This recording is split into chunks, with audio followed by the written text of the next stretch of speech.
toting, Bible reading, God believing, truth speaking, American. This MAGA season, Democrats committing treason. I know they think it's sweet, but you don't know who you dealing with. It's for free thinkers only. You ain't got no membership. They free. General Flynn out the cage, cause he innocent. Barton Roger Stone, cause the run know that he innocent. We need to kick out every single illegal immigrant. Mandatory voter ID laws we need to implement.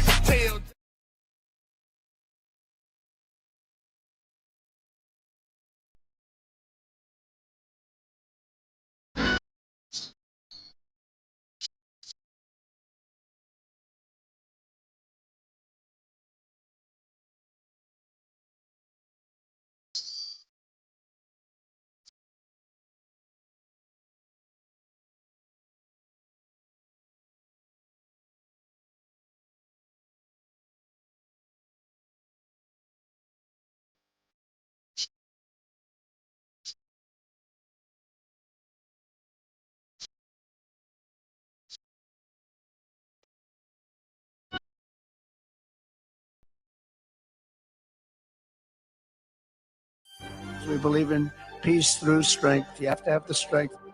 I believe it is God's job to sit in judgment, my job to defend America and to promote the fundamental interest of stability, prosperity, and peace.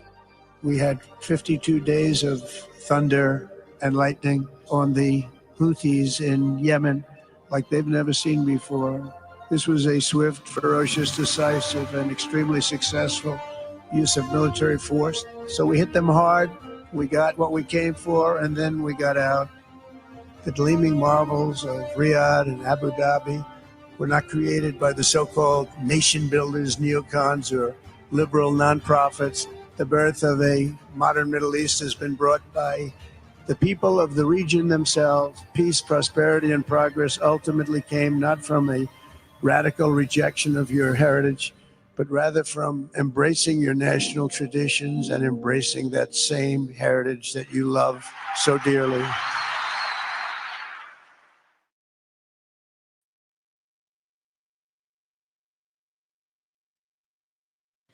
Hello, everybody. Welcome to the Unrelenting Political Corner. Hello, Ruby. So let's just go ahead and tell everybody why you're late tonight. Oh my God, guys. I totally forgot tonight was Tuesday. Look, hold on. She ain't even on camera right now. What the hell? Yep, I am. I am in disbelief with myself. This is so embarrassing. I didn't even know it was Tuesday. I was laid up in bed watching X-Men. And my phone is going off like crazy and everybody's running. Mommy, your phone. I said, what's going on? Is there an emergency? And Oh when my God. Oh my God. And see, and I have been working nonstop for the last 3 hours, making sure dinner's made, dishes are done, dogs are fed, all my stuff is like set up, just to make sure I was here at 9 o'clock tonight. Oh my God. Yo, I am dying. Oh, I cannot believe it. When I saw Jimmy's name on my phone, I have never gotten up that fast in my life. I started running to my computer. I said, oh my God, guys, it's Tuesday. It's my show. And then and then I come to the computer and everything is disconnected from my computer. I said, oh no. I totally forgot that last night we unplugged everything because we were like, the government's listening to us, right? So so we unplugged everything, and I said, oh my God, I just have to start it. Just start it. So I had to run and get my laptop.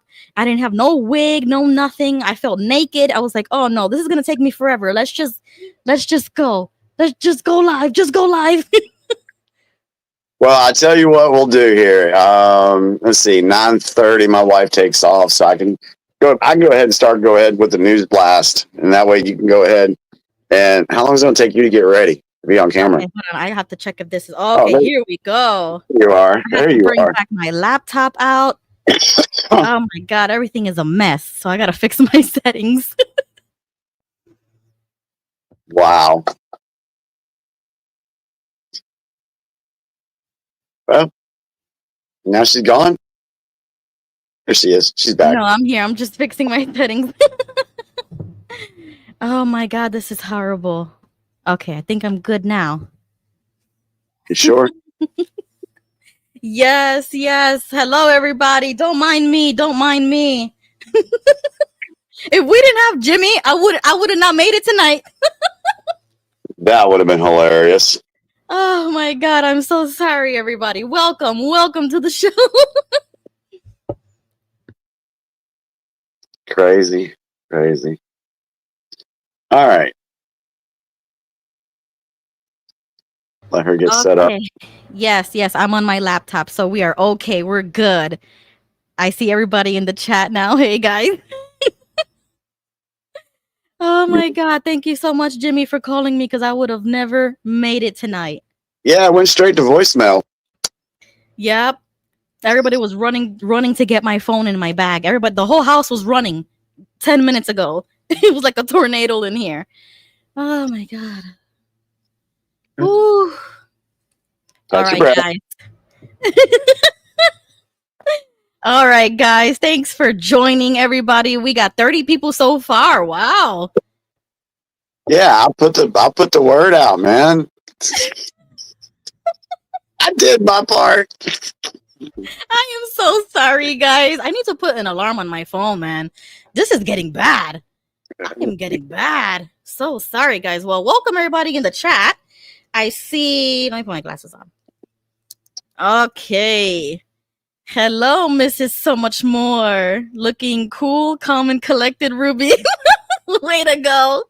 Oh my God, guys. Illegal immigrant. Hey, guys.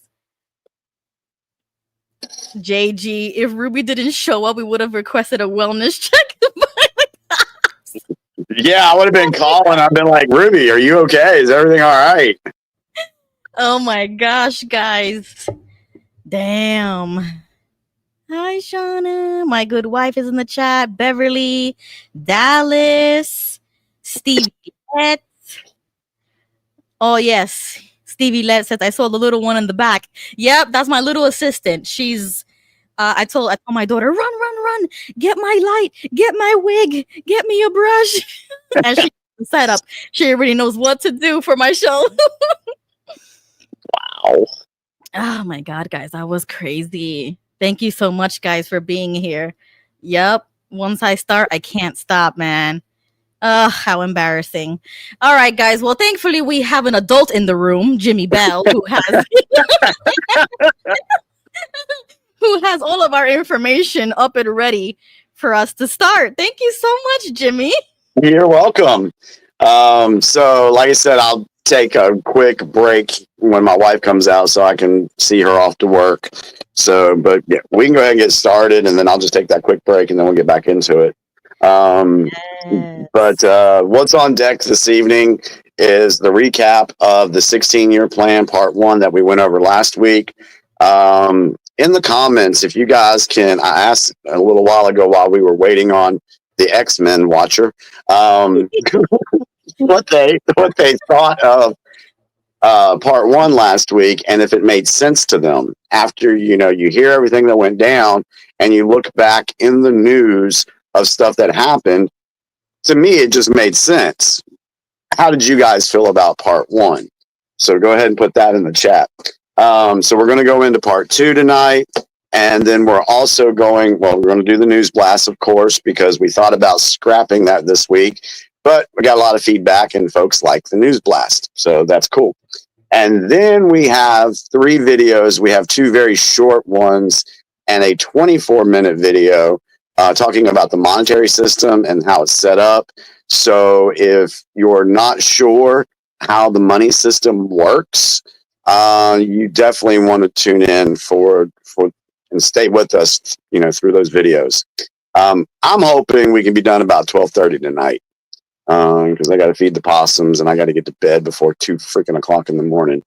So yes. So we got a lot to cover. Let's see. Is there anybody in? Let's look at the chat.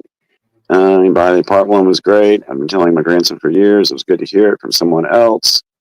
Thank you. Part 1 was great. 12:30. Yeah. It gets late quick.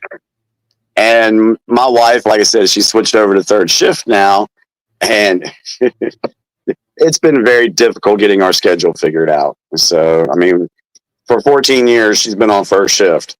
So we had our schedule. And now she's at third shift, and it has thrown everything off. So we'll figure it out. Oh, man. Okay, well, at least we got a lot of good reviews for part one. Everybody seems to like it, but I did want to present this counter to Jimmy. So, Jimmy, Yes. what would you say to someone who says something to the effect of, the 16-year plan that you showed us, like that picture that I had before? Yeah. And it is coming from the perspective of like the left, the Democratic side.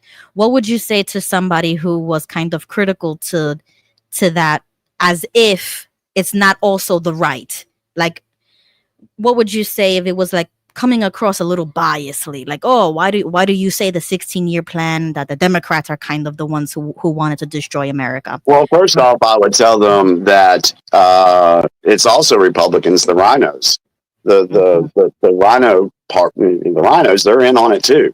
They're in with the globalists. They're in with the deep state. We see the rhinos, and so this plan, you had Obama come in, and then they wanted Hillary, so it was going to be ran by Democratic presidents, but they would have had the support of the right, the rhinos, definitely. So, I mean, you could see, John McCain, Mitt Romney, they were all in that camp.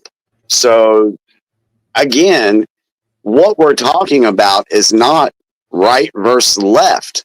Mm-hmm. And if you're still stuck on that right versus left thing, then you may want to do a little bit more digging, seriously, because that's not what this is anymore.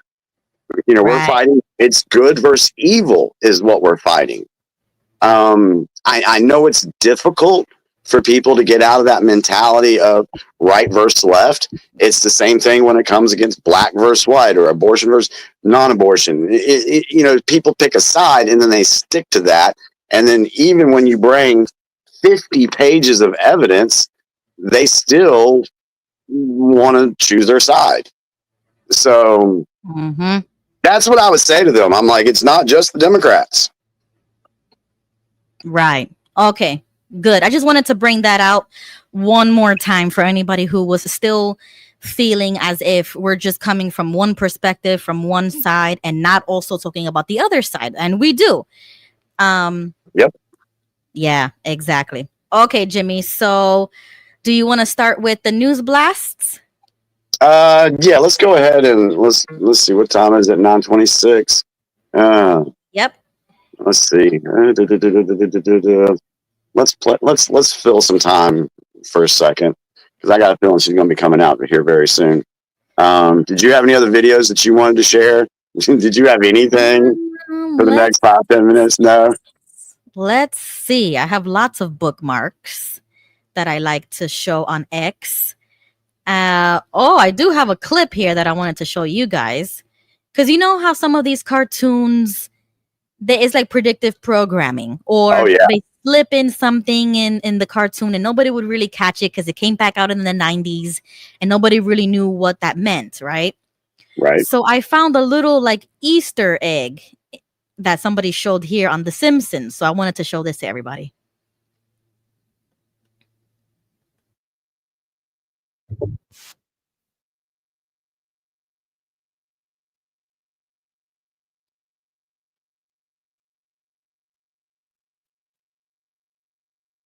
The what?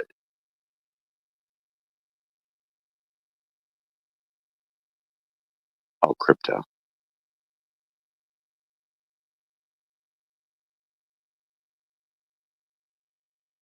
There's no sound?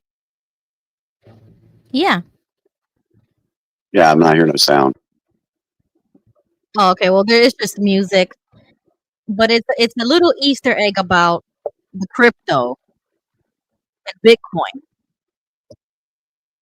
Did you hear that the Simpsons writer died like this past week? I wonder if that's here in the news blast somewhere.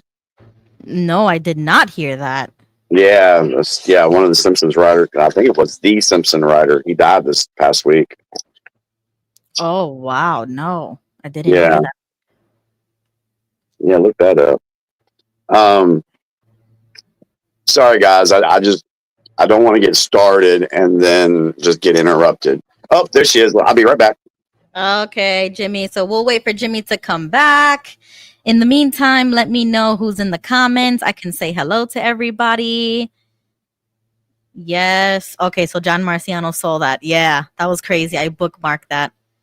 No sound. Okay, that's weird because I can hear it, but I'm going to have to get a new tab up here.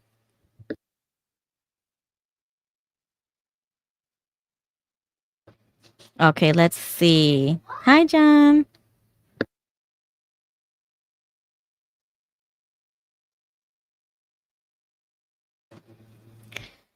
Okay, Mrs. So Much More is asking what's on Jimmy's shirt. Okay, when he gets back, I'll ask him.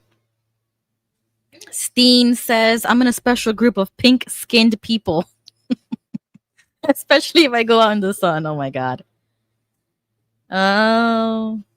All right. Hi, Julian. Michelle Price. Fallen Ashes. Hi, Fallen.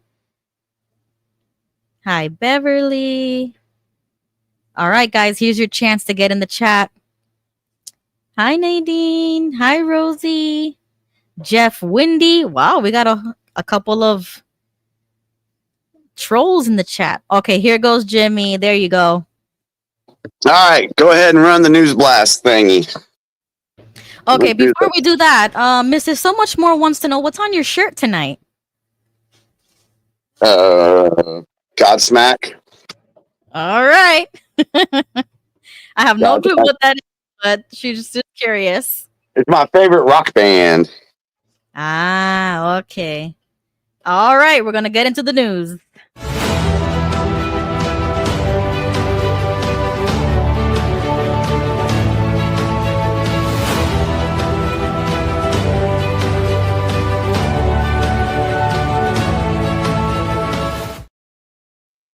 All right, everybody. Welcome to the News Blast with Jimmy Bell. Let's get started. Good evening, everyone. Let's get this thing going. We're going back to last Tuesday. We got Tuesday through the weekend.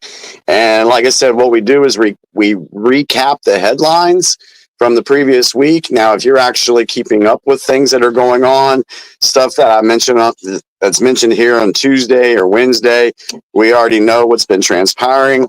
But you can also see how narratives are being built. When you go back and look, I can go back and look, all these news blasts I have over here, and you can see how narratives get built, actually on both sides.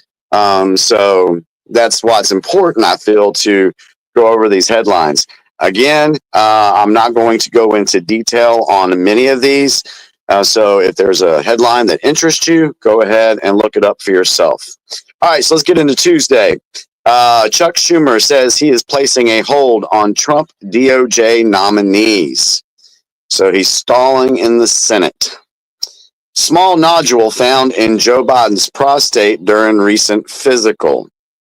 Remember, this was last Tuesday. We'll touch more on that, I'm sure. Inflation eased after Trump's Liberation Day tariffs. Yes, many people thought that inflation was going to go through the roof once the tariffs were announced, but even CNN, and I posted this on my Facebook a couple of days ago, even CNN had to admit that inflation has gone down. So that totally wipes out the narrative that all these people were saying, oh, the prices are going to go skyrocket after all these tariffs. That did not happen.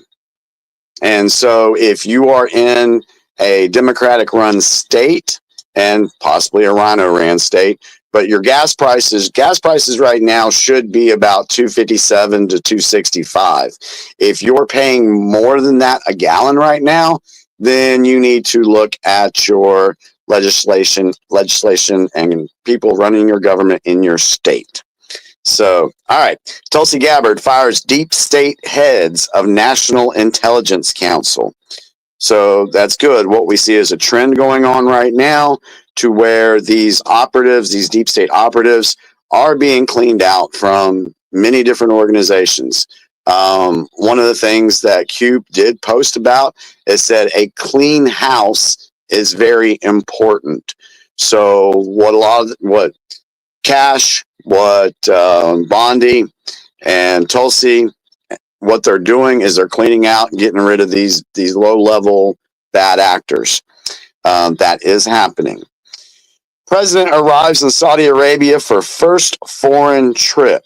If you have not paid attention to what went down on this Middle East trip, you're missing a lot. I posted a video on my Facebook that kind of gave folks a recap of what was accomplished in the Saudi Arabian trip. And we may need to touch on that maybe next time, because there's a lot there. I had Ruby watch an episode called And We Know.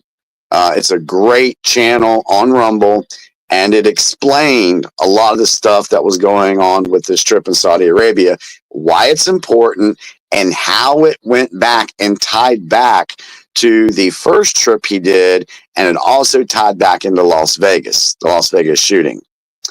Ruby, did you want to comment on that video? Well, just how you felt when you watched it? Okay, I just switched devices. Can you hear me good? Yeah. Okay.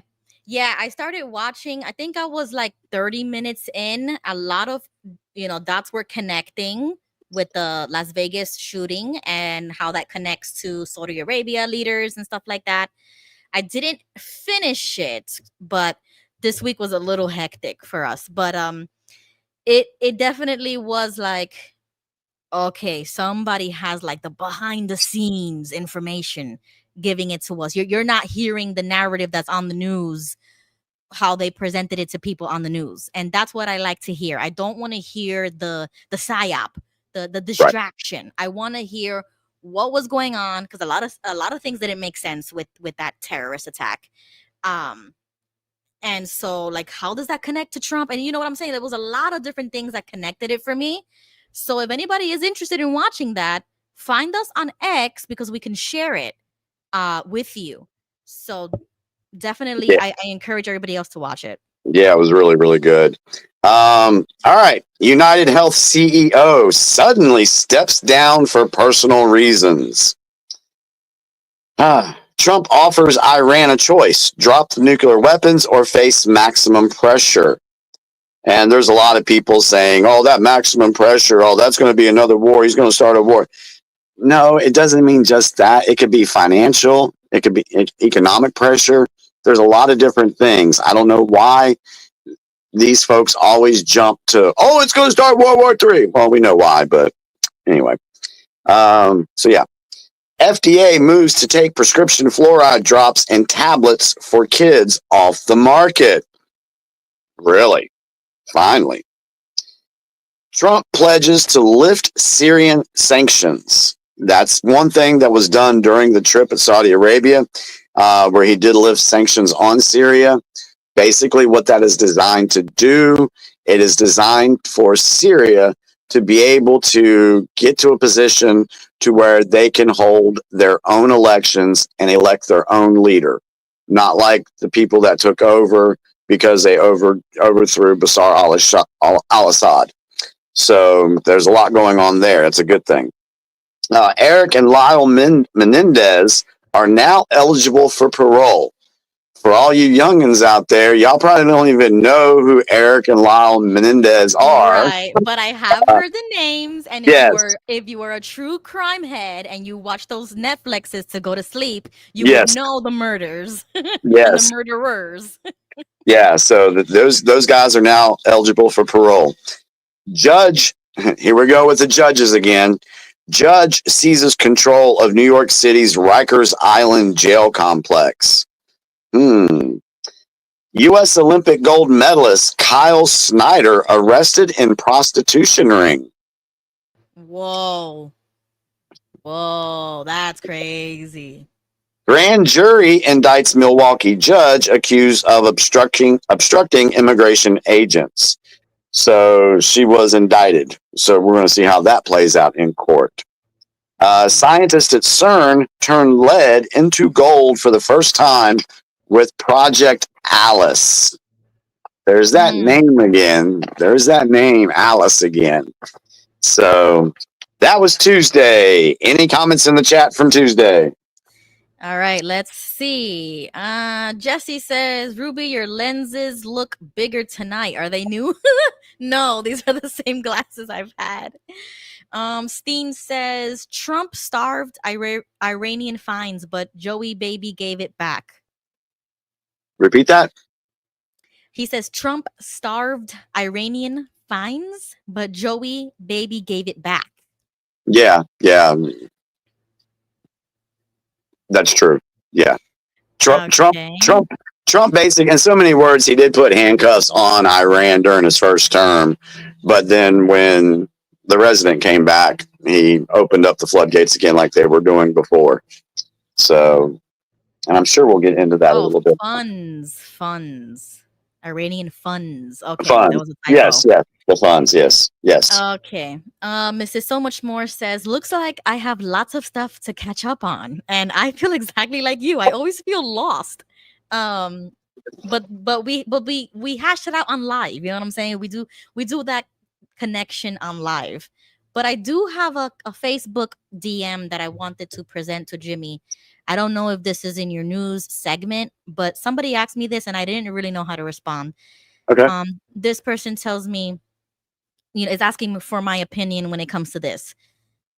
She writes, seems like the United Arab Republic is unending, filthy rich. I guess no tariffs ever imposed on them. Trump kisses their asses. Birds of a feather stick together. Self-serving, greedy bastards. All of them, including Trump. And I didn't really know how to answer that because I haven't really looked into geopolitics when it comes to the Arabs yet. I'm not there yet. So how do you feel about that? One. Okay, let me just think for a second. One, first off, you can just tell that this person just does not like Trump, no matter that you don't like him, because the way she worded that comment. And that's fine. That's fair. I don't care. But the problem is when you go to rebut something like that, no matter how much evidence you may have or how much logic you present, for a lot of those folks, they just aren't going to accept it because it's Trump and they hate him. There's been proof of that all over the place. So as far as the Arab world, yes, United Arab Emirates, these people, they're freaking rich. And it's because of their oil and other things that they've been involved in that have been focusing on their country, making their country good. So if the United Arab Emirates, regardless of what they believe in or whatever, but just looking at it from a financial perspective, if they're doing good and their citizens are doing good, then what are they doing? I, for one, would like to know what they're doing to make their country better. And then I would want to implement that in my own country. Yes. All right. Now, a lot of the deep state globalists, they weren't able, they played for a little while, but they weren't able to take full control over every Middle Eastern country. So if they're not there, ripping off the people, then that country can become super rich. And, what example do we have of that? Look at Germany. Look at Germany back in the 30s. I don't care what you think about Hitler, but the German people were doing much better financially under his regime in the beginning. That's a fact. That is a fact. You can look it up.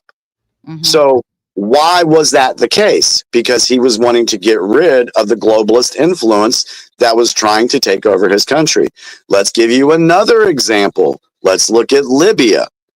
Libya had great economic power, and the deep state was afraid that Libya was doing so good that it was going to just spread all across Africa.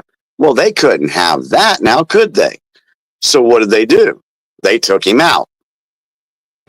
Yes. And I mean, I still have been doing a little bit of more research when it comes to that too. There's a quick clip that I wanted to share about that. You mentioned in the 30s, and I didn't know this, but apparently, all right, I haven't done my research on this, but this is what I found on X. Okay, so I always want to put that out there because I never want to make it seem like I'm, Right. you know, this is what I see on the internet. This is my algorithm. And then I share it with you. But this quote says, did you know that in 1933, Judea declared war on Germany before the Holocaust began?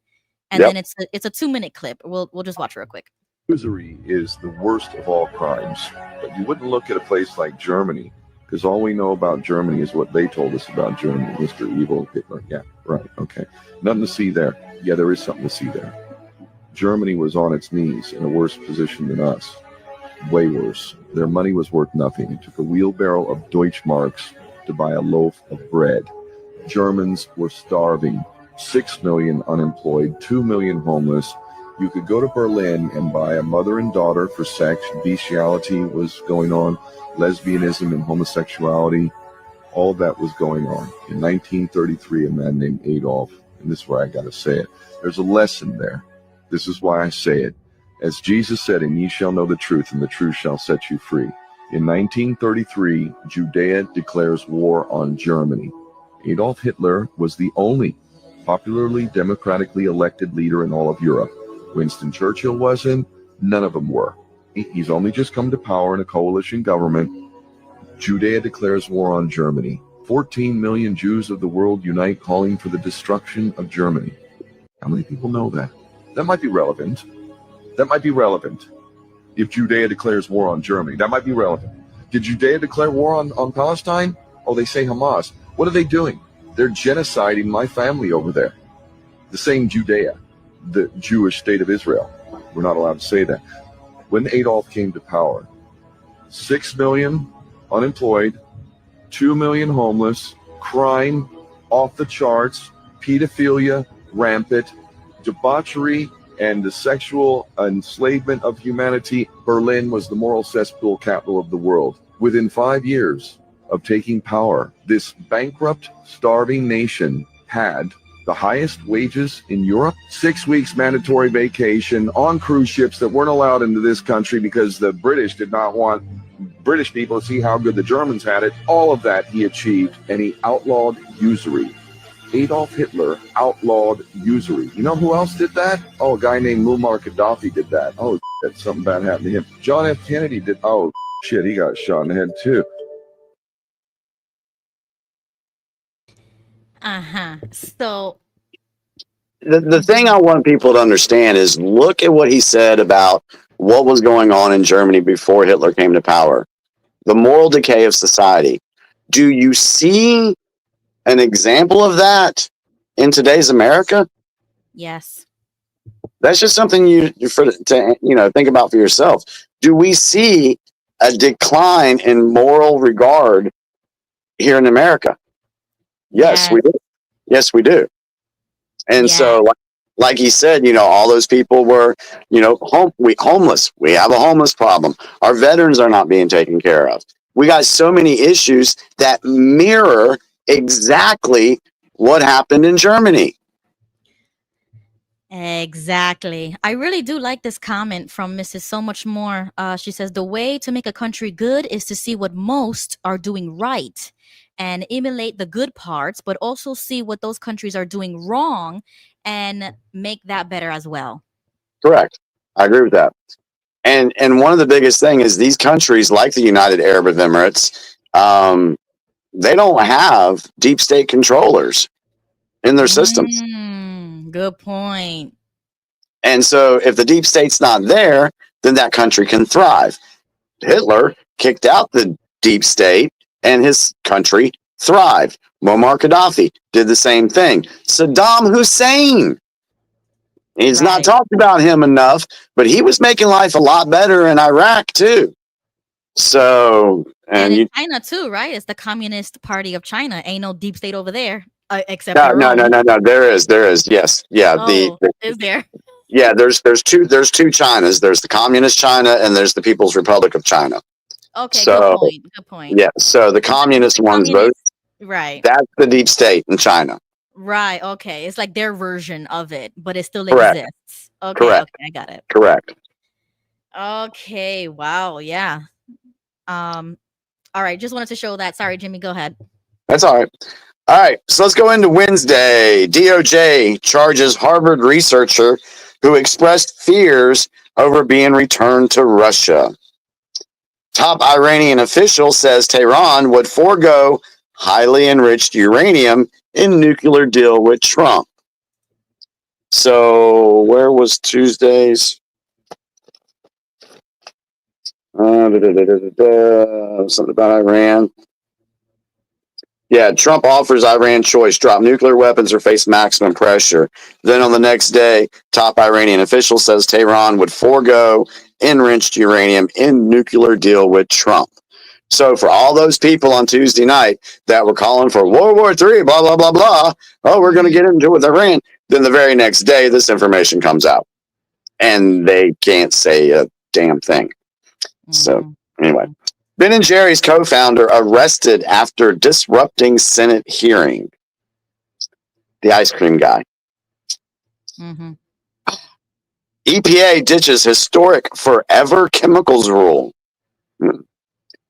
Fox News gets a win in Smartmatic defamation case. You're going to hear more about the 2020 election. I put that up on Facebook last night. There's a lot more information getting ready to drop about that stuff. Waymo recalls more than 1,000 driverless cars. Who the hell is Waymo? I don't even know who Waymo is. Yeah, never heard of it. Yeah. Blackouts around the world as X-class solar flare hits the Earth. Is it really a solar flare? Is it really? Really? 17 family members of notorious cartel leader El Chapo enter the U.S. in deal with Trump administration, Mexico says, and surrenders themselves. I saw that on your Facebook. You shared that. And now that's big. I was like, why in the world would they do that now? Yeah. And it's kind of fun, and it's kind of funny, the number 17 family members. Yeah. Hey, it's all over. I mean, 17's all over. And for those that don't know, yes, 17 is Q is the 17th letter of the alphabet. Yep. And I only know that because of Jimmy. I mean, you could go on X right now and find a video to where Trump just says 17 just constantly for like 3 minutes straight. Yeah, we played that long so time yeah, ago. yeah. And the last thing on Wednesday was this: Casey Ventura's testimony at the Diddy trial began. And if you're not following that, yeah, hold on. Everybody in the chat, let me know right now if you have been following or know any information about that Diddy trial, if you've been following it, if you've heard anything about it, because I'm the type of people that kind of waits until everything is over. And then I want like Candace Owens to kind of like dig deep into it and watch it like that. But the type of information that's coming out, it's on the Shade Room, like on Instagram, like everybody is there. Like the names that are coming out. Exactly. The names, just the tactics, who Diddy, who he is, how he moves. It's just very, very mafia type. And we talk about that a lot. So it's giving me mafia vibes. Yeah. And it's scary. It's very scary. But then you also hear these kind of critics that say, oh, well, she had free will. She could have left whenever she want. She liked the lifestyle. She liked the status. And then other people are like, well, no, she was abused mentally, psychologically, and then physically or coerced into this. So I don't really know how I feel about it yet. But let me know if you guys do. How do you feel about it? Yeah. Did you know about the letter that was read from Prince at the trial? Go to my Facebook page since we're talking about this right now. Yeah, this will blow some people's minds. Okay, hold on. Go to my Facebook page. We'll play this. Okay, so we're gonna go to Facebook, everybody. And you always be changing your header every single time I come here. So here it says it's time. Okay, let's see. Yeah, it should be not too far down. Okay. There, Okay, I here's think. a video. Yeah, that's it. Oh, it's a video. Okay, let's watch. Yeah. The prosecutor connected the device and pressed play. Do you need to start from the beginning, or is that the beginning? Through the courtroom. Okay, yeah, let me see if I could restart it. Let's see. Then the prosecutor connected the device and pressed play. The voice that echoed through the courtroom wasn't the confident, flamboyant prince the world knew. It was quiet, low, uneasy. I'm making this recording because I don't know who I can trust anymore, Prince began. The tone sent chills down the spines of everyone listening. This wasn't a performance. It was a confession. In the recording, Prince said he'd attended private parties hosted by Diddy at properties in Miami, the Hamptons, and Los Angeles. He described what he saw in unsettling detail: young artists being separated from their handlers, encouraged to drink and take pills, private rooms with locked doors, cameras hidden in fixtures, no security personnel allowed inside. The exact same pattern Cassie Ventura described during her first 2 days on the stand. Prince wasn't vague. He named names. He mentioned specific dates, including a December 2015 party in Beverly Hills. And he described behavior that matched earlier witness testimony almost word for word. But what made this different, what made the courtroom shift from disbelief to alarm, was that Prince was speaking with full knowledge of what he was doing. If something happens to me, he said, this recording needs to go to the press or the police, either one. As Prince's voice played, Diddy's body language changed entirely. His eyes narrowed, his mouth twitched. He stopped whispering to his lawyers. He leaned forward, hunched slightly. His face was pale. Jurors began watching him as closely as they listened to the tape. Then Prince said something that broke the room. These aren't just parties. They're traps. The silence was so complete, you could hear Prince breathing between words. In the back row, a woman visibly cried. In the front row, a reporter dropped her pen. Diddy's attorney placed a hand on his client's arm, trying to calm him. Diddy pulled away. Prince continued, explaining that he had warned Diddy about what he saw, that he approached him during an after-party in 2016 and told him the manipulation of young artists and guests had to stop. Prince claimed Diddy laughed and told him, "You might be Prince, but you're not untouchable." That line hit the courtroom like a gunshot. Diddy's lips moved. He whispered something to his team. One of his attorneys grabbed a yellow legal pad and began writing furiously. Another turned to look at the judge, as if waiting for permission to object. But there was nothing to object to. The damage was being done in real time. Just when the courtroom seemed at its most tense, when Prince's calm but damning words continued with relentless detail, Diddy snapped. The tape had moved on to describe another party, this one from March 2016, involving multiple celebrities and one disturbing incident upstairs. As Prince named the address, a location already referenced by the prosecution's forensic timeline, Diddy couldn't take it anymore. "That's a lie!" he shouted, standing suddenly. His voice echoed off the courtroom walls, startling even the bailiffs. The reaction was instant. Security rushed forward. His lawyers stood and tried to pull him back into his seat. One attorney hissed, "Sit down!" But Diddy's voice rose again. "He wasn't even there! That never happened!" The judge slammed his gavel down repeatedly. "Mr. Combs, control yourself, or I will hold you in contempt." The courtroom was now in full meltdown. Jurors exchanged shocked glances. 2 looked visibly disturbed. A court sketch artist later told reporters that she had to erase and redraw Diddy's face 3 times. His expression changed so violently during the outburst. The judge restored order and instructed the prosecution to pause the tape. Diddy's breathing was labored. His hands trembled on the defense table. His pristine image, the billionaire mogul, the unbothered icon, was gone. And in its place sat a man visibly panicked, cornered, and crumbling in front of a jury. For the prosecution, this was no accident.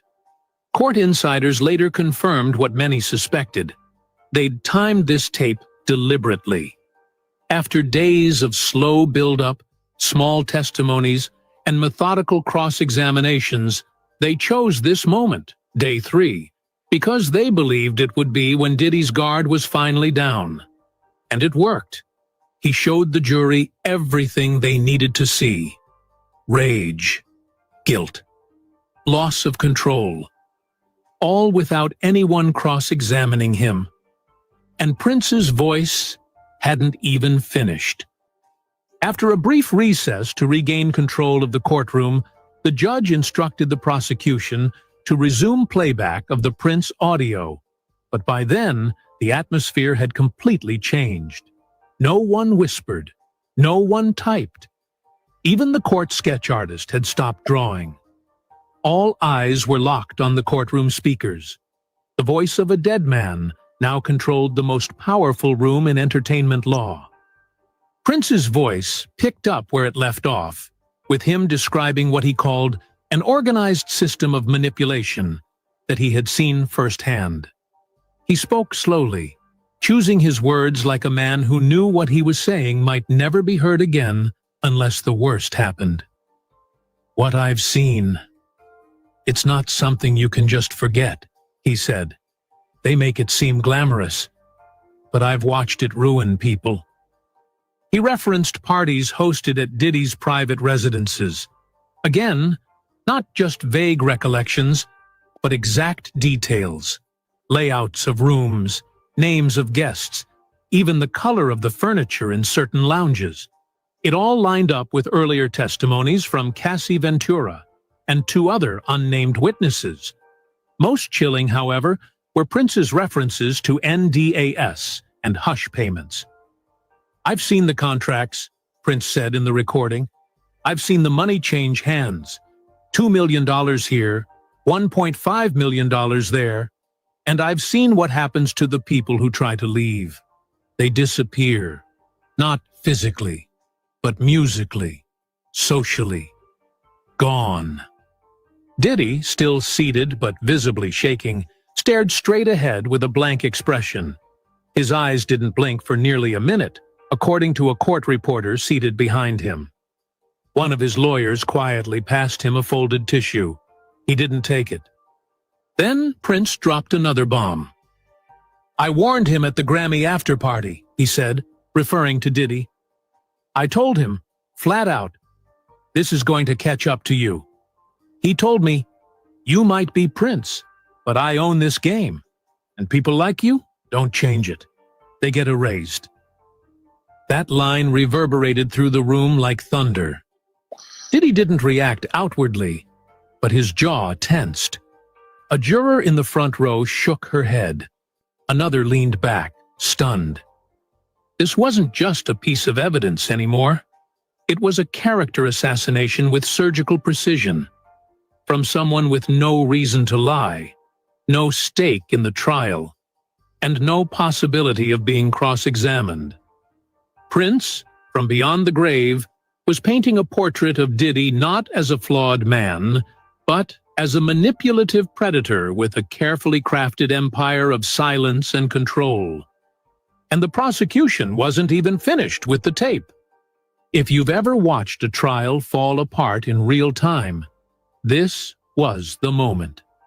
The prosecution had built a slow-burning fire with Cassie Ventura's 4 days of testimony, threading together years of abuse, manipulation, and secrets.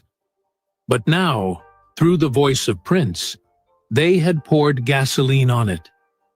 Prince began explaining his own fears. "I didn't speak out during my life," he said, "because I saw what happened to people who did.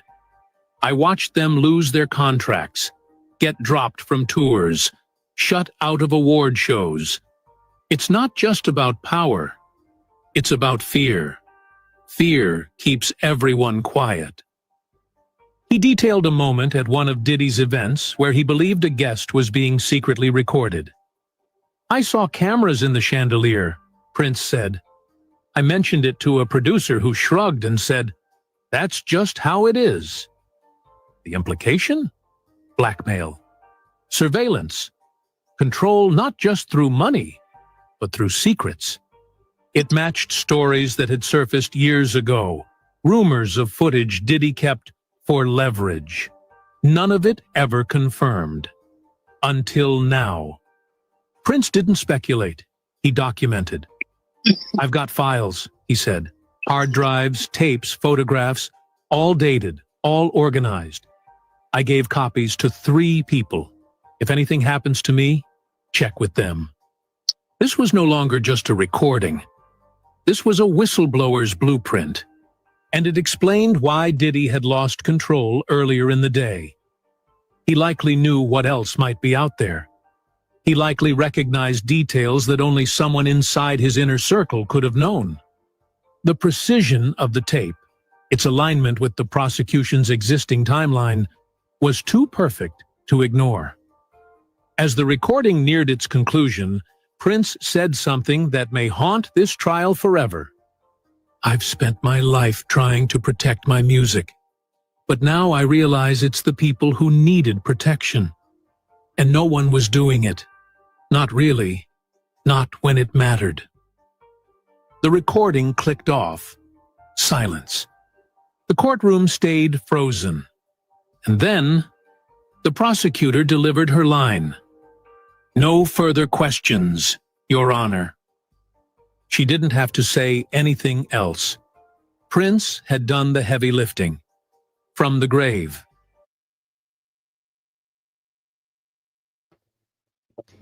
Wow. That was insane. Yeah. Like I said, if you're not paying attention to that, you may want to start finding some information on that Diddy trial and pay attention, because it's going to have a huge impact in many other areas. Do you think that manipulation and the blackmail, it was only with Diddy? No, Right. it goes into Epstein. It goes into our Congress and our Senate and our politicians. I mean, when you mentioned a second ago that it reminded you of the mafia, go back to the very first video, that one of the very first videos I shared with you on the plan to save the world. And it said in that video what happens when that criminal syndicate can take control over a whole country or countries. You see, it's starting to, we're putting that puzzle together, and we're putting pieces in this puzzle. So it all ties together. It's very important to pay attention to this. So, Oh my yeah. gosh. Yeah, that's And that audio tape was entered into evidence legally. right. Yeah. And this is exactly what we're talking. Well, I say a lot, and Julian mentions also, he's in the chat, how he says, we want to see the evidence. We want to see arrests. We want to see all of this being played out. And you see how well it did in this trial. Now, everybody can hear it for themselves, see it for themselves, read the transcripts, understand the gravity, because that's a lot of heavy stuff. Like, that's heavy. Yeah. To like process that this is exact. And I can't even believe she's still alive. Like, they could have taken Cassie out so that she doesn't speak. Like they've made other people disappear. So this is kind of wild. This is crazy. Yeah, I mean, I understand. I completely understand Marcus Julian's point about everybody wanting to see arrests and this and that. But yeah, arrest would be fine. But right now, if they go to court, how many of these? We've been talking for 3 weeks now about these corrupt judges. Yeah. How are we going to get justice? Let's say you arrest somebody, but then it goes to court. How are we going to get justice there when there's corrupt individuals in the court system? You're not going to get it. That's why you have to clean everything out first. And while you're cleaning everything out, then you slowly bring out the evidence to the public. So once it gets to a point to where they get the people in place that are going to uphold the Constitution and uphold the rule of law, then it'll be easier for the convictions to happen. And it will be accepted by the public because along the way, what have they been shown? Evidence. Right, and this is exactly what we want to hear. So we're gonna continue with the news so that Jimmy can get all the news out, and then I'll put the link in the description so if anybody wants to hop on and say something, they can, they can hop on. But go ahead, Jimmy. All right, so air traffic control outage. Oh wait, speaking of that, thank you to I think it was Roy that told us who Waymo was. It's it's a taxi service in Phoenix. Taxi service in Phoenix. Thank you, Roy. Yes, thank you so much. Air traffic control outage in Denver. Supreme Court debates birthright citizenship ban. And we're going to talk about that later too, I guess. Trump announces $200 billion in the United Arab Emirates deals. $200 billion coming back to the United States. Wow, that's such a greedy person, huh? Anyway. And you see what I'm saying? Exactly. It's like, how do I respond to something like that when when you really look into it, that's what making America great really means. Yeah, you just got $200 billion more in investment into the United States. Right. Like, is that is that supposed to be a bad thing? Like, I don't get that. That just doesn't affect Trump. I mean, if you're going to be greedy is you're only looking out for yourself. Right. But right there, and that was just one, not counting the money he got from Saudi Arabia and all the other countries. I had a whole list. I think I put it on my Facebook, but he got trillions of dollars in investment for our country. Exactly. For all of us. It's not just him or their pockets, which they've been doing for years. And what about us? I mean, we should be living like Saudi Arabia. We definitely should be. Our cities should be looking like Saudi Arabia. Yeah. And they're not. Yeah. So am I missing something here? Again, they've been looking to destroy. That's the whole idea behind the plan to destroy America. Yeah, and that's what makes me believe that, because I'm like, why? We're in 2025. Why do I still have potholes on the street? Why do we still have the infrastructure that we have right now? Why isn't it looking like Saudi Arabia right now? We should be all looking like kings and driving Ferraris by now. Did you see their roads in the video? Any of the videos? Lots of them. Just their roads are like everybody is rich over there. Yeah. Yeah. Yeah, it's crazy to think about it, but when you do, it's like, how can you be angry at them? They're doing it right economically for their citizens. Saudi Arabia actually cares about their people. They don't let just anybody come in and take citizenship. You could visit, but you gotta go when you're done. Yeah, absolutely. Sightseeing, you could go home. That's exactly what we need to be doing. All right, go ahead, Jimmy. All right, so Qatar, and that's another very rich country. Qatar Airways orders 160 Boeing jets.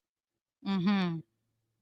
And if I'm not mistaken, there's a lot of plants here in the United States that make Boeing jets. Mm-hmm. So that's 160 new planes, which that means job security right there.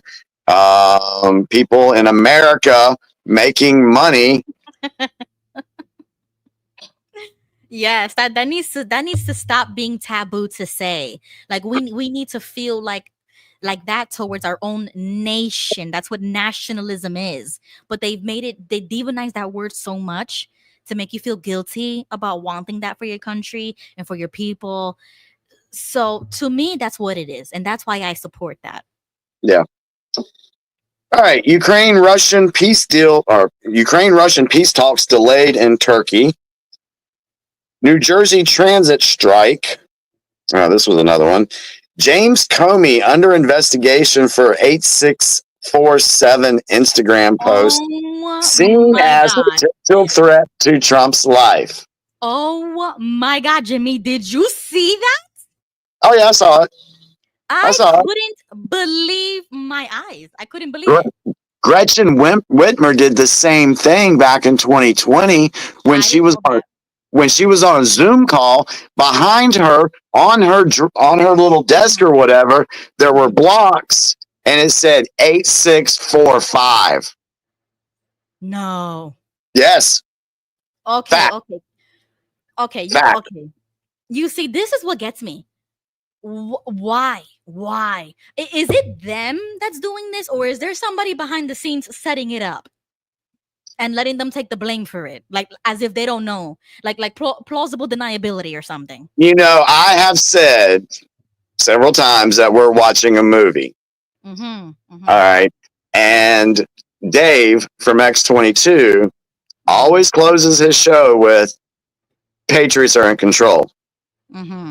So, is some of this stuff being scripted the way it is to get the public's attention and to wake them up? That's a possibility. Yeah, but not when it's a legit threat to the president, because that's a threat in my opinion. So, well, yeah, this is where I'll go into my conspiracy side of things, and I'll say stuff that people are like, oh, he ain't got no evidence for that. Yeah, of course. You know, I know that. But I think I think this is scripted for the exact reason I just said. Okay, so can we play that clip that you sent me about the 8647? Because yeah, that yeah, go ahead. Okay.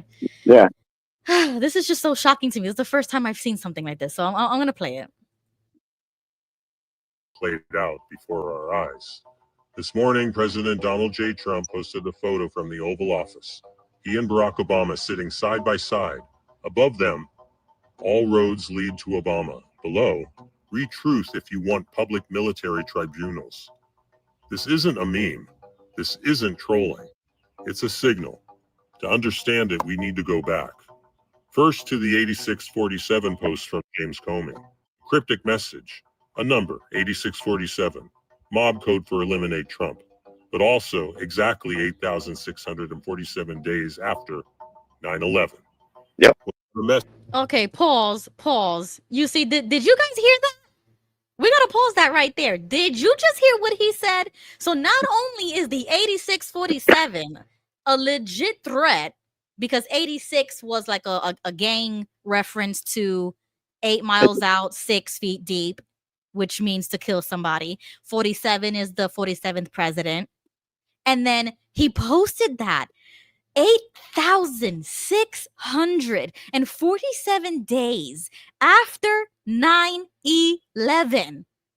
I'm sorry, that's not a coincidence. It's not. Do you see why now I say this is scripted? Yes, and this is why I believe like 95% of the things you say. And I'm not even in the Q movement or none of that, because all I have to do is see this stuff and there is no defending that. Why? That is the point, Ruby. You just made a very good point. Yes, I went down the Q drops. I did all that. I learned all that. That was helpful for me in a way to learn what's going on. Then I've taken that information and I've left Q out. I don't talk about Q a lot on here. I don't put up posts and, we don't show videos about it. But you, having no affiliation with it, are now seeing some of these things that I've already looked at, that I've prepared to share with everybody, and you're learning it. And you're making, and it's not that, oh, you're just following Jimmy Bell. No, that's not like you. Right. You are seeing evidence, you're seeing patterns, and that's a good thing. More people need to take a look at that stuff. Right. And there's just no defending that. And even he tried to defend that by saying, "Oh, I didn't know what that meant." What you talking about? He was the head of what, the FBI or something FBI. like that? There, you cannot say you didn't know that. The FBI legit has lists of what symbols mean, what numbers mean when it comes to gang stuff, tattoos. They literally have these things Yep. and they know it. You Yep. cannot say, as the former FBI director, whoever you were, that you didn't know what that meant. I'm sorry. And then just the cherry on top was the 8,647 days after 9/11. What is that supposed to mean when we know who did 9/11? And that's Yeah. not a conspiracy theory. Nope. That's So, not. okay. All right. So I Oh, just wanted everybody to pause right there. Go ahead, yeah. Jimmy. Is the information that there was 8,640 days in between 9/11 and the post? Did that surprise folks? Did that surprise you guys in the chat? Yeah, Did let you me even know in the chat. did you even know that? Exactly. Did you even know that? Because I didn't know that until I went on X and there was a Nick Fuentes clip that just pops up in my algorithm. And somebody said it to Nick. And even he was shocked on the live stream. Like, no way. He Googled it right there and then, confirmed that it was.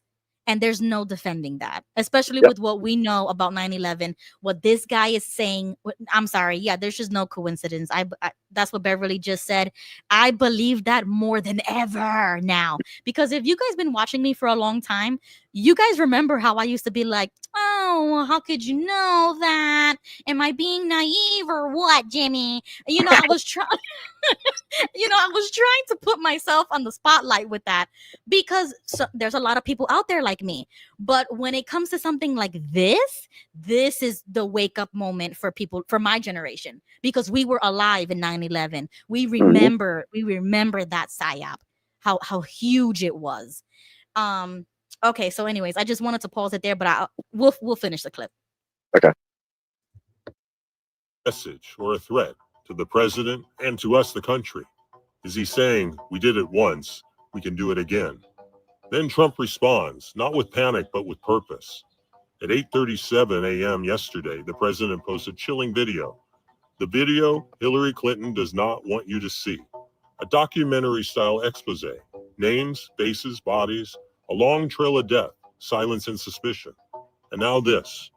This isn't politics as usual. This is Game of Thrones, played out in real life. And the throne at stake? Global power. Trump is separating from Netanyahu. He's cutting the strings, forging peace with Arab states without the war machine's blessing. Because Trump stands for something the globalists fear. Peace without their permission. Watch closely, because this isn't just a political battle. It's the final chapter of an empire built on lies, and the first spark of a new world rising. My friends, we are all anonymous, and the game only ends when the truth is no longer feared.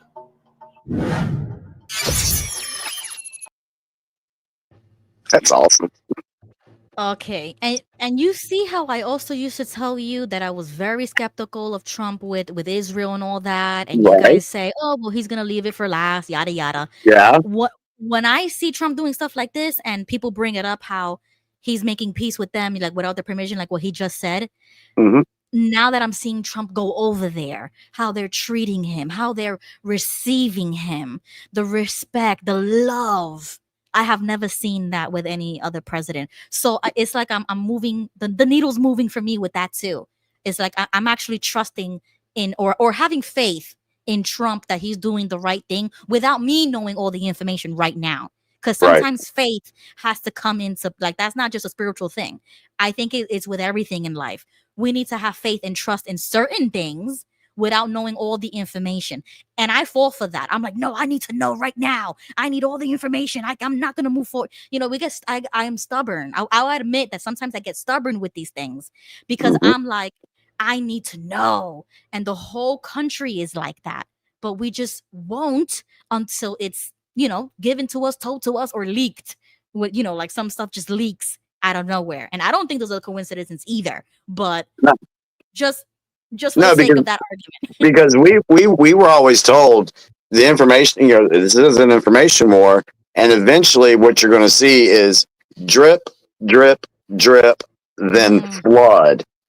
And what that talked about was the slow release of information so that the public can digest the information that they're receiving at that time.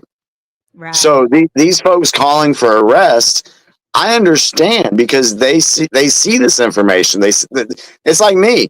I've been on this stuff for 5 years now. Do you not think I want to see this war come to an end? Right, Do you right, not? of course. But I understand that if you drop, I mean, think about what's been exposed in the Diddy trial. If you drop that along with Epstein, Clinton, the royal family, you drop all that at one time on a civilization, Right. it's going to be chaotic, and people are going to lose their lives. Yeah, I believe that now. Yeah, 8 months ago I was like, no, we should get all the truth right now. But now I'm like, I think Jimmy was right, a little bit right, because they're already freaking out with every little thing Trump does. Imagine if they act the actual truth. And that's what bothers me, is that these normies still get stuck on the lies, and they're freaking out about a lie. Imagine if they knew the truth. Yeah. So that's how it is for me. That's how. So, all right. Anything in the chat, real quick, on that segment? Mrs. So Much More says, "Yeah, Comey isn't stupid, just trying to play dumb." Yeah. John Marciano, are they plotting something and giving a cryptic message?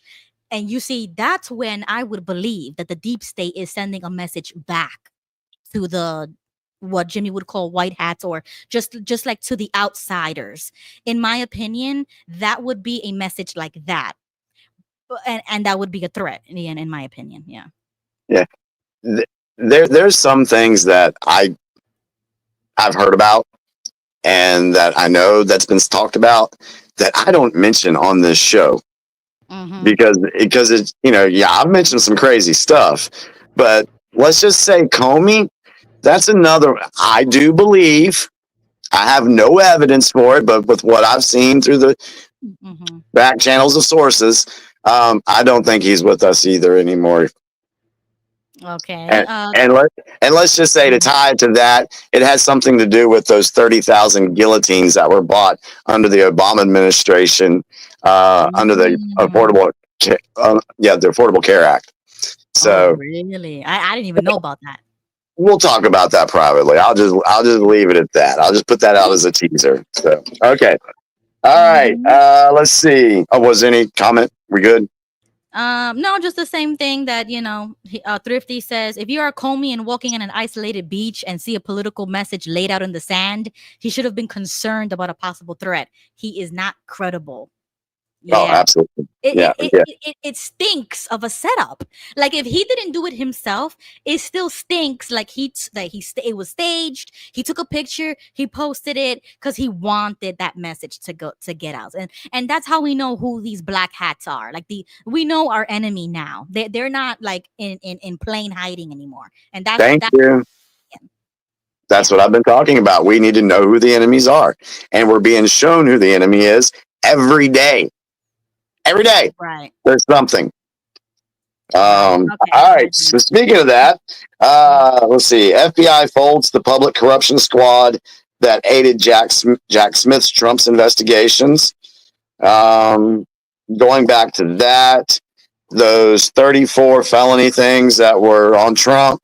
Even CNN admitted this week that was bogus. Oh, I saw that you said that on Facebook, but I didn't see. I don't watch the news or anything, so I didn't. Yeah, there was a video clip that CNN. So for all those people that still want to say, "Oh, Trump's a felon," no, that was all BS. Told you that from day one. Okay, I'm gonna have to look that up and see that. Okay. All right. Smokey Robinson is under criminal investigation after housekeepers accuse him of sexual assault. No, I like him. No, my favorite song is Cruising Away from Here. No, come on, Jimmy. Almost everybody's going to be accused in Hollywood. It's Hollywood. Stop. They did the same thing to Bill Cosby and to Harvey Weinstein. And did you see that Candace Owens did an interview with Harvey from jail? Yeah, I guess. Hey, Hey. that's why I put up a meme the other day that said that the age of celebrity icons or people worshiping them or whatever and looking up to them, That's that done. time is over. It's Yeah, over. that's dead. Yeah, I know.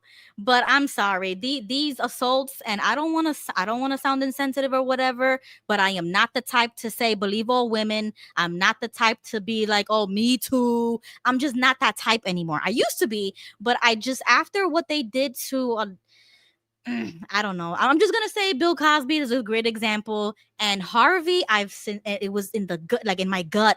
We used to feel even back then that Harvey was the information might be true, but I'm sorry, they were consenting adults and they took him down anyway because he was a big figure. And but it's just my opinion.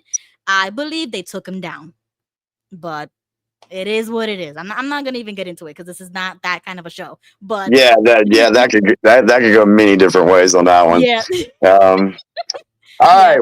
Walmart says it plans to raise prices despite lowering U.S. tariffs. And that's why Trump blasted Walmart in one of his Truth Social posts. And we know where Walmart gets most of their goods and who funds them. That's China. So, Jinx. yeah. Kash Patel delivers fiery warning after FBI disrupts mass shooting. Terror plot targeting the military. Ooh, I did not know about that one. Nope, me neither.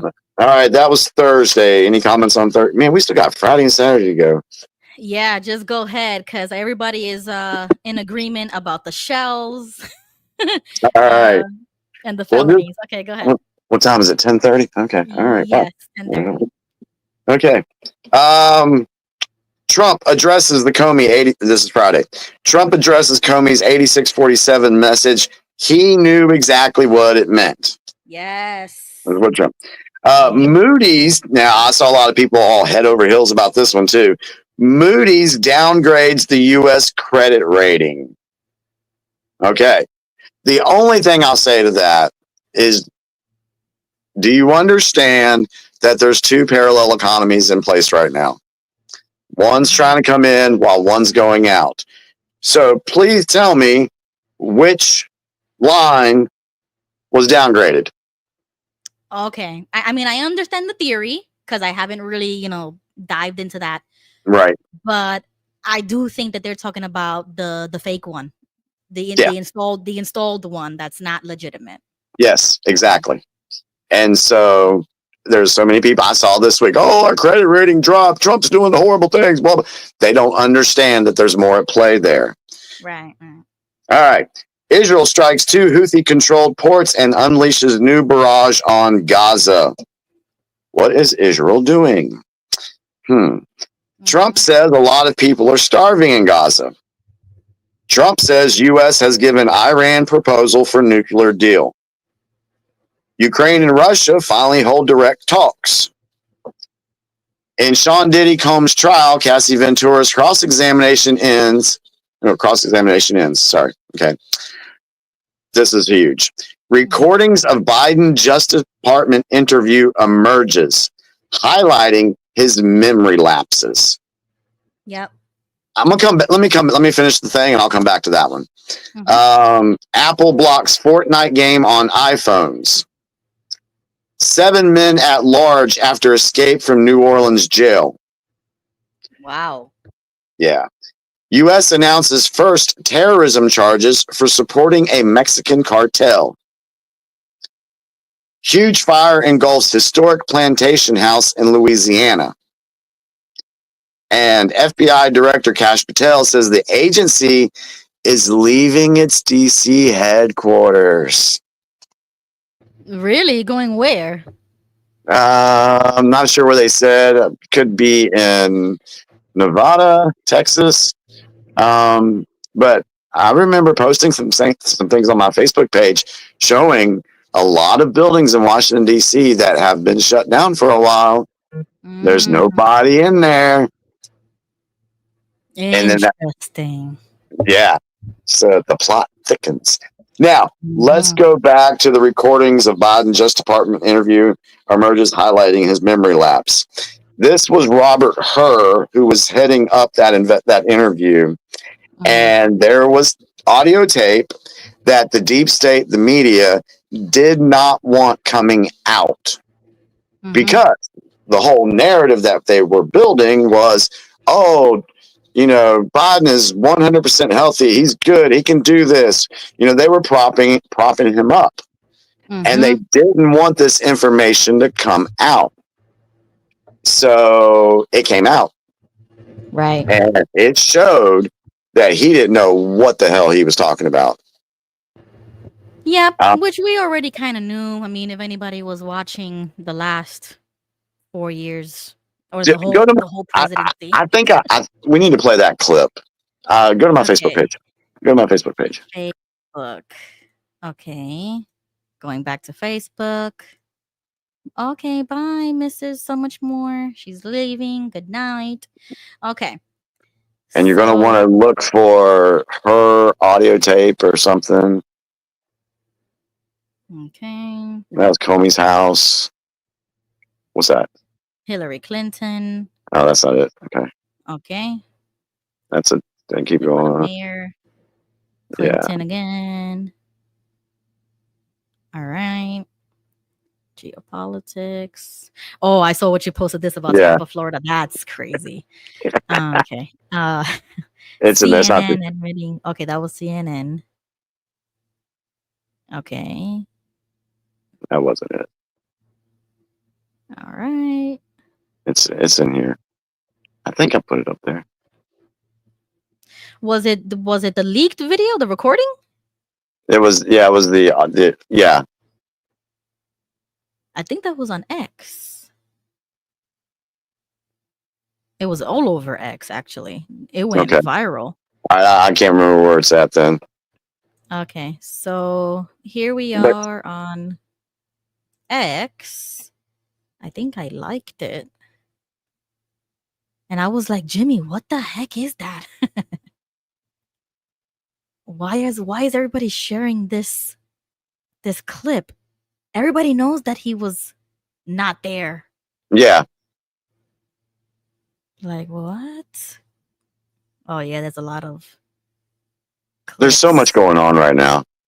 I know, so guys. much. Isn't it incredible? You might just need to do a quick search real quick. Do a quick search. Do a quick search. Leaked her audio. HUR.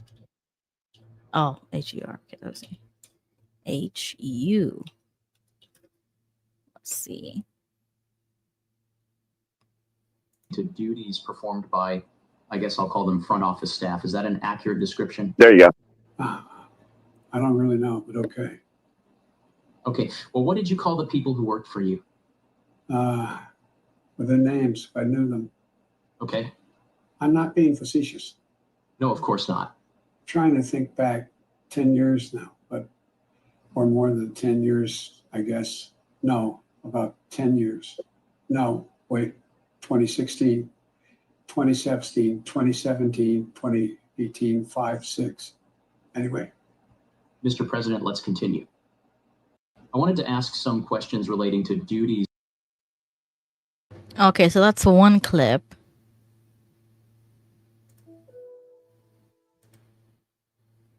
In Chambers Road, and there were documents related to the Penn Biden Center or the Biden or the cancer failure shot or your book. Where did you keep papers that related to those things that you were actively working on? Well, I don't know. This is what, 2017, 18, that area? Yes, sir. Remember, in this time frame, my son is either been deployed or is dying.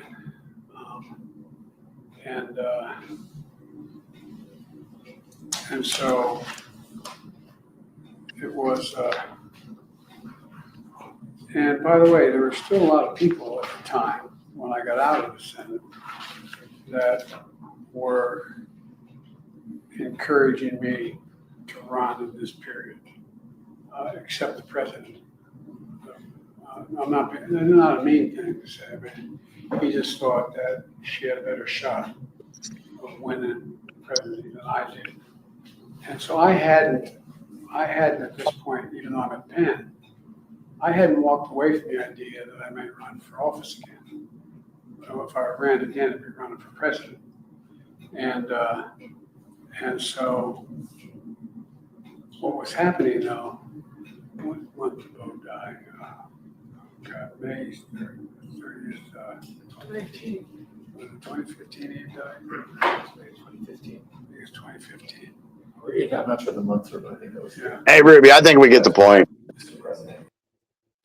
Okay, yeah. So I saw that and I was like, okay, why does this matter? I kind of thought everybody knew Biden was a little off the hook, or like he shouldn't have been the president if he doesn't know dates, times, or big moments in his life like that when his son died. But that was like, yeah, I was a little confused by that. So I was like, Jimmy, what does this matter? Like, why are people shocked about this? Because the media, like I said, portrayed him as being competent, that he was doing a great job, and they were hiding the fact that our president or resident was incapable of doing the job. After that interview, they said that he would not be able to stand trial. And I remember that too. Yes. If he can't stand trial, then why is he the president? Exactly. Mhm. And if he's not competent enough to know what was going on, how could he run the country? And then it goes back to who was really signing the executive orders. It goes back to the auto pen. Were the people that were propping this guy up, were they the ones using the auto pen to pass stuff? And if that's the case, and why it's important for Americans to understand this is because then you have some unelected bureaucrats making decisions that affect the whole country that we didn't vote for. And that's what they say about Elon Musk right now. But there's a huge difference when it comes to that. A huge difference. Trump he's here. He's in the present. He can tell you things that happened 20 years ago. He knows, and he's there signing these things right in front of us on TV. There is no question about his intentions or what Trump is doing. But with Biden, we rarely saw him. His speeches were all scripted. He never went off script. I felt like they gave him a booster shot just to be alive for 30 minutes and then straight decline. Like if it just he ran out of juice or something. Yeah. And so this information drops on Friday, but we saw that Tuesday they probably knew something like this was going to happen, because on Tuesday that's when the reports came out that Biden had, was it Tuesday? Biden small nodule found on Joe Biden's prostate during recent physical. Yo, that's crazy. So that just came out, right? That he has cancer? That was Tuesday of last week. Last Tuesday. Yeah, that was Tuesday, and then Friday you had her audio tape come out, which was huge, and then not 48 hours later, now he has full-blown stage 4 cancer. Yeah, no, I don't believe that. I think he's always had that for a very long time, and they hid it from us so that he can become the president. The whole storyline doesn't make any sense at all. Yeah. And this is why, I think that's been done on purpose, because we all know how I feel about Joe Biden and when he left this place, and that there were 4 actors playing Joe Biden. That's what I believe. I'll stand by that. But even when he was president, he had that surgery, right? He had like a brain surgery or something, and he was out for like 24 days, and Kamala was was in charge for like 24 hours. That was the Yeah, scariest 24 hours of our life. yeah. So We were like this praying for Joe Biden. once the real history writes itself about Mhm. the Biden presidency and what went down, I think people are going to be shocked. Okay, so quick to the chat because we have a question for Jimmy from JG. He says, Jimmy, do you think that the Dems' plan was to run Biden and once installed, he was going to step down and hand the presidency to Kamala? The timing of his current diagnosis seems suspicious. I think that was one of the avenues that they wanted to go down. Mm-hmm. Because and this is the reason why is because they wanted to get back and continue their 16-year plan. So, we talked about the first 8 years, and then we know what happened after Trump came into office. Right. And, so it wasn't right. It was and so it was paused. That's why Trump said there was a pause. He has said that many times in speeches. And so, but a lot of people didn't understand what was going on. So this is why I do believe that the Biden presidency was all scripted and designed to help start waking people up. Because I'll tell you, a lot more people woke up during the Biden presidency. Okay, so Steen And, says that's sorry. So go back to trying to get Hillary, or not Hillary, but Kamala in. They just needed the deep state just needed a puppet to fulfill the last 8 years. Right. And when we go through that, you will see exactly these things that were happening under Biden's presidency that they were trying to get back on track. Mm-hmm. All right. Steen says that's exactly what dementia patients do. They can't answer an open-ended question like, where were you yesterday? That's true. Biden had intravenous marks on his hands. Might have been chemo. There was that. Thrifty says Biden also started the Moonshot Initiative to raise awareness of cancer and find new cures. He was surrounded by cancer experts. Oh, that makes a lot of sense now because I remember him saying stuff like, "No, that's when he was running. He was running on that. He was like, we're gonna find the cure to cancer or something like that." And I was like, that's a weird, like a very specific thing to say. The cure for cancer is out there. It's just been hidden from all of us. Oh, I believe that. They probably had that 100 years ago. They probably had that.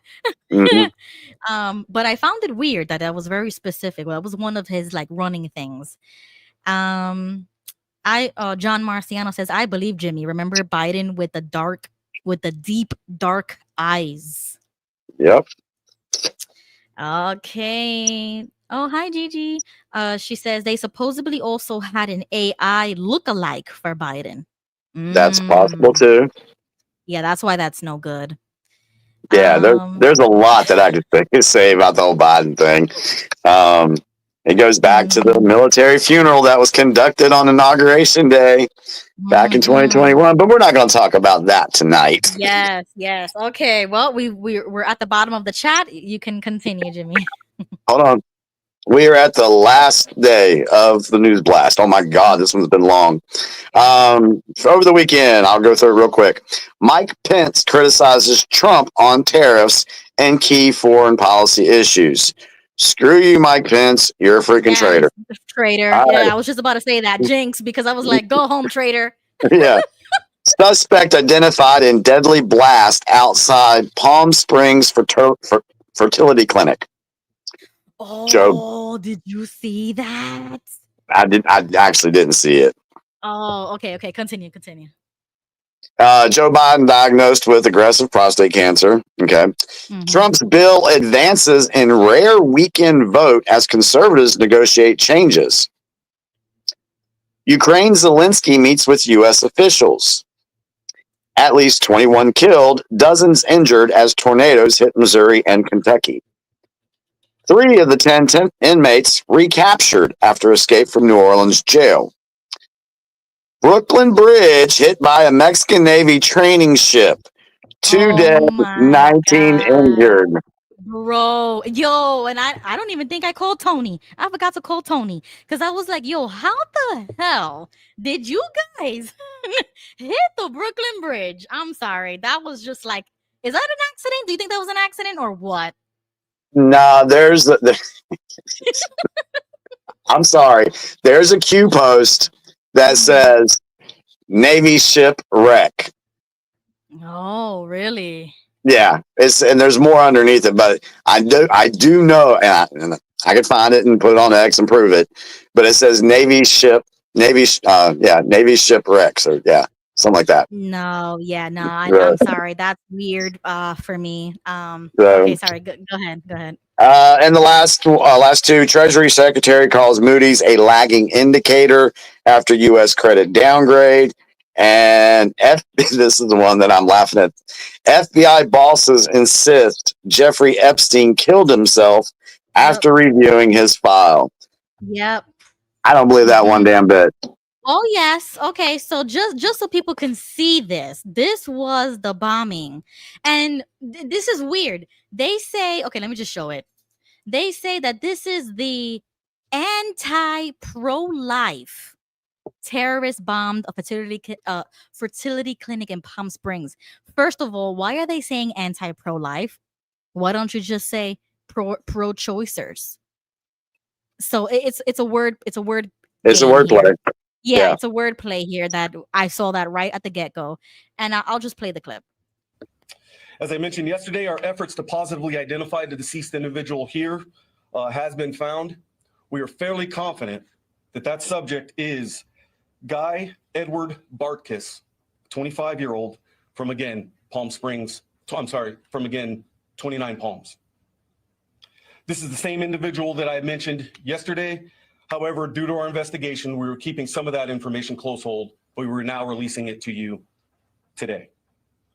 The FBI's Joint Terrorism Task Force indicates that we believe he was the subject found near the vehicle. I also want to provide the vehicle information to you. He was driving a 2010 silver Ford Fusion sedan with license plate number 8, H as in Henry, W as in William, S as in Sam, 848. Again, that is license plate number 8 as in Henry. I'm sorry, 8, H as in Henry, W as in William, S as in Sam, 848. That's critical because we need the public's help in identifying gaps in our investigation. We know where Mr. Bartkus was at about 6 a.m. We know the timeline of when he entered the city. However, we need the public's help for identifying where he traversed within the city before the explosion went off. Okay, so that was that. Wow. Right? That none of the eggs, died or anything like that. And I'm personally really against this IVF stuff. So I don't know this guy. You know what I'm saying? I'm sure stuff is gonna come out more about him and his views. But I'm glad that nobody else was killed or hurt. Right. Right.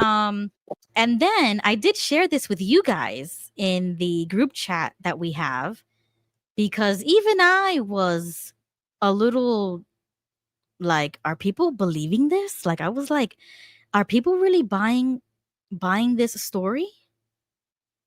Okay, right here. They killed him. You said Jeffrey Epstein committed suicide. People don't believe it. Well, I mean, listen, they have a right to their opinion, but as someone who has worked as a public defender, as a prosecutor, who's been in that prison system, who's been in the Metropolitan Detention Center, who's been in segregated housing, you know a suicide when you see one, and that's what that was. He killed himself. You want me to get, I've seen the whole file. He killed himself. I know it's hard work. Yeah, I'm not buying that one bit. Not at all. I think this is a chess move. Mm-hmm. And one of the other things that you're in an information war, right? Mm-hmm. Right. What's the best way to root out some bad actors? Put some disinformation out there. Mm-hmm. And even in the Q post, it said disinformation is necessary. It's kind of like when you're playing poker and you're bluffing your hand. You say you got a good hand, but you're bluffing. I think they're bluffing right here. Okay, so you think that they're doing it on purpose? I do. Personally, I do.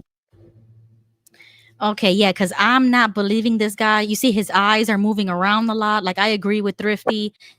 She says, watch the eyes. They go left towards Dan. I mean, his eyes are all over the place. And if you know anything about body language, because you know how you watch those YouTube videos of like body language experts and stuff like that, they're like, oh yeah, this guy is definitely lying when they look to the left.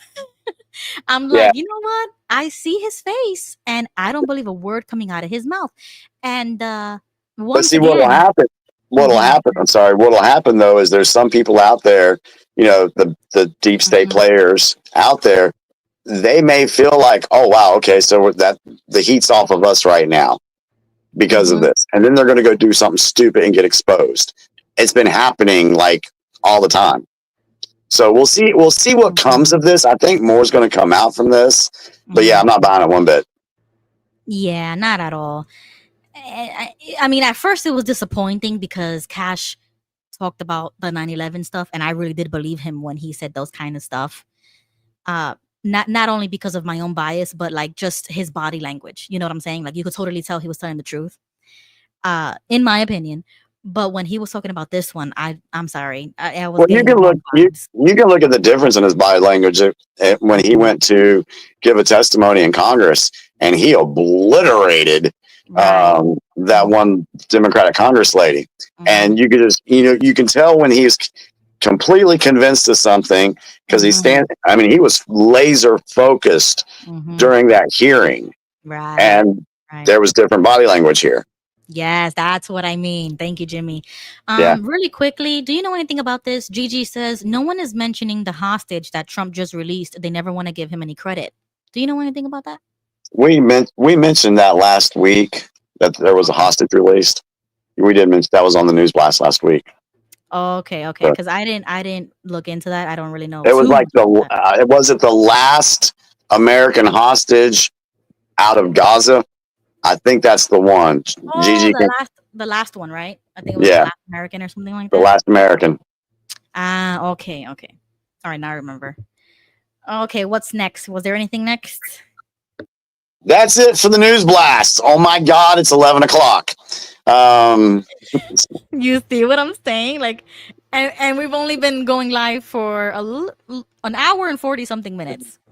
Well, yeah, you were late there we had that too. So damn, like 5 minutes. Damn. I think it was more like 15. Damn. Oh, I'm so angry at myself. I really wanted to like pinch myself. Like, damn. Well, I tell you, how long have we been live? Hour and 43. 43, yeah. All right, and it's 10:55, so that's 12 minutes. No, it's 12 minutes. Yo, damn. 12 minutes. All right. So I'm thinking, okay, so the money videos, they're 3 minutes. We've been playing a lot of videos tonight. We might want to stick with that right now. And that 24 minutes, I really want to get into that next. And the reason why is because the second part of the 16-year plan, I could probably do it in like 30 minutes. But I know we got about 35 minutes of video still left to play. So that takes us to 11:30, and then we got to talk about it. So let's go that route. Let's go with the money thing and then come back to the 16-year plan. And if we don't have time at the end of the night, we will pick up on this first thing next week. Okay, so the money video, it's 24 minutes. It breaks down the financial system. So this is what Jimmy shared with me. Hang on. We need to play our little intro for the conspiracy. Yeah, I was just about to ask you if this is the time because this is the time. This is the time. Segment. All right, everybody. Yeah.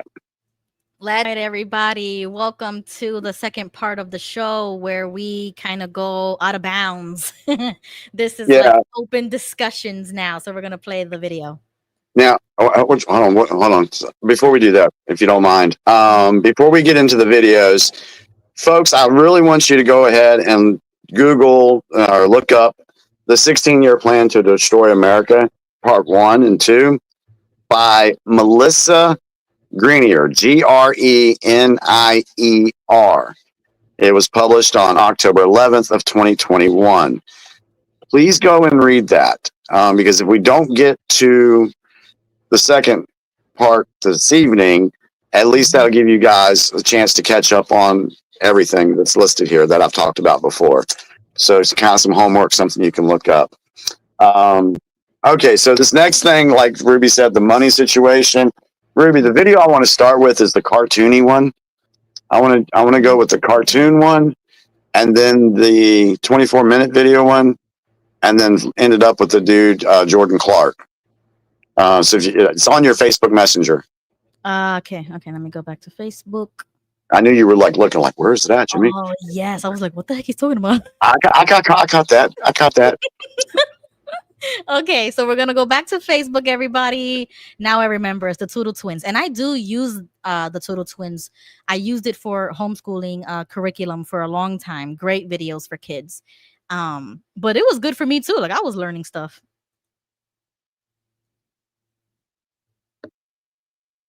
Just a bill, a dollar bill. I represent your future salary that you can spend it well.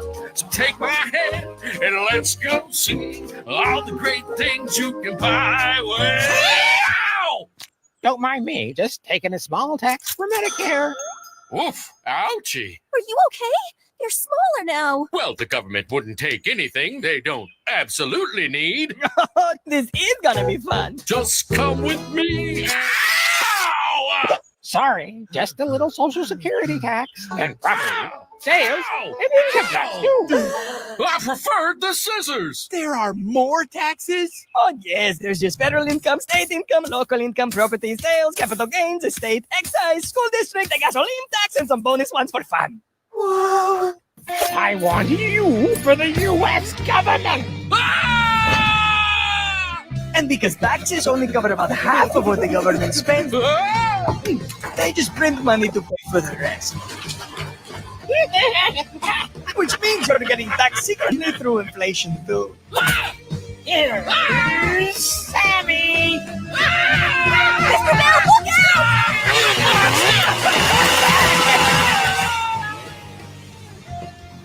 Oh, poor Mr. Bill. There's so much less of you now. I thought we earned this money.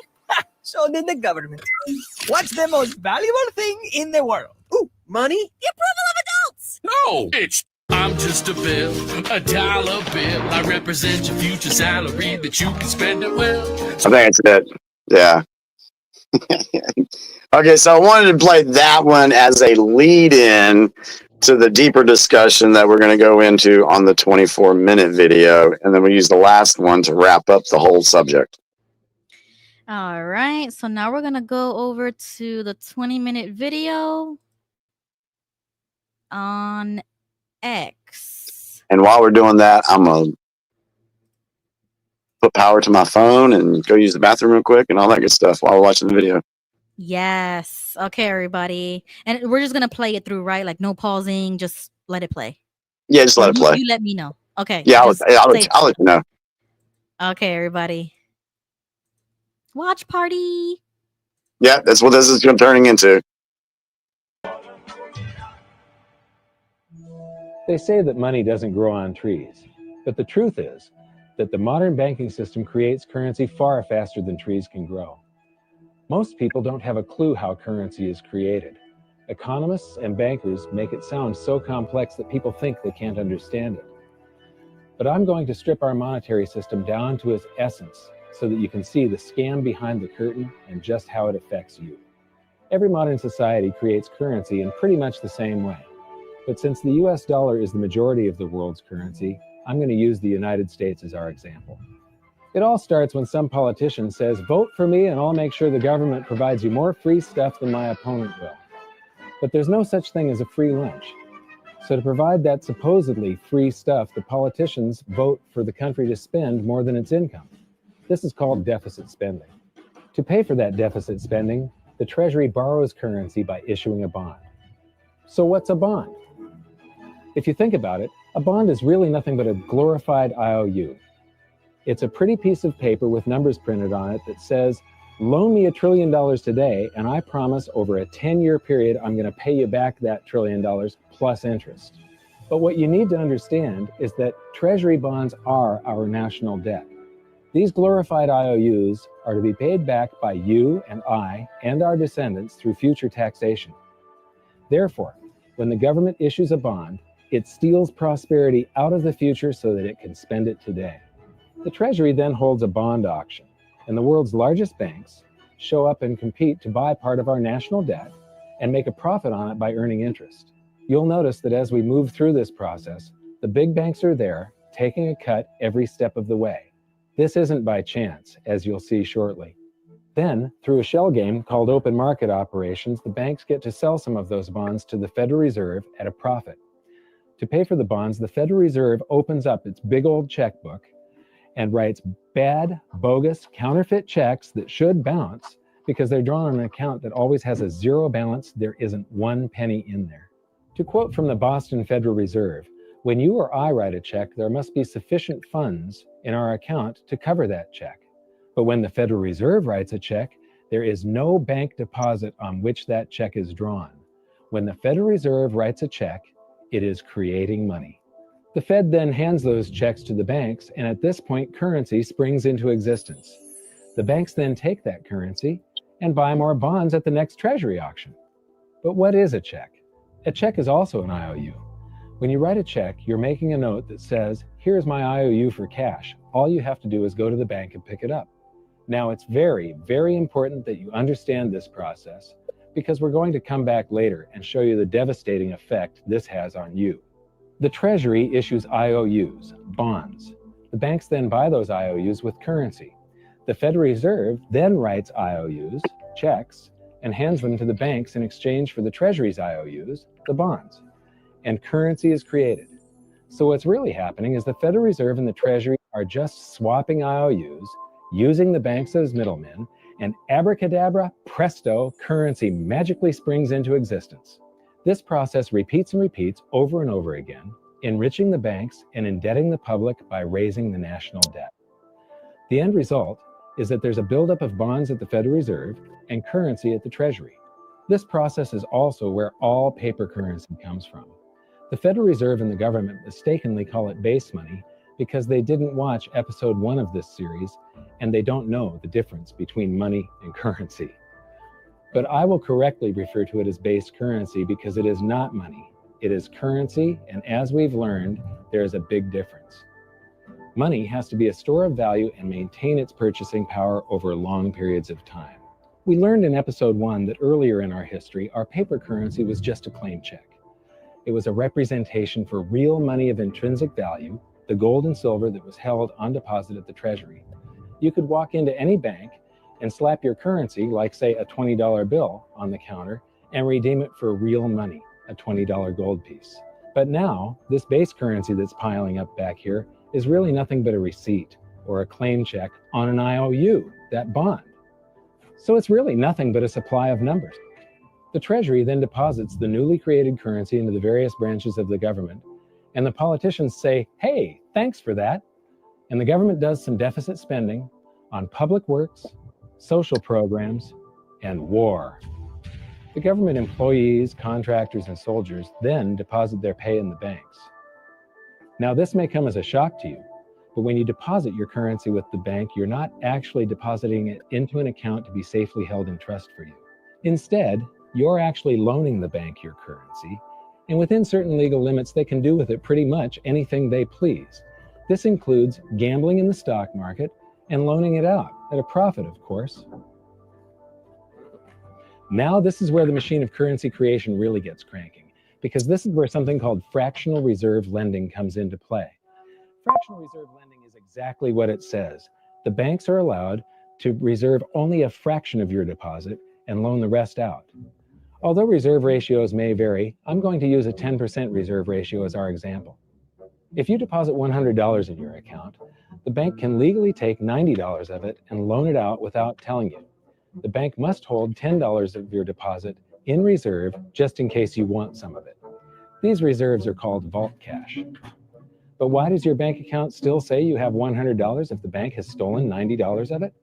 Because the bank left IOUs it created called bank credit in its place. Now, I know this sounds crazy, but here it is in black and white from the Fed. Commercial banks create checkbook money when they grant a loan simply by adding new deposit dollars in accounts on their books in exchange for a borrower's IOU. These are nothing but numbers that the banks type into their computers.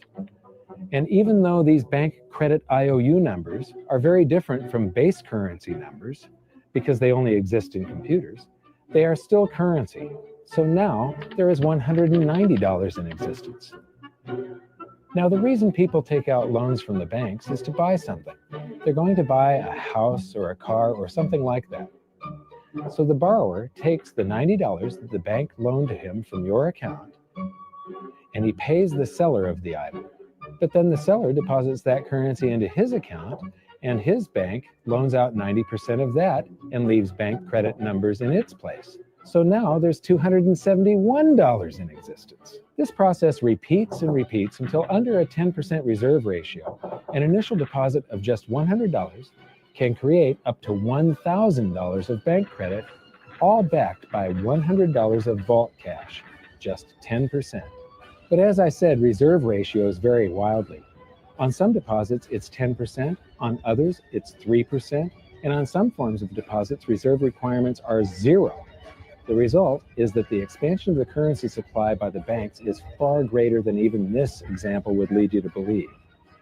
So once again, when currency is deposited in the banks get to lend it out, and then it gets redeposited and relent, redeposited and relent, redeposited and relent over and over again, creating bank credit all the way.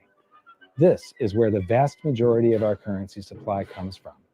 In fact, 92 to 96% of all currency in existence is created not by the government, but here in the banking system. Now, massive amounts of currency spewing into society may at first sound like a fun idea. That is, until you remember one of the most important hidden secrets of money from episode 1, that the prices of everyday goods and services act as a sponge on an expanding currency supply. The more currency we have, the more prices rise. This is where inflation comes from. The true definition of inflation is an expansion of the currency supply. Rising prices are merely the symptom. So our entire currency supply is nothing but a couple of bucks whipped up in this hocus-pocus scam where the Treasury and the Federal Reserve swap glorified IOUs, and a bunch of numbers that the banks just type into their computers. That's it. That's our entire currency supply. It's nothing but a supply of numbers. Some of them printed, most of them typed. And there is nothing else. But if you thought that was crazy, get ready to enter the twilight zone of modern economics. We work for some of that currency supply. True wealth is your time, but we trade away moments of our lives, hour by hour, day by day, and year by year, for numbers that somebody printed on pieces of paper or just typed into a computer. Now those numbers represent our blood, sweat, tears, labor, ideas, and talent. We are what gives the currency its value. But here comes the really cruel joke. We work hard so that we can save some of that currency, so that we can pay the tax collector in the United States, it's known as the IRS. They then turn it over to the Treasury so that the Treasury can pay the principal plus interest on that bond that the Federal Reserve bought with a check drawn on an account that has nothing in it. Now let's do a recap on this section because this is where the system begins to rob you and I on a massive scale. Much of our taxes are not used for schools, roads, and public services, but to pay interest on bonds that the Federal Reserve bought with a check drawn on an account that has nothing in it. The Federal Reserve is committing fraud. But here's one of the biggest secrets of them all. Before the establishment of the Federal Reserve, there was no need for personal income tax. The Federal Reserve was created in 1913, and that very same year, the Constitution was amended to allow income tax. Do you really think this was just a coincidence? Ask yourself how much income tax you've paid over your lifetime. Much of it has been silently siphoned away into the hands of those who own the system. Yes, this system has owners. Who they are is an even bigger secret that we'll get to shortly. But first, we need to understand the mumbo-jumbo of the so-called debt ceiling. It's all based on a huge paradox. There was interest due on that bond, and there was interest due on every one of those loans that the banks made.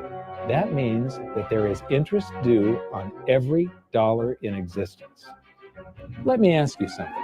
If you borrow the very first dollar into existence, and that's the only dollar that exists on the planet, but you promise to pay it back plus another dollar's worth of interest, where do you get the second dollar to pay the interest?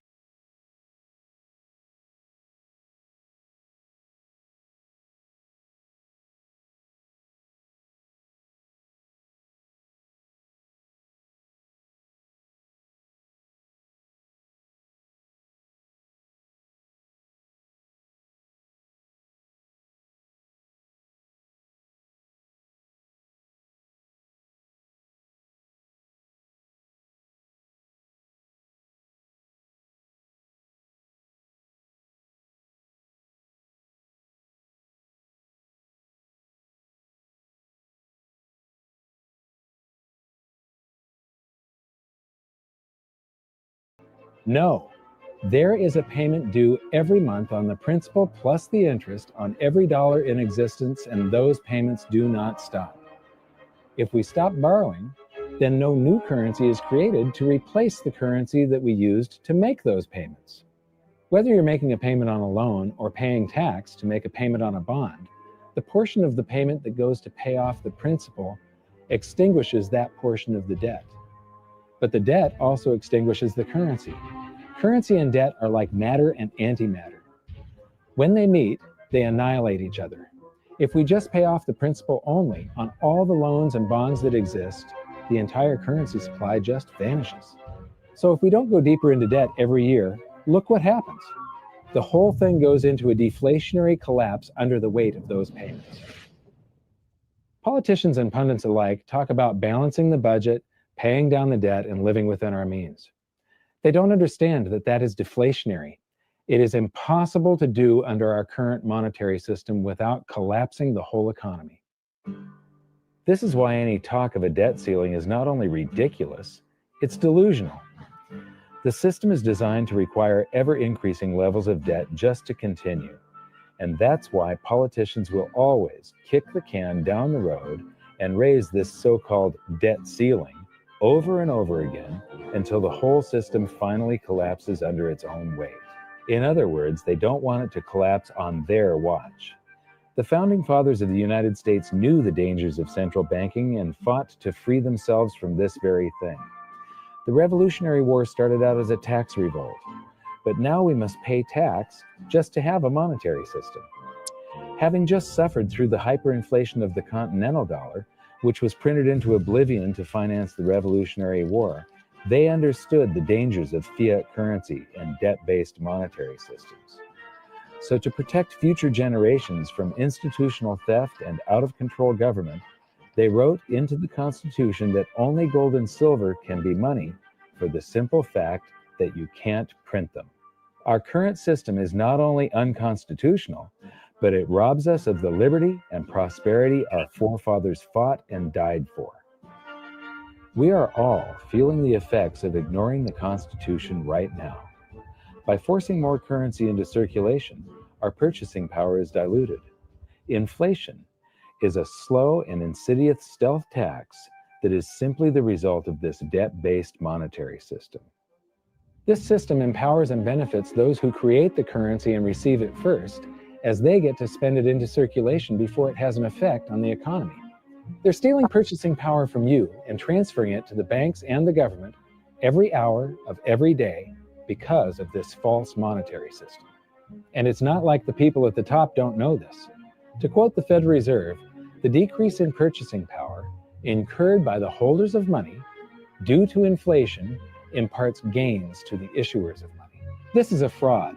It is a pyramid scheme, it is a Ponzi scheme, it's a scam, and it's a lie. Our entire monetary system is nothing but a form of legalized theft. But here's the biggest con job of them all. The Federal Reserve is not federal. It has stockholders. There is no federal agency that has stockholders. What's a stockholder? A share of stock represents a percentage of ownership in a corporation. So the stockholders are the owners of that corporation. Therefore, the Federal Reserve is a private corporation with owners. And you can see it for yourself if you go to the Federal Reserve's website, and it will say the stockholders receive an annual dividend of 6%. Now, we know that the stock in the Federal Reserve was originally issued to the largest banks in the United States. But because of mergers and acquisitions through the years, you can't actually trace who owns the stock in the Federal Reserve. That's a very closely guarded secret. My guess would be that the owners are those primary dealers, the banks that get to make a profit by selling part of our national debt, those bonds, to the Federal Reserve, who buys them with a check from nothing. Then we pay tax to pay the principal and the interest on those bonds so that the Federal Reserve can pay the banks a 6% dividend. Don't be alarmed if you don't quite comprehend the deception of this system at first glance. Very few people do. It is purposely complex. The economist John Maynard Keynes once wrote, "By this means, government may secretly and unobserved confiscate the wealth of the people, and not one man in a million will detect the theft." I believe that presented correctly, anyone can understand this system, regardless of how complex it is. So let's do a recap and break it down even more. The way the system works is that, step 1, the government creates glorified IOUs. These bonds increase our national debt and put the public on the hook to pay it back. Step 2, IOUs are swapped to create currency. The Treasury sells the bonds to the banks. The banks then turn around and sell our national debt at a profit to the Federal Reserve, which they probably own. The Federal Reserve then opens its checkbook that doesn't have a penny in it and buys those IOUs with IOUs that it writes, checks, on a checking account that has a zero balance. Then they give those checks to the banks and currency just springs into existence. And then the whole process repeats. This results in a buildup of bonds at the Federal Reserve and currency at the Treasury, which is really just a supply of numbers. The Treasury then deposits the numbers in the various branches of the government, and we get to step 3. The government spends the numbers on promises, public works, social programs, and war. Then the government employees, contractors, and soldiers deposit their pay into the banks, and we get to step 4, where the banks multiply the numbers by magically inventing more IOUs through fractional reserve lending, where they steal a portion of everyone's deposit and lend it out. That currency gets redeposited, and then a portion is stolen again. And the process repeats over and over, magnifying the currency supply exponentially. Then we work for some of those numbers, which brings us to step 5, where our numbers are taxed. We pay tax to the IRS, who then turns our numbers over to the Treasury, so the Treasury can pay the principal plus the interest on bonds that were purchased by the Federal Reserve with a check from nothing. Then we get to step 6, the debt ceiling delusion. The system is designed to require ever-increasing levels of debt and will eventually collapse under its own weight because politicians always kick the can down the road. They don't want it to collapse on their watch. And finally, step 7, the secret owners take their cut. The world's largest banks own the Federal Reserve. Those banks make a profit selling our national debt to the Fed. They make a profit when the Fed pays them interest on the reserves held at the Fed, and the Fed pays them a 6% dividend on their ownership of the Fed. This system is fundamentally evil. It funnels wealth from the working population to the government and the banking sector. It is the cause of the artificial booms and busts of modern economies, and it causes great disparity of wealth between the rich and the working class. And it is only possible because we no longer use real money, we use currency. But worst of all, it is a form of enslavement. Bond is the root word of bondage. Whenever a government issues a bond, it is a promise to make us pay tax in the future. Nobody asked you if you wanted to pay tax today for the prosperity we all enjoyed in the last century. Nobody is asking our children if they want to work hard in the future to pay for the prosperity we're enjoying now. George Washington once wrote to James Madison, "No generation has the right to contract debts greater than can be paid off during the course of its own existence. By stealing prosperity from tomorrow so we can spend it today, we enslave ourselves and future generations. Now, this all sounds pretty bad, but there is great hope, for you are the greatest threat to this false monetary system. This system relies on the public being ignorant of its workings. Please share this knowledge with everyone you know, because an informed public that fully understands the system can build a better future for generations to come. And now I leave you with this quote, widely attributed to a former director of the Bank of England. The modern banking system manufactures money out of nothing.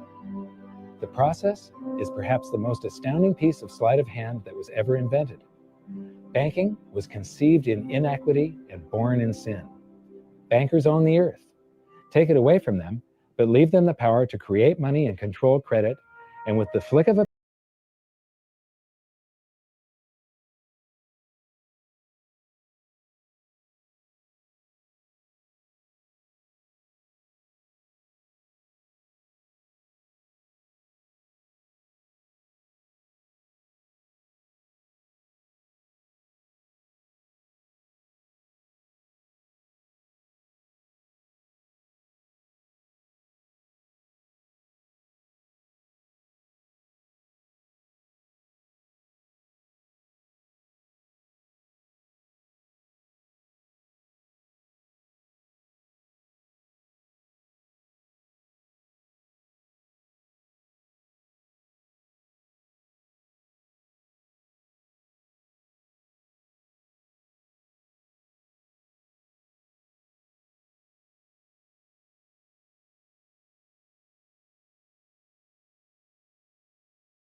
All right, let's go ahead and run the third video.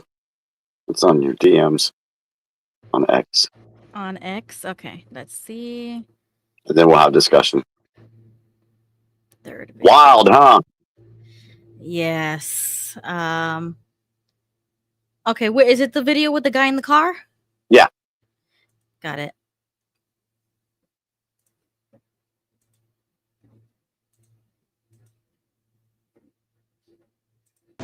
You know, people can't see it yet. I really don't know what's going to help people see it. It is so blatantly obvious that the last 4 to 8 years has been nothing but an operation, and that Trump is now showing the people what this country and the world should have always been. See, when people realize that the Federal Reserve is a never-ending credit card for these corrupt elites and the things they do not only in America but around the world to blackmail, set people up, fund NGOs, fund all the organizations and the different groups like Antifa, BLM. See, when people realize that, it will make sense on a lot of things that are happening. But when people also realize that the Federal Reserve decided to tax everybody as slaves to pay off their interest that was owed, right?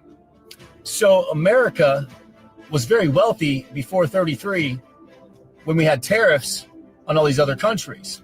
See, what happens is tariffs bring jobs and money back into this country. Tariffs means more money coming in to where us slaves don't have to pay this Federal Reserve System the taxation That should have never happened.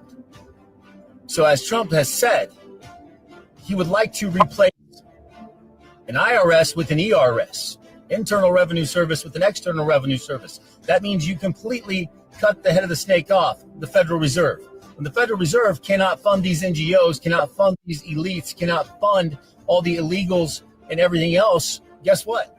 It doesn't exist anymore. So if you go back to 2017, the capitulation tour, when Trump went around with all these countries, introduced himself, probably had some great words. Hey, here's what's going to come. Here's what's going on. We're going to work together under a continuity of government. Well, what do you think's happening right now? He's back on that tour, confirming those deals, showing the American people. Not only that, showing the American people, look how beautiful these countries are. These third world countries that, people say are nothing but war-driven and completely, terribly dismantled. I mean, if you listen to the news, these countries are in poverty and they're ugly. If I recall now, if you see all these videos from Dan Scavino, I mean, these are beautiful countries. But it's very obvious, guys, our money and our jobs and everything was sent overseas in the last, 50 to 100 years. Yeah. We are slaves to pay back a Federal Reserve System that does nothing but fund the criminal evil. And now that comes to an end. Now we bring money back with tariffs. Now people come back with jobs and production to the United States. Now we are not slaves to the Federal Reserve System. If you can't see this by now, I don't know how to help you. But this is the movie playing out. Like, we all knew about Comey. Comey's been all over the Q board. If you look at the Q board, Comey's, just type in Comey or Corny, if you know what I'm talking about. We all know what happened. They spied on Trump, Crossfire Hurricane. They tried to overthrow an election in 2020. They did. They released a bioweapon to kill humanity, and it hurt so many people. But you know what? Sometimes you got to show the people. And thank God Trump won in 2016. Or we'd be in FEMA camps, probably in coffins or guillotines. That's facts. The enemy lost. But now we show the people. And by the way, you can't have justice with a corrupt judicial system. So for everyone that wants arrests, for everyone that wants to see all these people thrown in prison and stuff and go through the process, we are a country of law and order. We have an issue. Judges and courts and much more are all compromised. How can we arrest people when literally the judges and the courts are on the criminal side? So that's the other part of the movie you're seeing play out. Expose all the courts, expose all the corruption, expose all the judges. It's coming. Chin up. Man, the golden age, baby. That celebration is supposed to start on May 26th. We'll see what that is. Cheers. Love y'all.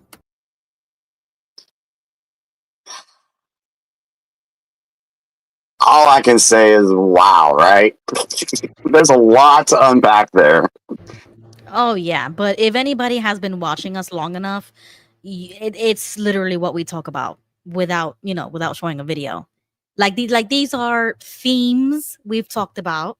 These are political ideologies, constitutional, non-constitutional. We talk about this all the time, which is why I'm a constitutionalist. I want whatever is on that paper, and if it's not there, don't do it. And if we can do without it, we can abolish all of these things. That's why I call myself an abolitionist. Abolish all of those things, and let's go back to the beginnings. And so this actually explains. I mean, I know we've talked about stuff like this in the money system and everything, but we've never really laid it out on how it operates and how it works.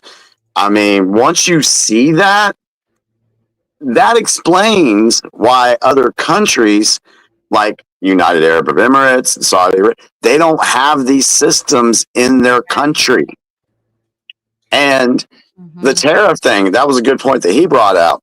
The tariffs, that's bringing real money back into the country that would replace that system that has been set up to enslave us all. Exactly, which is why he called it evil. Did you catch that? That he said that this system is evil. The bondage bonds. Well, yeah, I mean, slaves to the system. yeah, and this has been talked about, and this is a battle that's been fought before in America, but this has been the longest one. For example, they had the Bank of England, Bank of London had a 10-year charter on a system like we just saw at the beginning of our nation. Well, that charter ran out, and I can't remember which president it was. Maybe it was Jefferson or whatever, but they did not renew the charter. That pissed off England, which forced into what? The War of 1812. Right. And then after the War of 1812, then whatever president it was at the time, he's like, okay, all right, we'll give you your second central bank. And so that system we just saw came back to play in America. Well, Andrew Jackson came back and said, no, that's not working for the people. So he fought and defeated the Second Federal Reserve, Second Central Bank. Lincoln wanted to keep away from that system, but no, they had to take him out. And then in 1913, 1912, with the whole Titanic situation, you had guys on there that opposed that system that we just watched, and they were taken out. And then a year later, we have the Federal Reserve that we still have in play now. So all this time has gone by, and people have had no clue that the way they know the system was corrupt, but they didn't know how it was being done, which made it very difficult for the people to fight against that. Now, we did have people come out throughout history telling us, hey, this is what's going on. Kennedy. Right. They took him out. Exactly. Like that video I showed you. Exactly. And that video also said, like, in the 30s, Hitler was the only one to illegalize usury. Usury, that's what this is. Interest. So he kicked out that system that we just watched. Right. Exactly.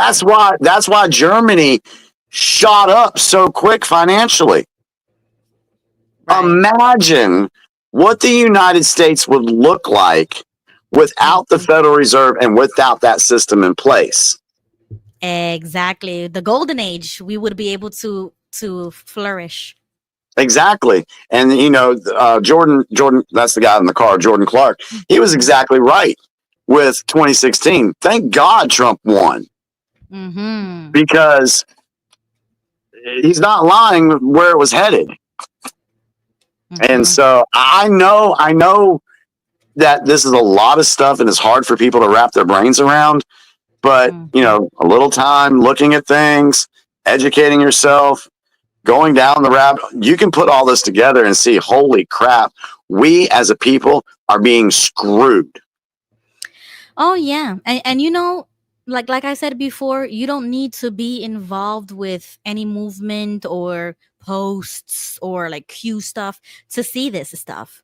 I mean, even the whole existence of the CIA, this is what they did to other countries to take power and to dismantle their currency, their government. Yes. Literally, they did it to other countries, so it's not that far-fetched to say that they would do it from within, because they've done it outside.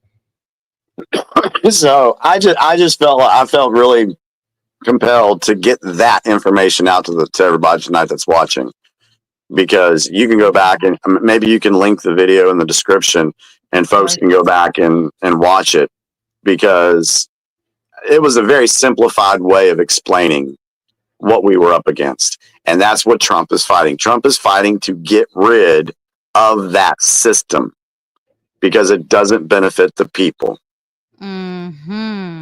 Okay, let's see if this link goes through just in case. Okay, so if anybody sees the chat right now, I just posted the X post that has that video, but I'll also put it in the description just in case. And I also included the StreamYard link if anybody wants to hop on. So that's also in the chat.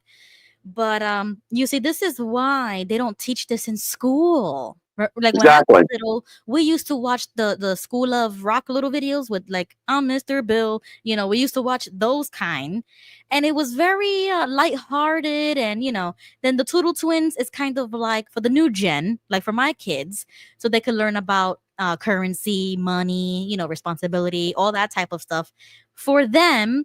But it's not coming from the government. You see what I'm saying? Like it's not bull crap. It's actually like the real stuff that we Right. want them to be learning and to understand how unconstitutional these things are. Yep, absolutely. Any comments from the live chat on this subject that we've been talking about? Yes. Cat B says they infiltrate within. Yep. Beware.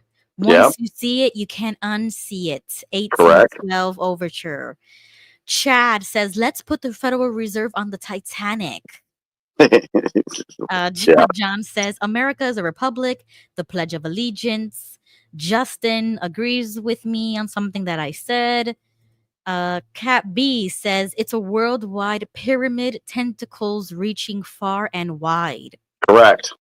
Steen says, grab your muskets, let's go. Yeah, so their whole new world order, that's what this was based on. Because as you saw, it said at one point these systems can collapse, but they still have to have a war, they have to have a catastrophic event, they got to eat up other countries to keep their system going. And that's what they did. They infiltrated many nations. And those folks are having a very difficult time financially, just like here in the United States. But then you look at other countries that are not doing this system, and you're like, wow, they're doing really good over there. What are they doing? What are they not doing? Right. Oh, and the whole fiat system, which is all fake. This is zeros and ones on a computer, and they only exist on the computer. It's not something that you can hold with your hands. It's not something physical.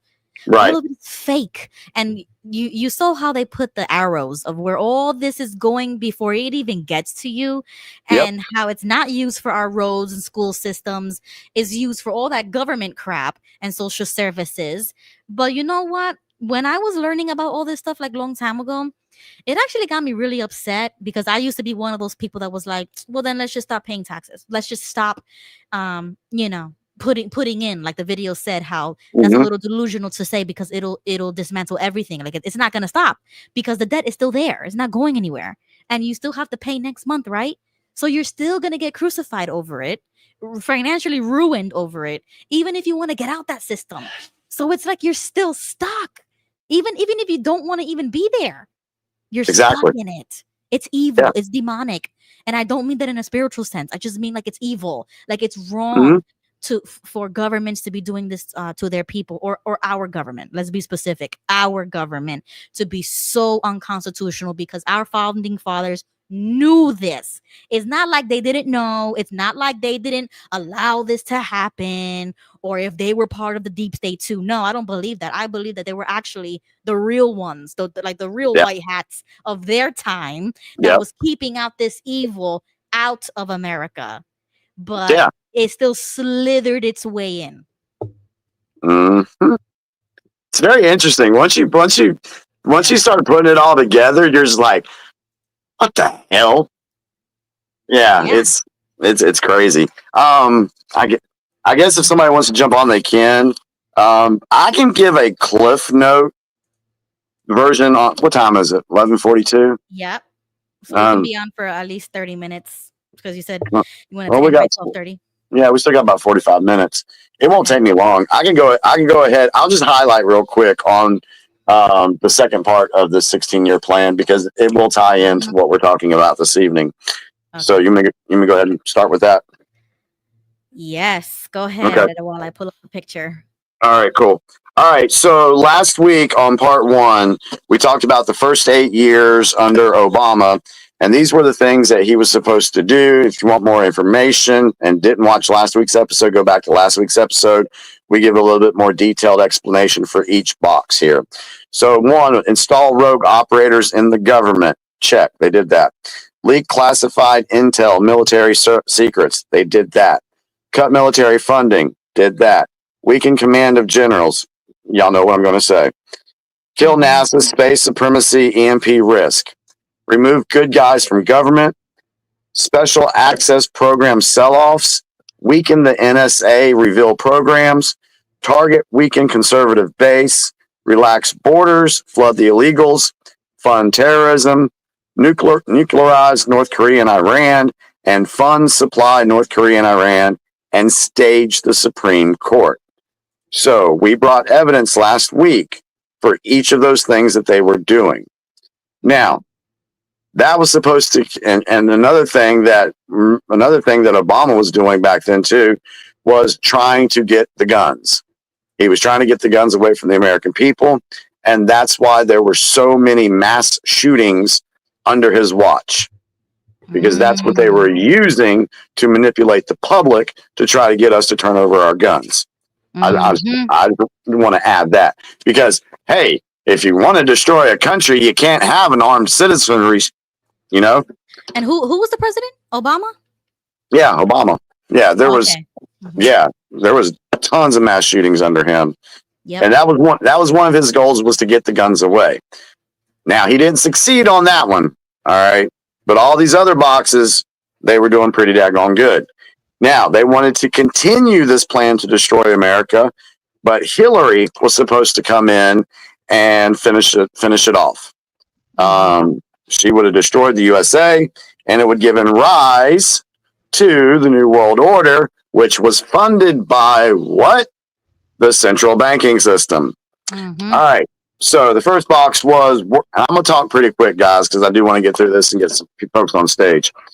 So we had World War III, real or orchestrated. Just real quick, Joe Biden's disgraced withdrawal from Afghanistan in August of 2021 is also a clear sign that the Democrats have and will continue to weaken our military. He surrendered the war to the Taliban, as well gave them $85 billion in military equipment, and causing the death of 13 U.S. service members. Then there was also the unwanted aggression from China, and that ended up putting pressure on Taiwan. China appears to be the main threat, but Russia and Iran are also becoming an issue. Russia has been interfering with Ukraine and Syria, which could escalate further, and Iran has been meddling with Iraq and Syria. Then it goes on to list a few more things on how they wanted to start a World War III. And these were all some of the byproducts of that plan that they were trying to do. Because we know if there would have been a World War III, the United States was supposed to lose. And that's why it was called orchestrated. Because if we lost, then we lose our Constitution, which gives them the right, the people that control the banking system and everything else, the power to do whatever they want to us. All right.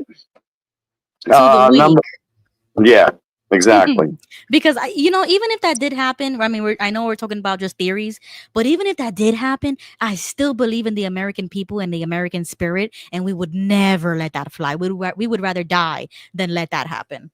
I would hope that, but then that would create the whole scenario that you see on TV with, the United States has gone to war, and you got the Southern people here. What's some of these programs? Like the Purge and Civil War. Yeah, and that's what it would have been like.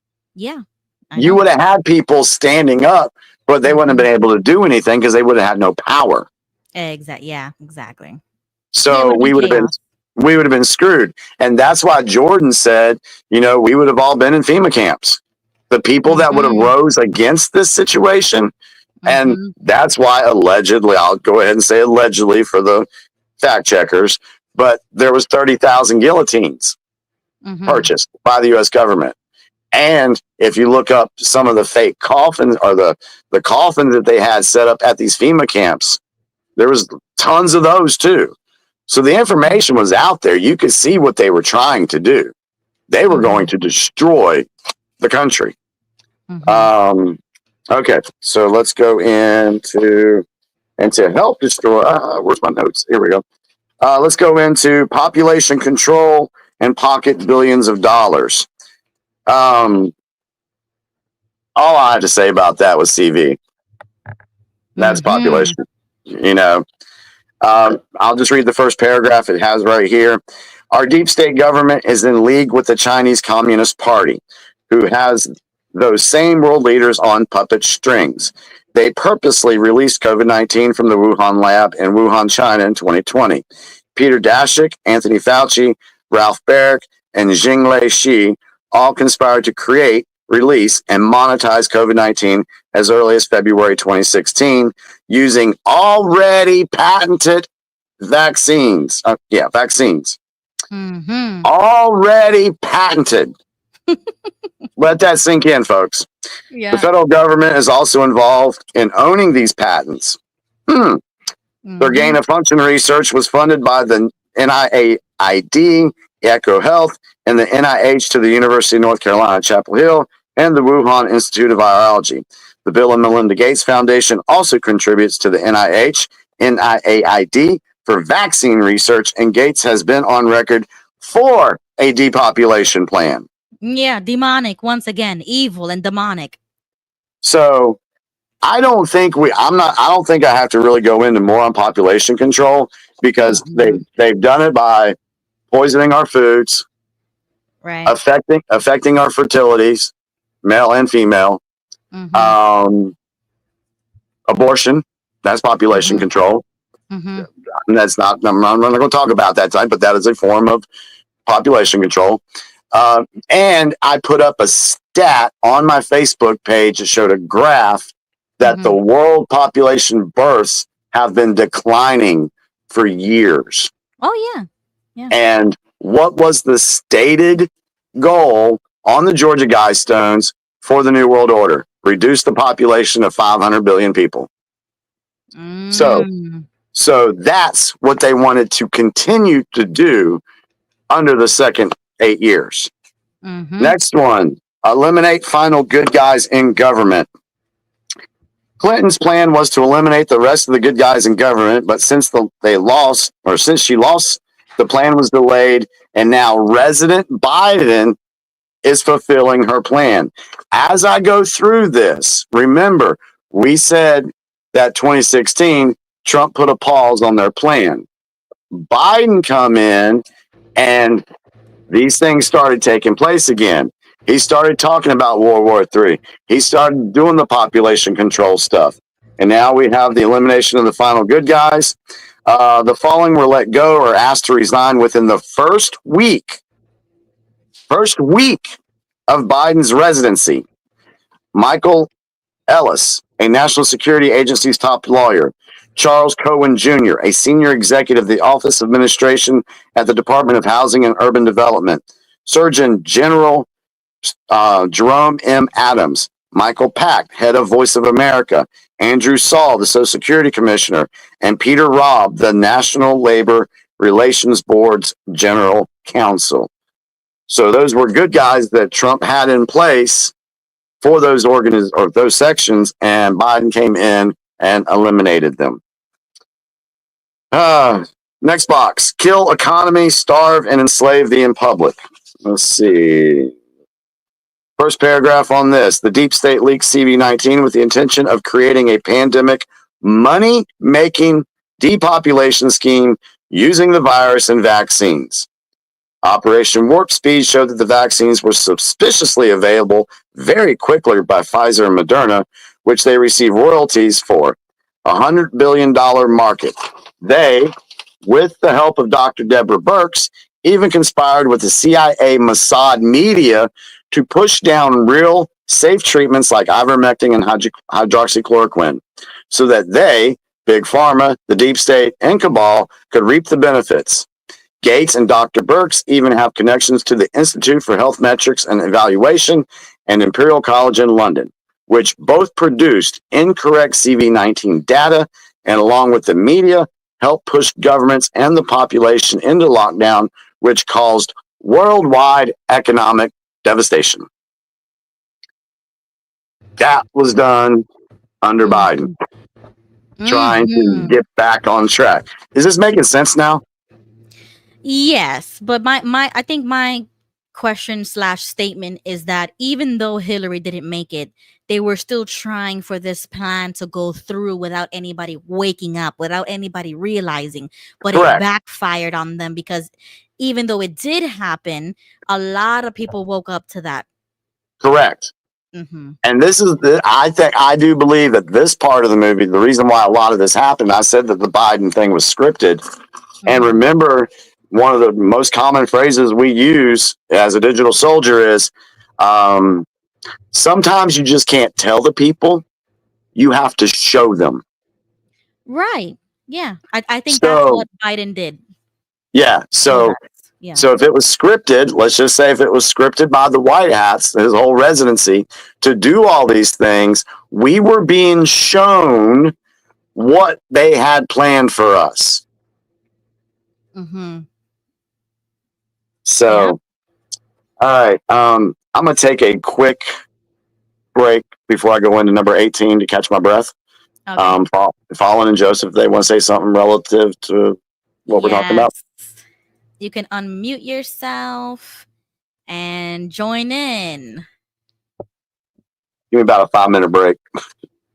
All right, go ahead. Fallon or Joseph, go ahead.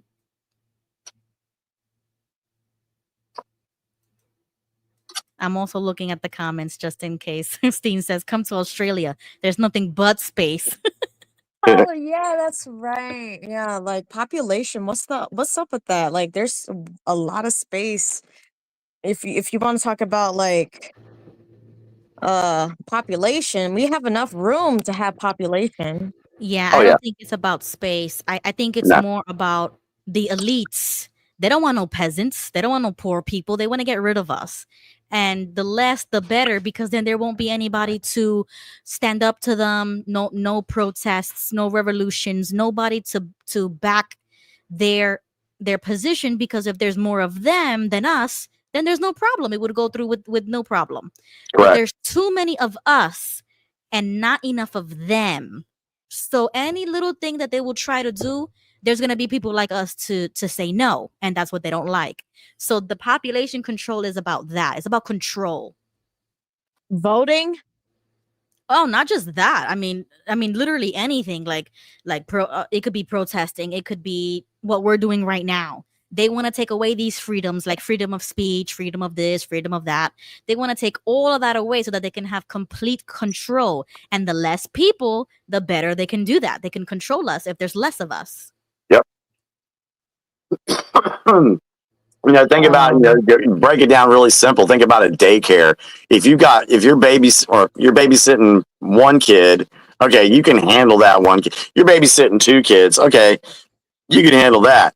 But if you were babysitting 24 kids, you would probably lose your mind and be out of control, right? Right. You need more adults. You need more people to control the amount that you have. Exactly. So, or you want to just get rid of the majority of them and go back to just controlling a couple of them. And that's what they wanted to do. They wanted to depopulate things so they can exert the control over those that were left. Right. And they try to do that by convincing us that there's no space. You see, that's just an excuse. And that's the misinformation, that's the propaganda, that they attack the traditional family values. They attack the global warming issue. And that's why I believe it's a hoax. It's not real. They attack the space issue as if there's no space. I think that's a hoax as well. There is enough space for all of us. And that also goes in line with the money video, because they want to make it seem as if we need those institutions when we don't. We can farm our own food. We can trade. We can barter. We can do things without fiat systems or paper money. We don't need that. Yeah. But they force us into believing, oh, you need credit. Oh, protect your credit score. Oh, you need to make an income. You need to be a 9 to 5. And you need to break those mental barriers, because that's how they're keeping you as a slave. Correct. 100%. Absolutely. Joseph or Fallon, do y'all have a comment for this stuff real quick? Well, the 16-year plan sounds very similar to the sixth and the seventh, the decline of an empire. Yeah. And the sixth area of decline of an empire is corruption, Mhm. and eventually in the seventh it will be total dismay and bust. Mhm. So they're trying to do all this within 16 years. Yep. In an empire, it takes several hundred years or centuries. So they have a real aggressive plan, and it was disrupted in 2016.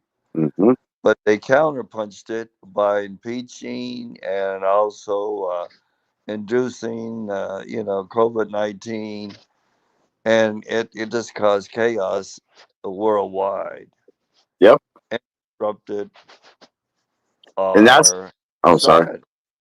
Yeah. And that's why when Trump became president in 2016, that's why there was so many attacks from everywhere, from Hollywood, from corrupt politicians, nothing but attacks. Literally, the thing that woke me up to the political stuff was, why is the media always attacking Trump? Right. That was the question that I had. And it started my political journey. Yeah, me too. And it wasn't like legitimate reasons, because I could understand if it was a legitimate reason, but it really wasn't. And if a normie says that, then you have big issues. Yeah. And really quickly before you move on, Jimmy, if we Sure. know that all this money is fake, then what happened in 2008 when everything crashed? Like is that not the symptom of exactly what we just talked about, when all those fake money systems fall and everybody loses everything, people lost jobs, homes, like people literally killed themselves over this, and it's like an enslavement to something that's fake. Let me be fair to the viewers to say I'm not going to speak about that because I don't know exactly everything that happened with the financial thing in 2008.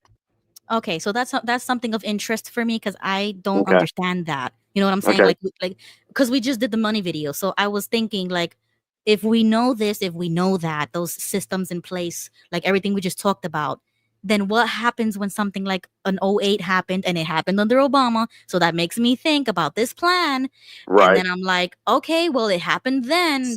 What happened? Like I'm missing something because I was too young during that time. Maybe that's something I can look into. What really happened in 2008 financial Yeah. crisis? Okay. Thank you, That, Jimmy. that's yeah. You can move on. Okay. So let's go into the next box was revise the Constitution. Remember, this is all the stuff that they wanted to do under Hillary, but it started happening back under Biden when Biden came in. Mm-hmm. Anyway, revise the Constitution. The National Archives, the Constitution of the United States contains a preamble and 7 articles that describe the way the government is structured and how it operates. A system of checks and balances prevents any one of these separate powers from becoming dominant. Articles 4 through 7 describe the relationship of the states to the federal government. Establish the Constitution as the supreme law of the land and define the amendments and ratification processes.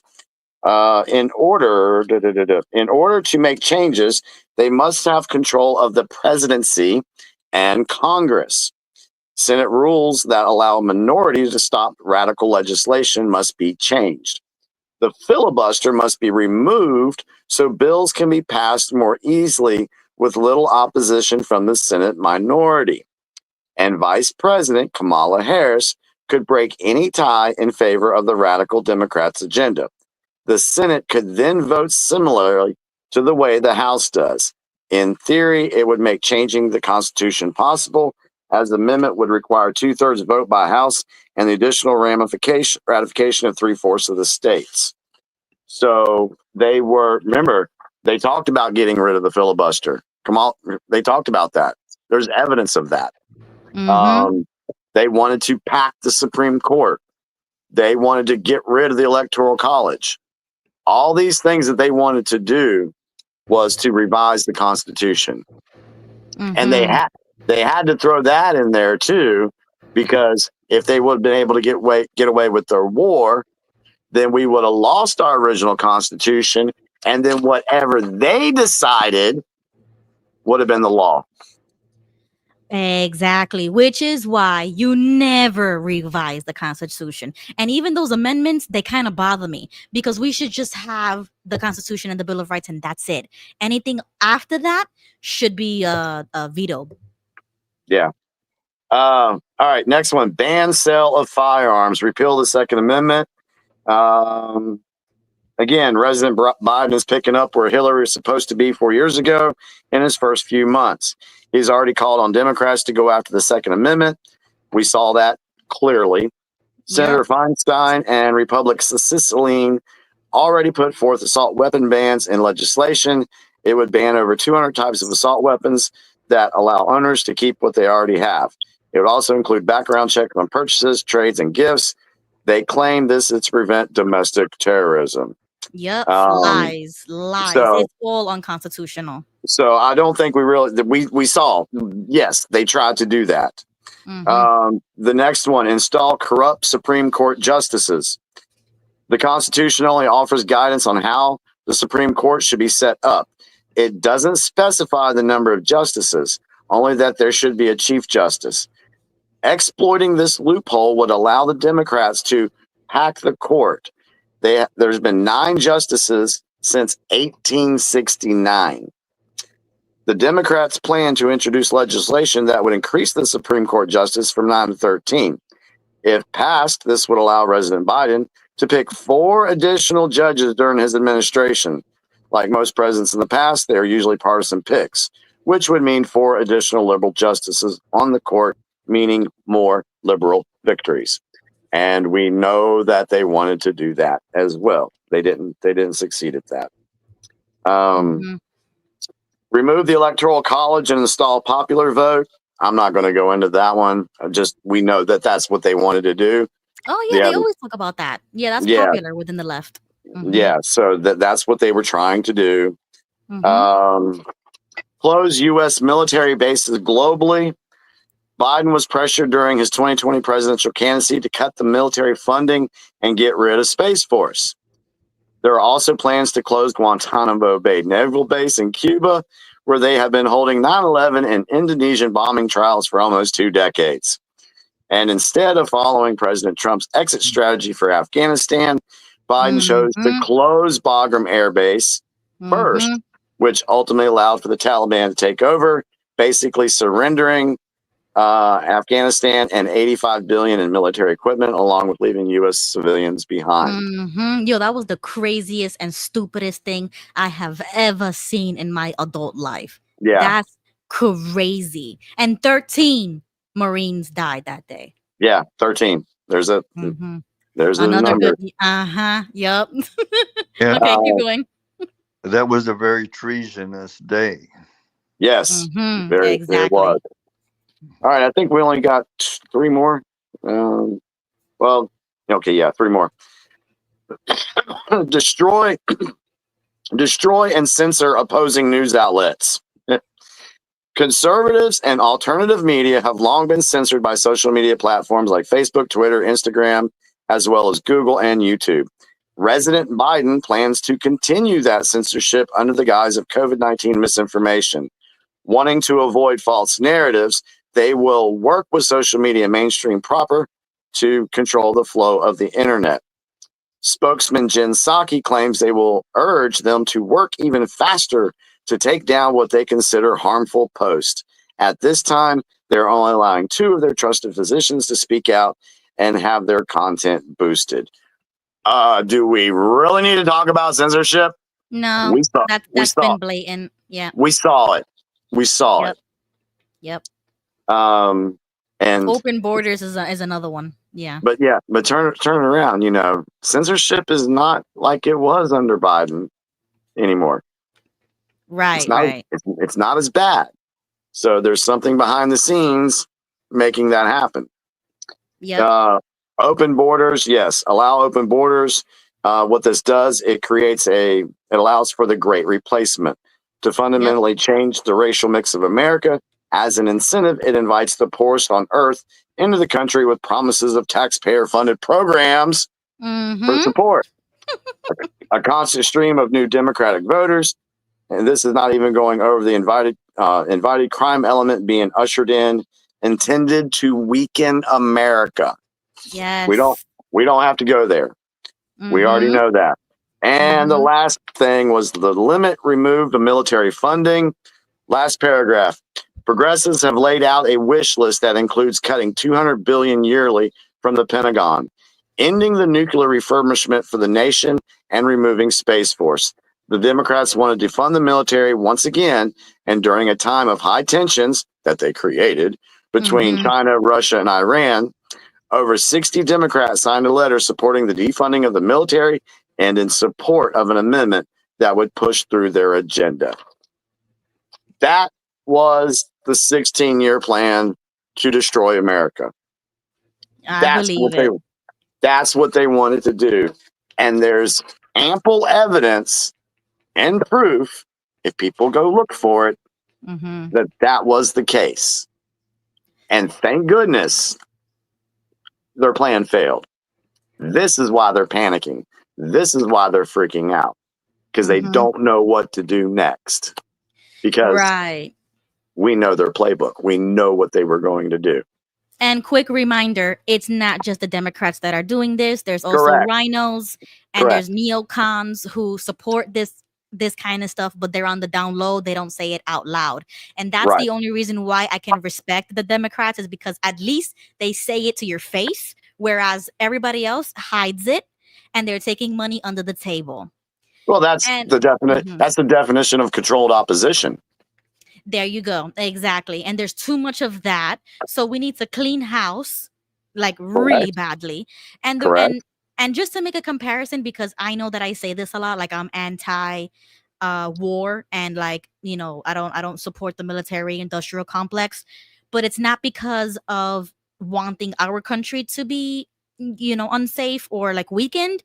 It's so that America can take their boot off of other people's necks, other countries' necks, and start putting that money towards our own country. Correct. And it all goes back. This is why I wanted to put these things together, because it all goes back to that money system. Exactly. That Federal Reserve central bank system. And that's why I say their plan has failed and that we're running on two parallel economies, because I think personally, this is what I see. I see that central bank system going away and the other system coming in, the quantum financial system coming in. That's what I see taking place right now. Okay, so really quickly, Gigi Gilbert just joined the stage, so I'm gonna let Gigi have about 3-minute comment, and then we're gonna move to Gail. Go ahead, Gigi. Well, I didn't have a comment. You had a question, and you were asking about, what was it you were asking that you didn't understand about? Oh, okay. So yeah, in regards to the whole money system and how fake it is, then what was the crash of 2008 and how real was that if everything's fake?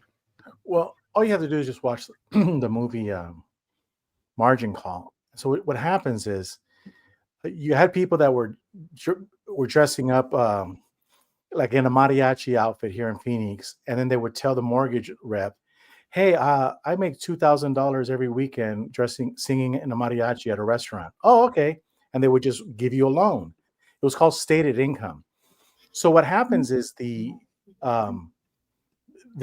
banks were forced by the government to give these loans out to people. And one way that they would do it is by relaxing the standards that are universal. It's like gravity. We all know how gravity works. We all know how to lend money because it's been done since the beginning of time. So they relax the standards. So this is what happens. It's just real simple. So when you got that mortgage that you couldn't really afford, then it gets put into like a folder, and they get a whole bunch of them, and then they create a big file, and then they go to Wall Street and they say, "Hey, who wants to buy these mortgage-backed securities?" Hence the word mortgage-backed securities. And so they sell them to to Baghdad, Saudi Arabia. They'll sell them to Russia, to anybody that would buy a U.S. Treasury. And so they have all of these securities in Wall Street, and basically it's just junk bonds. And the same thing is happening right now, like where you live at. People are doing property taxes, and they're building these huge buildings and school districts, like these huge stadiums.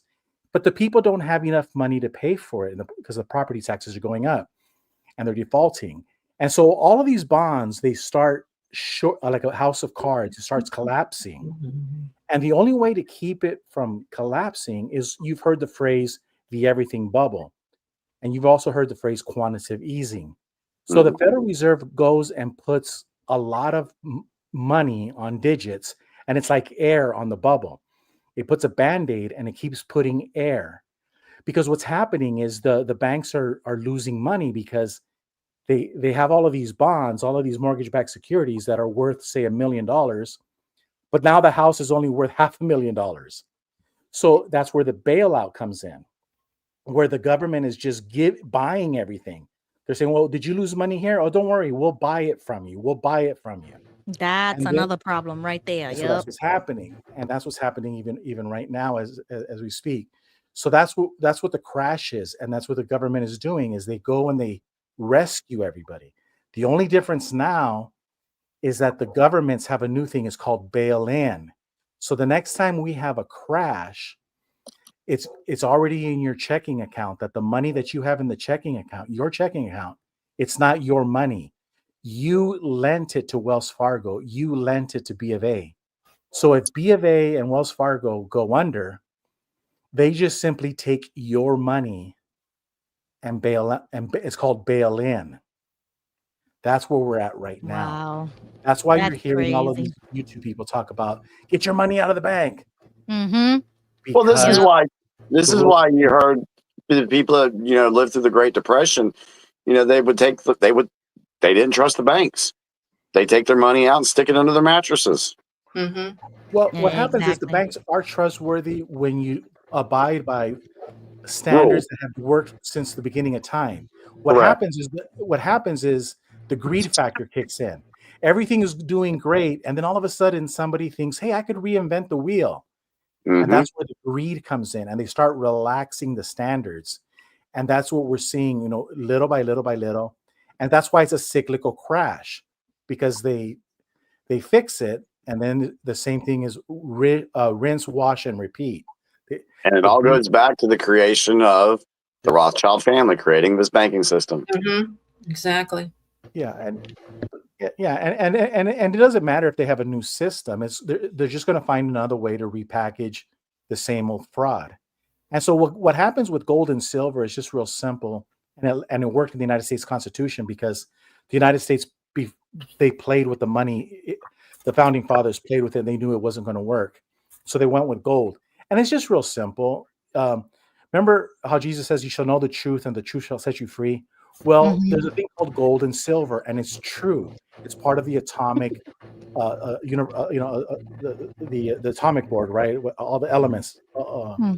So, gold and silver will always act like gold and silver, and we will always be liars as long as we're here on planet Earth. And so, no matter what kind of system we come up with, it's always going to fail, because the greed factor is always going to kick in. And so that's what the founding fathers were saying in the Constitution about gold and silver, is that gold and silver will always be true. And even though Mike Maloney is saying, well, they always try to make 100% gold into 90 to 80 to 70, we can't help ourselves. We can't help ourselves. This is what we do. We lie. But that's basically it, Ruby, is thank you, Gigi. The bubble. The Federal Reserve has this bubble, and they keep printing money, and that's air. It keeps the bubble inflated until one day it's so big, the hole is so big, and it pops, and no amount of air can, fix that bubble. Right. Wow. Thank you, Gigi, for a lot of people in the chat appreciate the way you explain things very well. Explained. I just want to move on to Gigi really quickly. Gail. Go ahead, Gail. Hi. I have two things. First of all, Jimmy, when you said that the CEO of Ben & Jerry's got arrested, did you tell everybody why he did? It didn't say in there. Wasn't it had something to do with kids? No, he was in Congress today. Robert Kennedy Jr. was speaking in Congress. He was in there along with a few others that tried to jump Robert Kennedy, and the police, the security police, grabbed the few people. Oh, really? And they grabbed the CEO as well, and they threw them out because they were trying to attack Robert Kennedy Jr. as he was speaking about long COVID and other topics. Thank you for adding that. Thank you for adding that. Appreciate You're that. welcome. Did you hear today that 12,000, I thought this was fascinating, 12,000 baby chicks were abandoned on a USPS truck in Camden, Delaware. A free-range farmer was shipping these chicks out. And as you know, what was going on with, they were vaccinating the chickens because of the egg yolk was killing the spike protein in your body. So This is how I'm thinking. Why do all of a sudden does this truck abandon all these baby chicks, and the animal shelters don't know what to do with them because there's baby chicks. I forgot what other baby pheasants and quails, and they don't know what to do with all these baby chicks. So I found that very suspicious. Why would he just stop the truck and leave all those baby chicks? So I didn't know if you heard about that today. I hadn't heard about that yet. Yeah. Wow. Isn't that fascinating? And also, I heard today about the peace. Did Trump make the peace deal with Putin today? It's very important that he does. Did he? Yeah, I think he posted that on X. It was either yesterday or today. He said that no, today he was supposed to be doing it. I don't know what happened. Oh, okay. Yeah, I'm not sure what's happening because I haven't done my research for tonight, so I don't know what's going on. This ties into the money situation because they don't want peace. The European Central Bank is about to collapse, and they don't want Trump making peace deals because they're making money off the Ukraine war. It was 170 billion so far for the Ukraine war.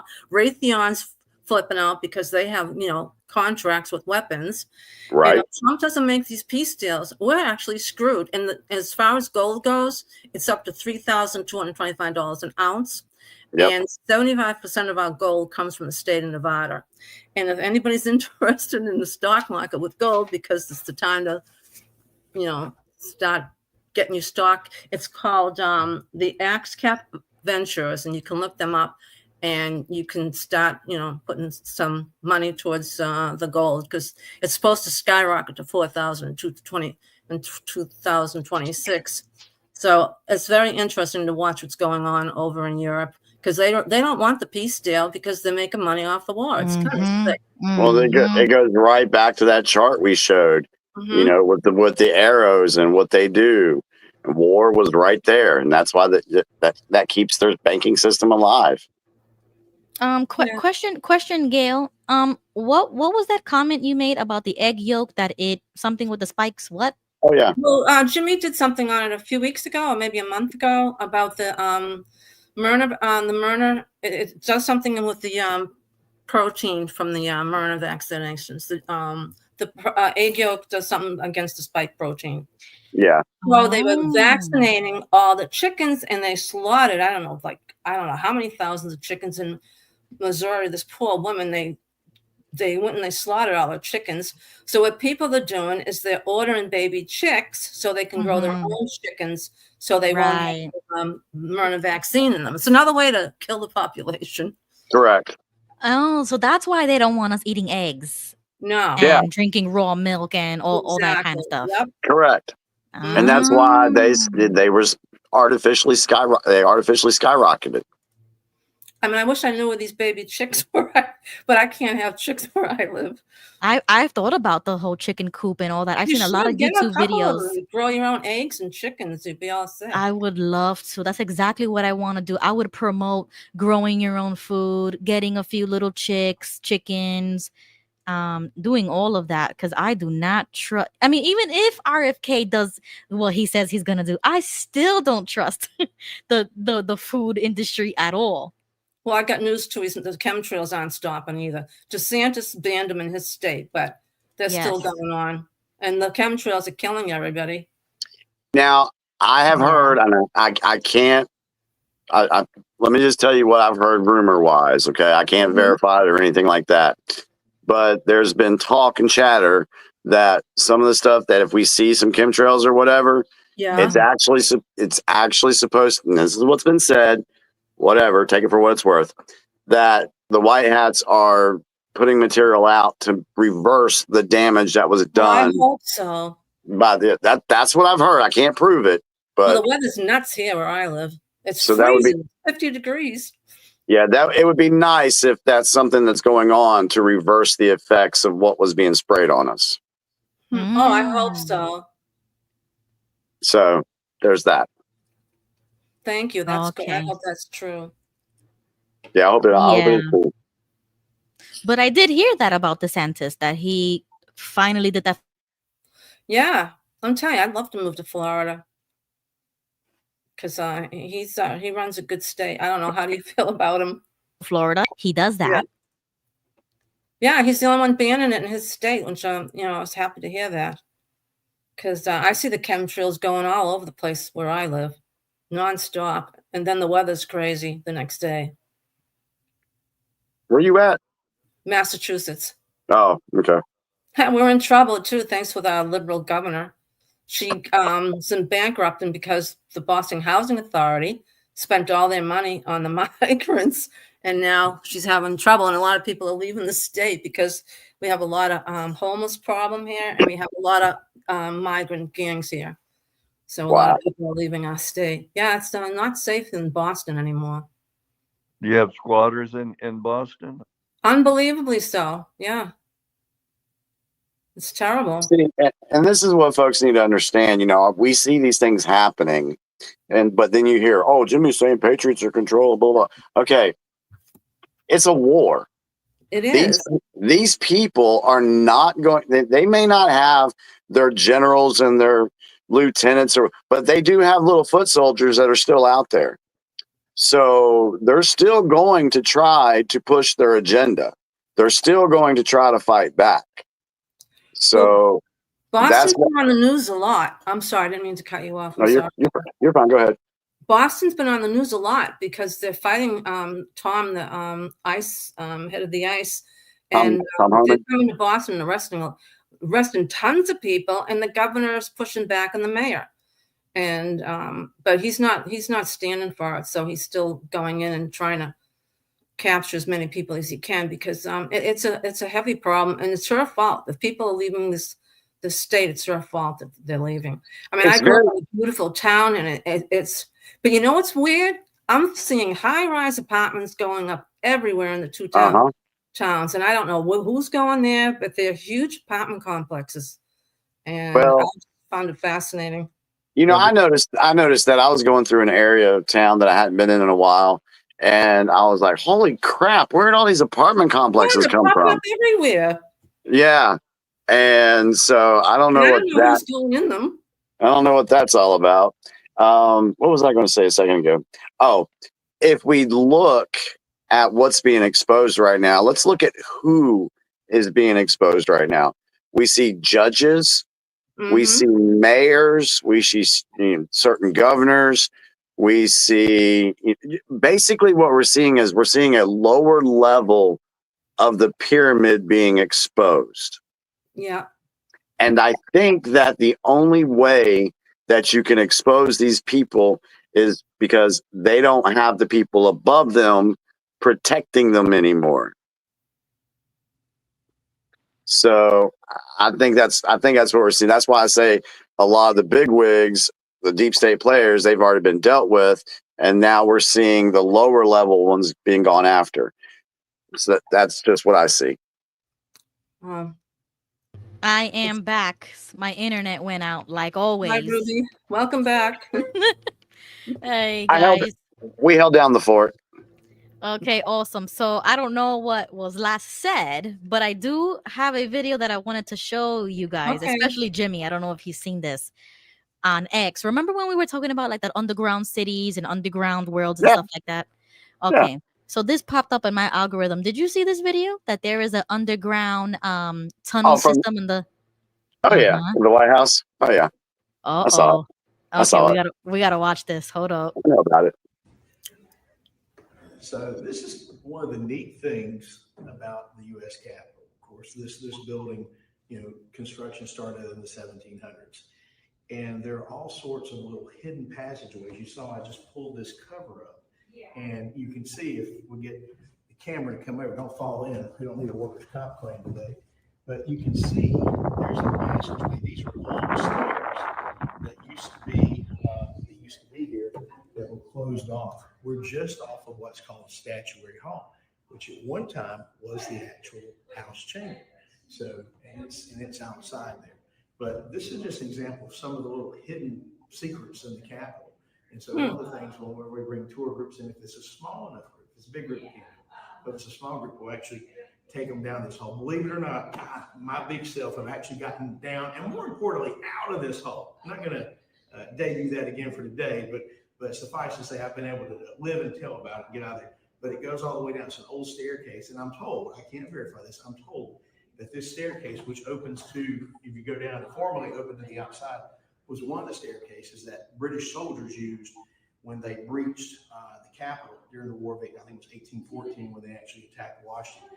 When they came in, it was one of the stairs that British soldiers actually came up. So a lot of just amazing history in this building. And so when folks come from North Carolina, we try to show things that once it's a small enough group, things are timed right, you can actually let folks go down there. The kids seem to love it. A lot of older folks, not so much. But and it's just one of the neat things about the Capitol, as well as the other day-to-day things that folks see all the time. Thought I might share that. Okay, so I saw that, and that was another. Okay. That doesn't surprise me. Right. But I like to see this that is actually being shown to us and it's not in a movie like Hollywood, like National Treasure. And those movies used to be like my favorite, or like conspiracy theories about underground ways that, people would come in and out. Oh, Julian made it. Hi, Julian. Thank you so much for making it. I'm going to let Julian have the last word here because Jimmy said he wanted to finish by 12:30, but I was waiting for Julian, so I'm glad he's here. Go ahead, Julian. I'm hearing some background. Okay, so it's probably... Yeah, we can hear you fine, but if you have a headset and you hear an echo, it's probably because you have both browsers open. So just exit YouTube and just keep StreamYard and you should be good. Oh, there I go. It's better. Seems a little... Well, I still got background here.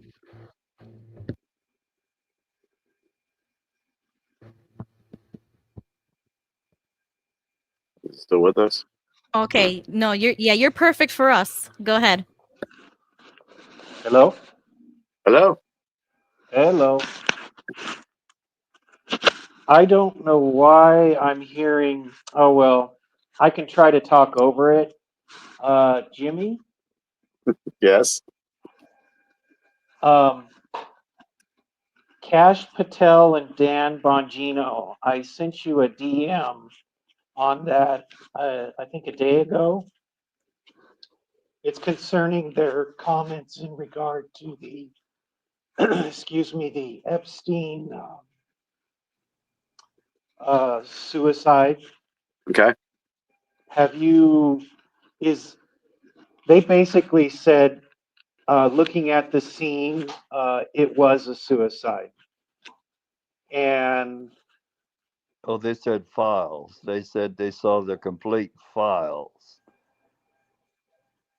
Yeah. Because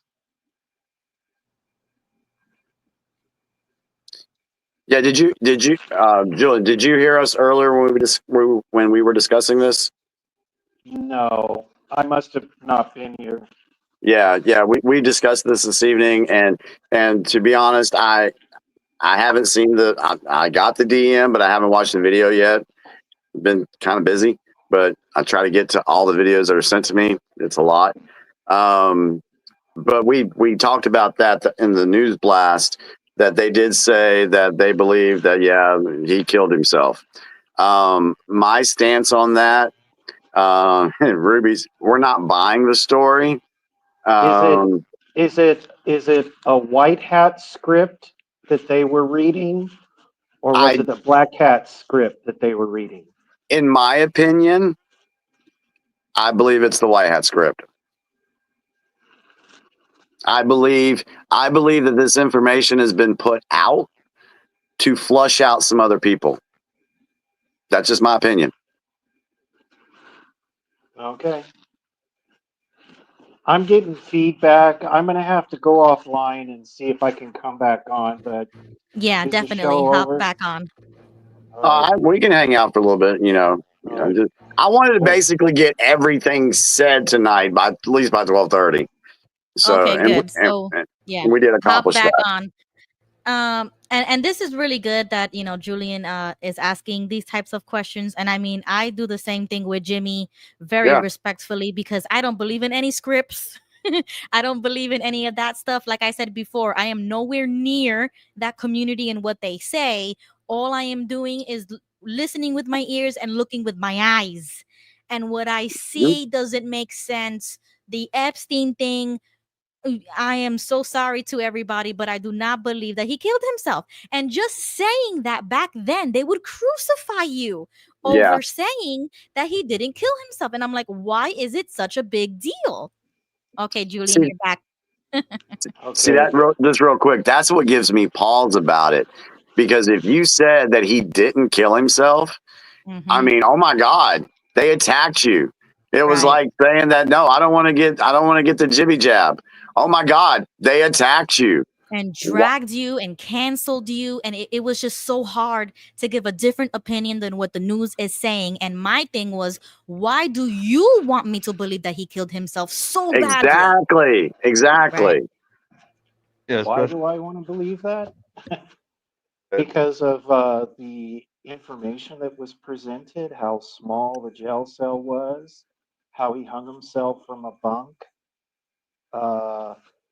the autopsy report on his neck vertebrae, that only somebody who through strangulation could have broke those bones. I mean, I find it, the camera malfunction, the security guards falling asleep. All that stuff's just too coincidental for me. Well, you're all about the dots, connecting the dots or seeing a pattern. Well, Yeah, I'm to open enough. It almost looks like to me, Bongino. I don't know. I think it's very disrespectful to we the people.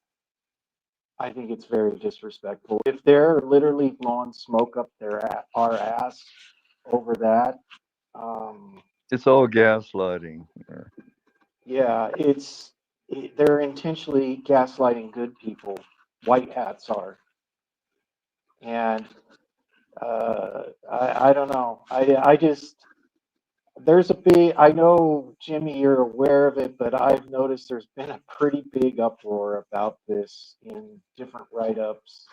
I looked at the Gateway Pundit a little bit today on it. And there's a lot of people that have gotten pissed over this. So I just thought I would bring that up. No, that's fair. Appreciate you bringing out your viewpoint.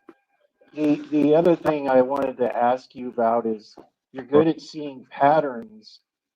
Do you notice how Diddy is kind of getting the shaft, and it's well deserving that he's getting. It doesn't look good for him.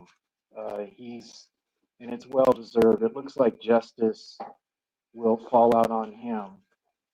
But I'm not trying to virtue signal here.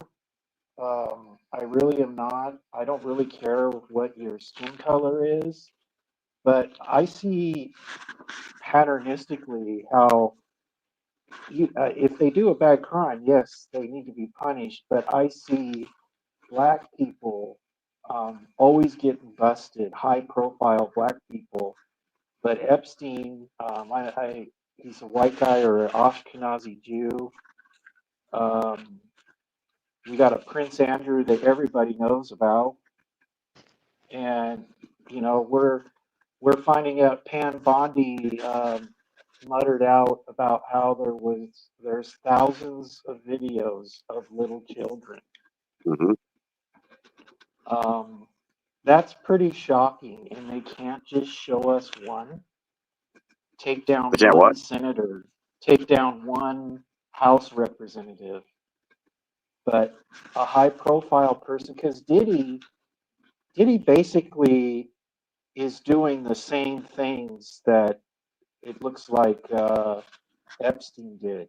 They had a similar type of operation going. Perhaps the CIA or the Mossad was working through both of them. I don't know, but they're I believe so. taking down Diddy. You see, and when you go in the past, you look at maybe Bill Cosby. Yes, horrible things. Look what happened to even Michael Jackson at one point. Whether it was true or not, we heard about Smokey today. Smokey. So we got all these issues, but it's black people. Do you see that pattern? They're willing to do that to them. The only thing I'll push back on that, Julian, if you want to go with color, but equal justice for all. Jean-Luc. Sounds like bullshit. Do you know about Jean-Luc Brunel? He basically had an Epstein style. He was actually a godfather to Epstein. He wasn't black. Yeah, you showed you had that on a show. Didn't you? We got John, we got John, son of God. He was taken down for the same things that Diddy was doing. He wasn't black. There's people over in Europe. I can't remember. He was in Brazil. No, that was Brazil. Yeah, that was John, the son of God guy. Yeah, John of God guy. Yeah. So that was Oprah Winfrey's buddy. Correct. And then you had the guy over in France just here recently, came up on the same charges.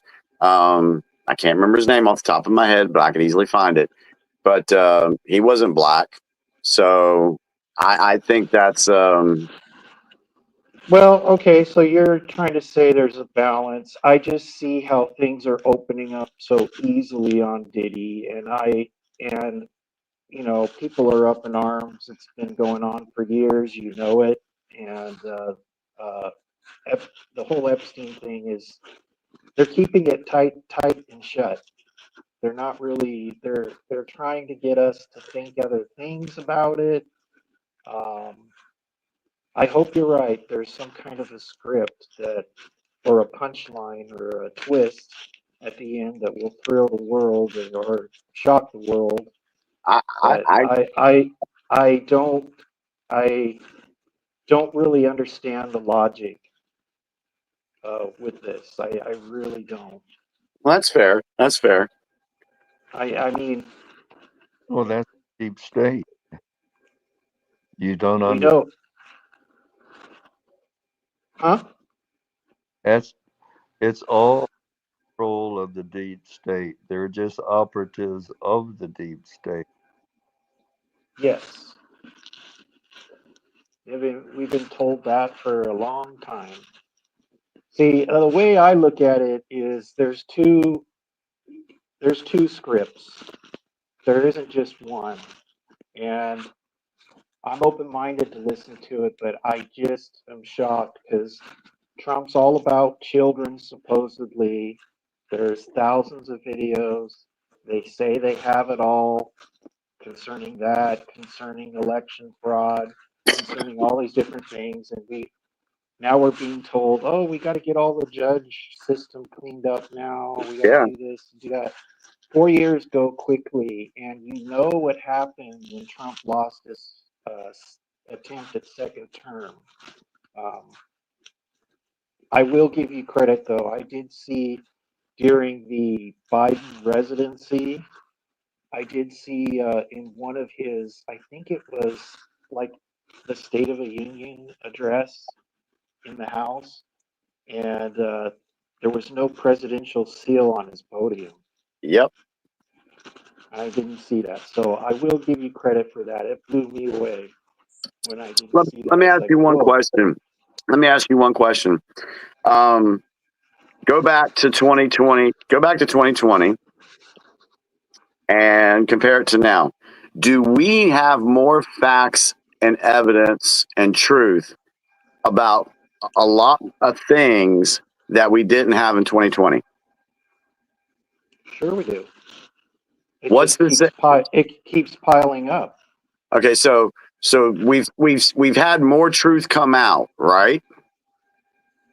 Yes. What's to say that that's not going to continue for a little while until all the truth comes out? So let me use this as an illustration. I said it.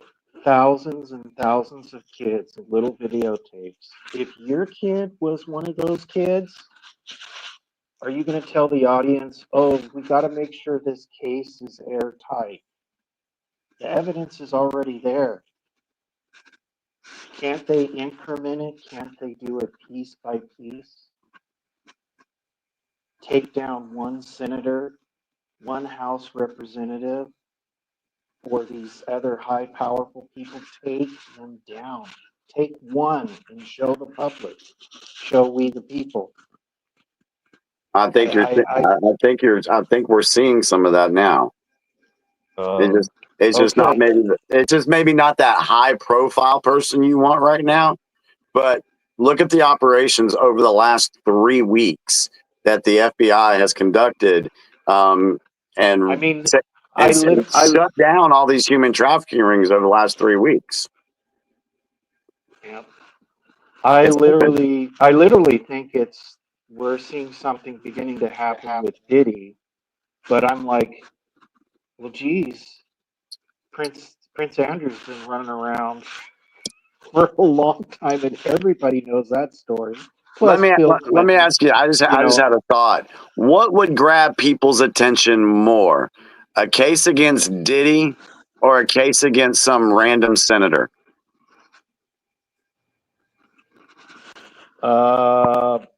In my opinion, it would be a high profile. You said random, but it would have to be a high profile senator or. But still, for the general public, for the normies, for the people that don't even pay attention to any news at all.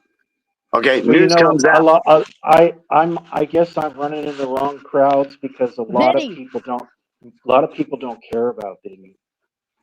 Well, those are the ones. I don't pay attention to the news, and half of everything that's being said on here, I'm still learning. I have a freaking notebook right here. I like all I understand right now is, Julian, you mentioned something about how Black people are mostly what did you mention?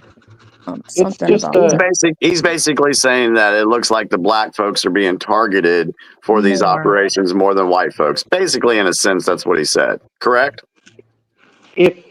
Yes, but I'm saying if they committed those crimes, yes, they deserve to be in trouble. But they're letting justice fall on these alleged guilty Black people real easy like this. You see it, dude. That's just the way I see it. No, I get it. I've heard that on the internet all the time, and a lot of people notice that exact same thing. But I also hold the opinion that Jimmy said. It's like Diddy is the name, the status, and the type of celebrity that will capture the whole world, not just America, because of how popular, he's A-lister. Nobody's gonna really care about an American senator. Only us would really care about that. But the global, because I remember, yeah, the human trafficking part, which is what they're trying to get him on, with what Cassie is saying, that's what's gonna matter to the majority of young people who are gonna actually make a difference. And the thing is once that's all taken care of and people see what happened to Diddy, then that opens up a case for another person. They see another person come out. Oh, wow, he was associated with Diddy. He did this. It doesn't matter whether he's white or Black. It's showing the people what the system is. And once you push one domino down, all the other ones start to fall. Yeah. Yep. Yeah.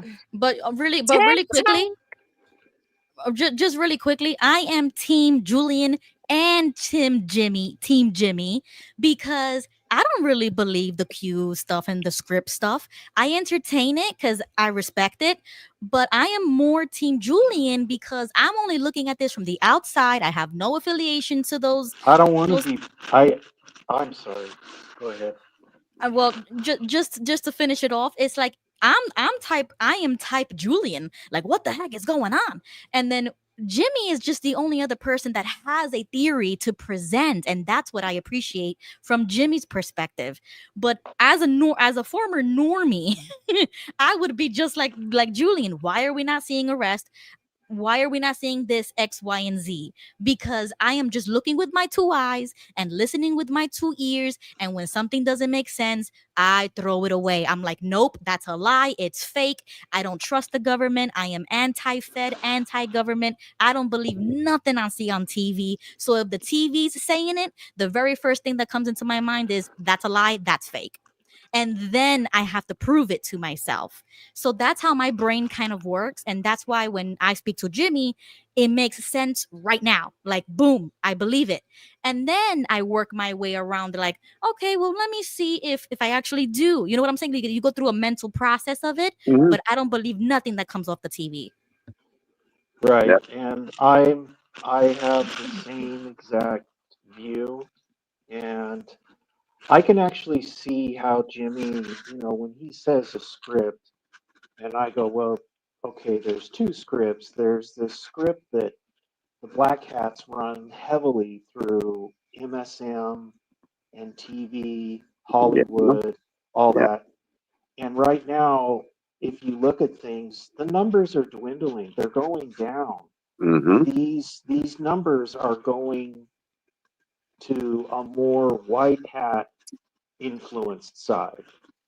They're going through independent alternative type of news sources and looking at a lot of, we'll just say, independent journalists, just a total different angle because they don't trust what's on the TV, basically. So, they don't.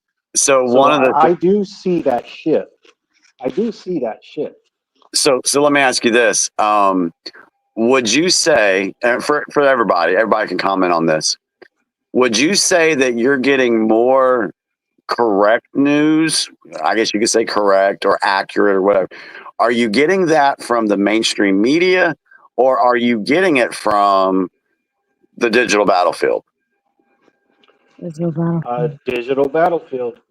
Okay, that's where so the most. I just before Trump was elected on his first term, it was like about a year prior. I said,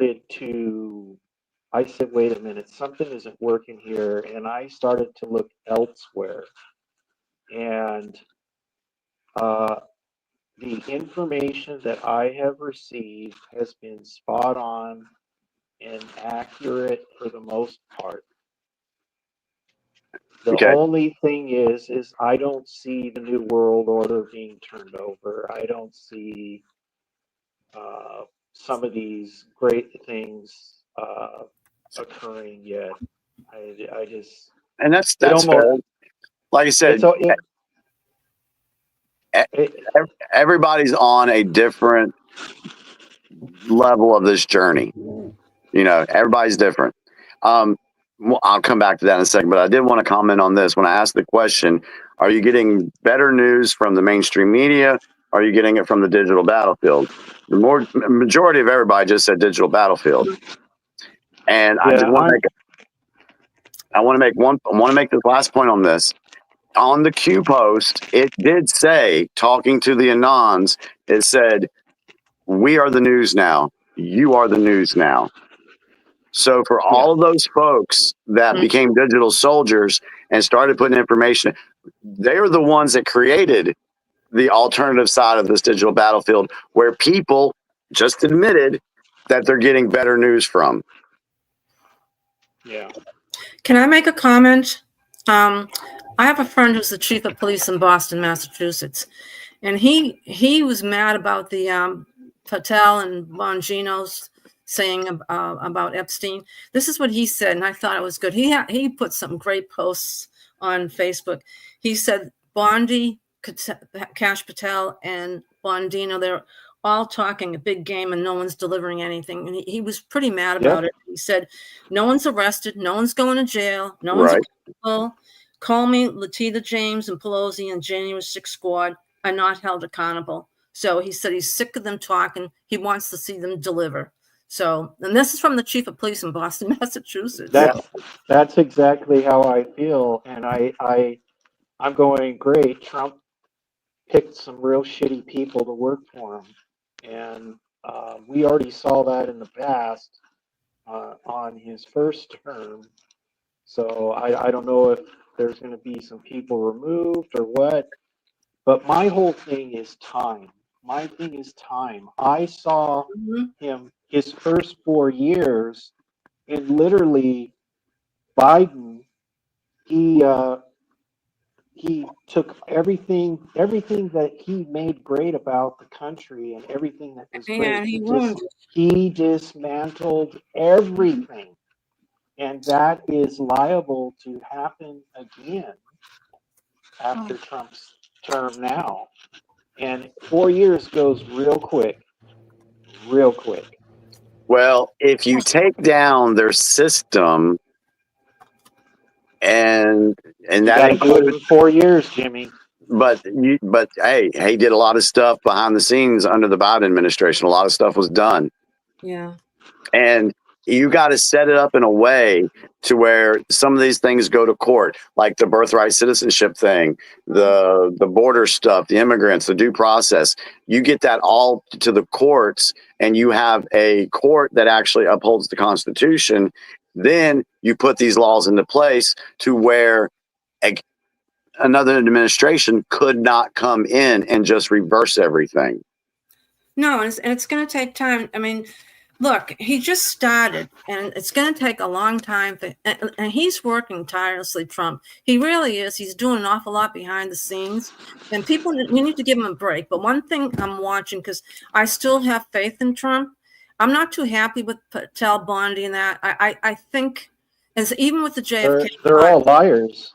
I'm not. I want to know who's running the show. I don't believe that just Trump. I think there's some hierarchy up we don't know about. Maybe it's the Rothschilds, the Rockefellers, and the Gates. I don't know, but I'm having faith in Trump right now.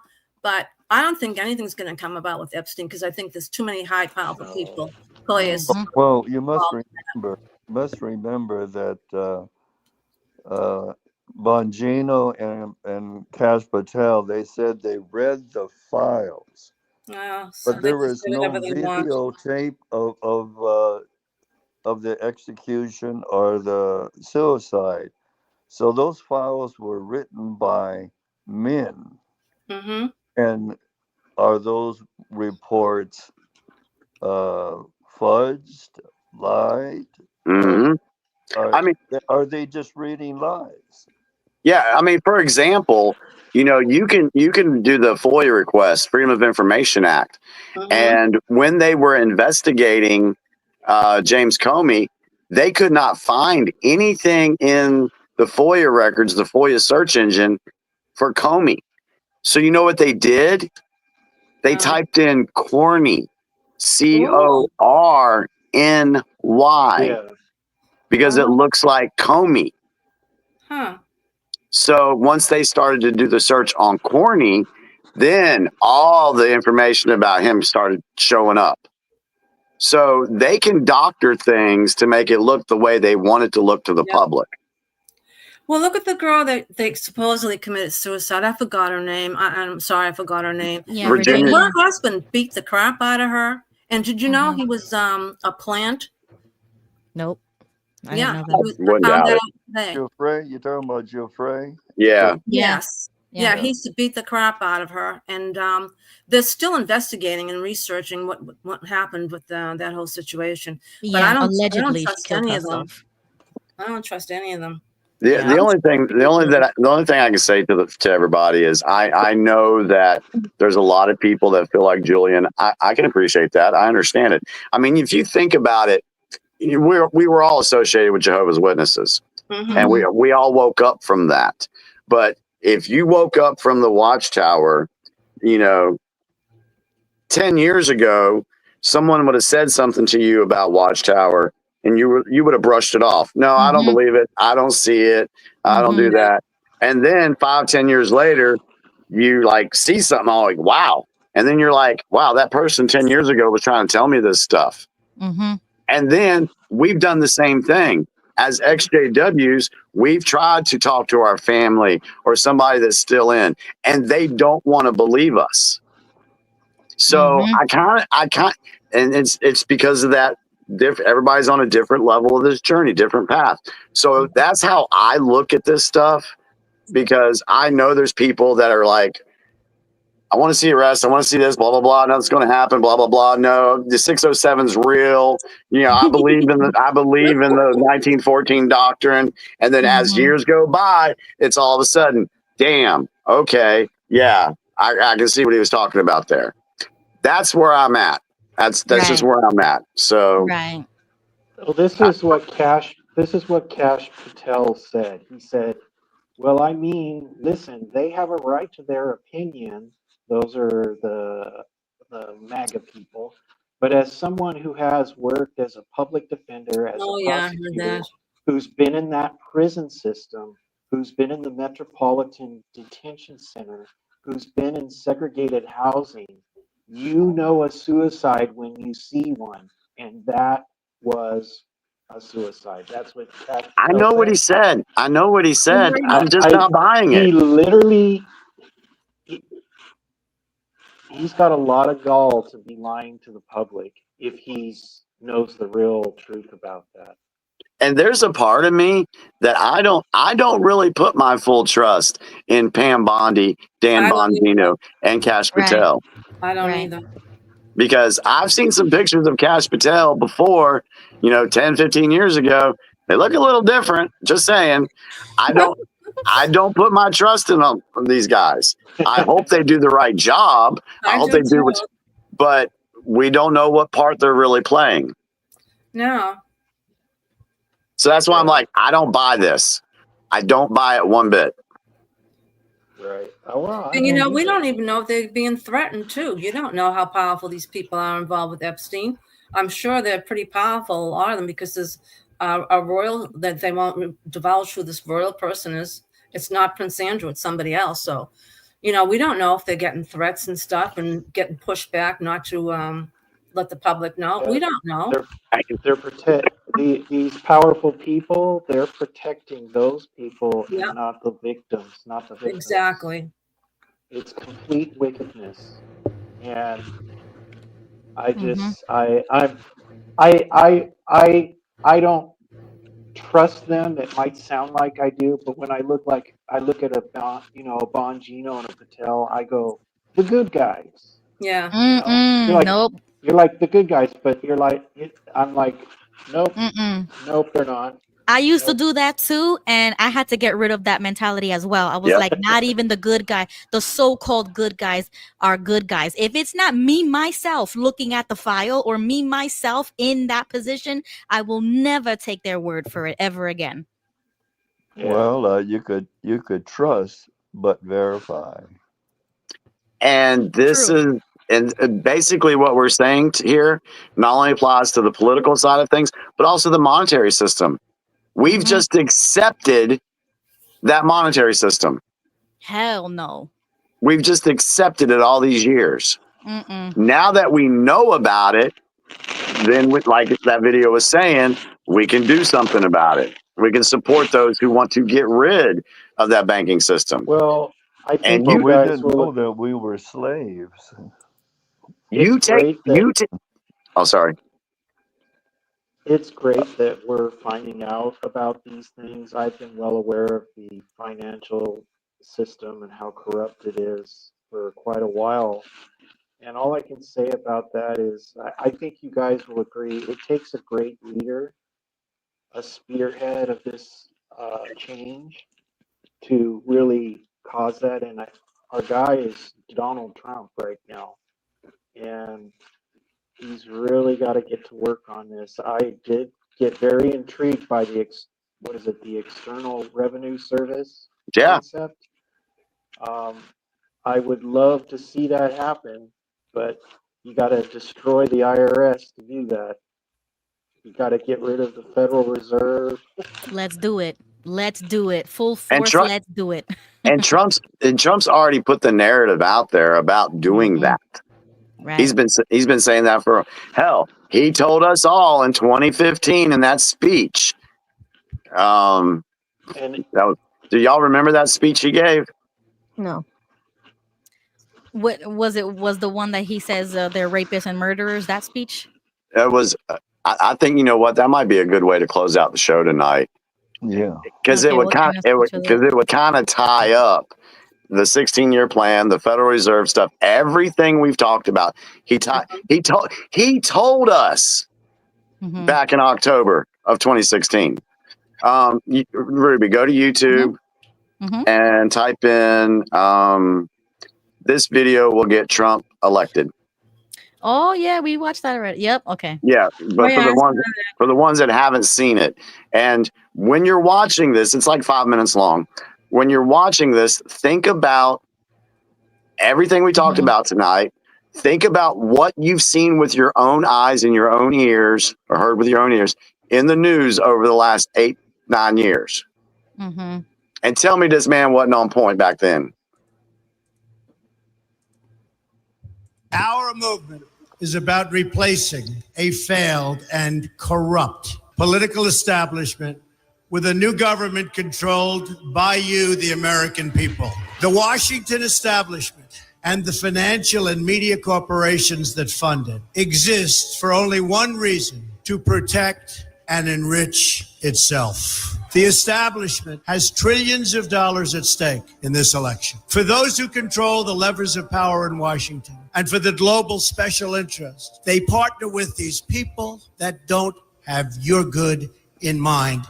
Our campaign represents a true existential threat like they haven't seen before. This is not simply another 4-year election. This is a crossroads in the history of our civilization that will determine whether or not we, the people, reclaim control over our government. The political establishment that is trying to stop us is the same group responsible for our disastrous trade deals, massive illegal immigration, and economic and foreign policies that have bled our country dry.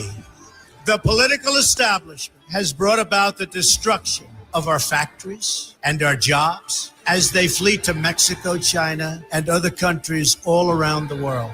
It's a global power structure that is responsible for the economic decisions that have robbed our working class, stripped our country of its wealth, and put that money into the pockets of a handful of large corporations and political entities. This is a struggle for the survival of our nation, and this will be our last chance to save it. This election will determine whether we're a free nation or whether we have only the illusion of democracy, but are in fact controlled by a small handful of global special interests rigging the system, and our system is rigged. This is reality. You know it, they know it, I know it, and pretty much the whole world knows it. The Clinton machine is at the center of this power structure. We've seen this firsthand in the WikiLeaks documents, in which Hillary Clinton meets in secret with international banks to plot the destruction of U.S. sovereignty in order to enrich these global financial powers, her special interest friends, and her donors. Honestly, she should be locked up. The most powerful weapon deployed by the Clintons is the corporate media, the press. Let's be clear on one thing. The corporate media in our country is no longer involved in journalism. They're a political special interest, no different than any lobbyist or other financial entity with a total political agenda, and the agenda is not for you, it's for themselves. Anyone who challenges their control is deemed a sexist, a racist, a xenophobe. They will lie, and then again, they will do worse than that. They will do whatever is necessary. The Clintons are criminals, remember that. This is well documented. And the establishment that protects them has engaged in a massive cover-up of widespread criminal activity at the State Department and the Clinton Foundation in order to keep the Clintons in power. They knew they would throw every lie they could at me and my family and my loved ones. They knew they would stop at nothing to try to stop me. Nevertheless, I take all of these slings and arrows gladly for you. I take them for our movement so that we can have our country back. I knew this day would arrive. It's only a question of when. And I knew the American people would rise above it and vote for the future they deserve. The only thing that can stop this corrupt machine is you. The only force strong enough to save our country is us. The only people brave enough to vote out this corrupt establishment is you, the American people. Our great civilization has come upon a moment of reckoning. I didn't need to do this, folks, believe me. I built a great company, and I had a wonderful life. I could have enjoyed the fruits and benefits of years of successful business deals and businesses for myself and my family, instead of going through this absolute horror show of lies, deceptions, malicious attacks. Who would have thought?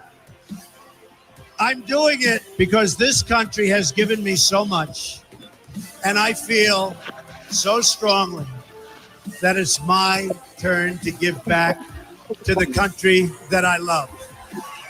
I'm doing this for the people and for the movement, and we will take back this country for you, and we will make America great again.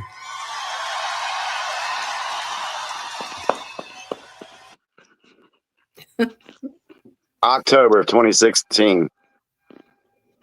Would you say he was on point with what we've learned? Yeah, right on. Yeah, that was the speech that really got me hooked into what he was talking about. And I hope he means every word of it. I never. I'm sorry. Before I leave, I just wanted to ask Jimmy. Yeah. Do you know about Operation Northwood? Yes.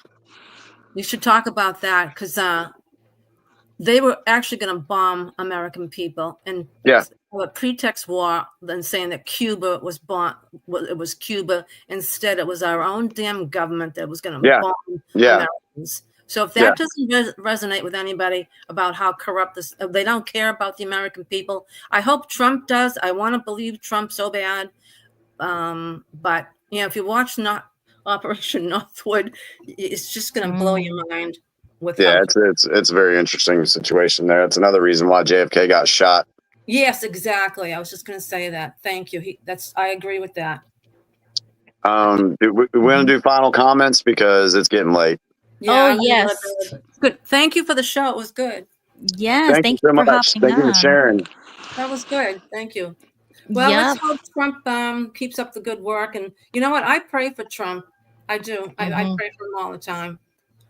My thing, and I appreciate that. This is what I want. I want people to educate themselves properly and to find out the information so that they can figure out what's going on. It makes it a lot easier if you're in the know, or at least you're aware. At least you're aware of what's going on. There's too many people out there that are still putting their heads in the sand, but you know, we call them the yellow hats. And we know that they won't change. They won't change until something affects them personally. So I do believe that there's a lot more stuff getting ready to pop off. This summer is going to be crazy. Oh, yes. And don't forget, 2026 is the mark of the 250th anniversary. What is it? 275 years? 250th anniversary. Anniversary of the United States. So let's hope that he makes it to that day because he's got a lot of great stuff planned for the country. Yep. Fallen, do you have any final comments? Yes, go ahead, Fallen. Yeah, I had a question. Who is this gonna affect the yellow hats or the yellow hats? I'll send you a video that I did on that, okay? Explaining that. Okay. I'll send you a video. Probably in the morning because after we get off here, I gotta feed the possums. Simple words. What is it? Yeah, I can send you something the rich gets richer, right? I mean, it's not gonna affect them. They're not the yellow hats, right? No, they're not the yellow hats. I'll send you the video. Yes. Yep. Good night. Good night, everyone, and thank you very Good much. night, Gail. Good night, Gail. Julian. Good night. If you have Thank- anything, Julian. Yeah, just keep up the good work. I do listen to your show. Thank you, Jimmy, for all the work you do, and thank you, Luby. I really appreciate the information that's covered, and I'm looking forward to seeing more shows in the future. And I'm glad that, well, it's a clown show at the moment with some of Trump's people. We'll see what happens. Appreciate you, man. Yes, All thank Thanks for you, tuning in, Julian. and Take care. I like our back and forth on things. It's great. I enjoy it. All right. Yes. You take care. Do you guys know what you're going to talk about next week? Not yet. We'll I come can up do a little homework. There was somebody in the comments earlier, and I hope they're still on. They asked about where to find the 16-year plan. Ruby, can you go over to Google? Can you go over to Google real quick Okay, let's go to Google. and type in the 16-year plan to destroy America? Okay, let me share my screen with you. Okay, you should be I able to see I hope they're still on because I saw that earlier. And 16-year plan. Whoops. Plan to destroy America. Mm-hmm. Okay. Washington Post is the first thing that comes up. I can't see. It's too small. It's too small. Can you make that bigger? Oh yeah. Okay. Okay. Facebook and Twitter. Okay. What's that one? 16-year plan to destroy America. What's that one by? Yeah, it's a weird website. WAGM. It says, Okay. I cannot fulfill your request. All right. It's under. Should have been put. If you see Melissa, Mel K, or Melissa Greener, Grenier, GRENIER. Let's see. Melissa. No, it is not popping up. All right. I'll find it and I'll send it to you. Maybe once I send you the link, then you can put it in the description. Okay, and I'll post it again on Twitter or X, and then I'll post it again on my Facebook page. Okay, yeah, please do, because it looks like it's buried. Yeah, it's a lot of information. So, Joseph. Yes, Joseph. Go ahead, Joseph. You're talking to me? Yes, like any final thoughts? Well, I like the 16-year plan. How Jimmy, you brought everything out, and you did have all those little boxes, and you talked through every one of them, and how that plan was working. And it, in a way, they're trying to keep it alive, but they're having a hard time because they're dying on the vine. Mm-hmm. Absolutely. Yeah, we're in the process of defanging the snake. Next thing is to chop the head off. I agree completely. Yes, me too. And just for me, 3 points. The reason why Trump's speeches work as good as they do, like what we just watched, is because he's talking to the common man, the working American, the patriot. He's going like anti-establishment, and that's who we are. And we are in the majority. That's why it works. It's not just him. It's what he's saying, and it resonates with the regular American that is struggling out here. The second point is when he said that about Hillary, which is why it's problematic for me when he used to say things like that. Oh, like you should be in jail or lock her up, and then nothing ever happened with Hillary. That's where I get the sentiments from Julian, as if, why wasn't it done the first time he was president? So that's one of the issues that I've always had. Yeah, but with all due respect, the Q group, or not the group, the Anons, they say that she's already been executed. Yep. Right, but I don't really And believe that that. day where she supposedly had that little seizure, if you Mm-hmm. look really close, you can see these handcuffs being put on her Yeah. Right. when she's fattening out, trying to fight or Being said, resist. that's the theory, and I respect That's anybody who believes that. you know, but when when you make a mistake, because where I live, it is completely blue. I am surrounded. I mean, I got people that are wearing masks in my neighborhood still. Oh my Yeah, that's God. horrible. Okay, Yeah. so Really? and you make the mistake. You make the mistake of saying anything along that, you will be crucified. There Yeah, are people. exactly. There are people at my work to this day that will not speak to me because they know I went to J6. What? They know. Oh, freak them. F them. Like, I'm so sick and So tired of people like that. Like, seriously. so so I'm just telling you, you know, but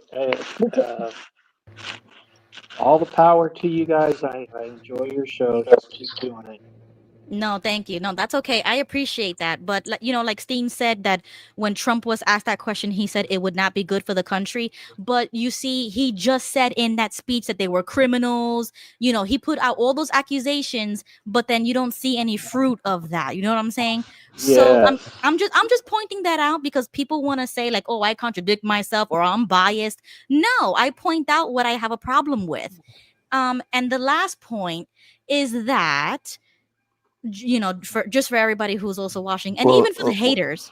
well, he's not going to do it. Somebody like Pam Bondi is supposed to do it. Exactly. I want to see it. I don't care who it is or who does it. I just want to see it, like in real life. I want to see these people go to jail. And the last point is, even for the haters, even if a Democrat came out tomorrow, even the leftist liberals came out tomorrow and said exactly what Trump said, that would be like the cherry for me. Like, I don't care what party you're from. I don't care what political spectrum you're on, as long as you are like pro America and exactly how Trump was putting it for the common man, and like to bring us up. It doesn't matter what party you're from. A Democrat could come out tomorrow and say the exact same things, and they will save the Democratic Party, but they don't. They refuse to speak in those ways because they want to be so different from their hatred for him is more than their love for the country, for their people, for their nation. And if only the Democrats would understand this, is that they could say the exact same things or even better things, and you guys would resurrect the Democratic Party, but they don't. And I feel sad for them because I don't care what party you're from, you still American at the end of the day. And you should be wanting your country to succeed. I don't like forget about the guy, forget about the hatred. You should love your country more. Yep. Yes. It's true. Well, Yeah. look at Tulsi Gabbard and JFK Jr. They were staunch Democrats, Exactly. but they saw the Exactly. light and came over on the populist side. Exactly. And he was loved. He was loved by everybody, just like Trump is, but they want to make it seem like he's not. No, he is loved. Even worldwide, Trump is loved. And Tell y'all, yeah, if you didn't watch any of the trip that he did to Saudi Arabia and Qatar, you need to go and search that stuff because, for lack of better words, they gave him royal treatment. like a Oh king. yeah, I saw that. It was, and again, remember, we've said this before, but on his first trip to Saudi Arabia, he was allowed to hold the sword. Yes. Yep. Wow. And I remember. And in Saudi Arabian tradition, only the king is allowed to hold the sword. Wow. So, Exactly right. So my final thoughts are this. I really appreciate you guys giving me the time to explain the 16-year plan, do that money video, and try to bring this all together. I appreciate where everybody is on the timeline. If you would have told me all this stuff, 10 years ago, like I said, I wouldn't have believed it.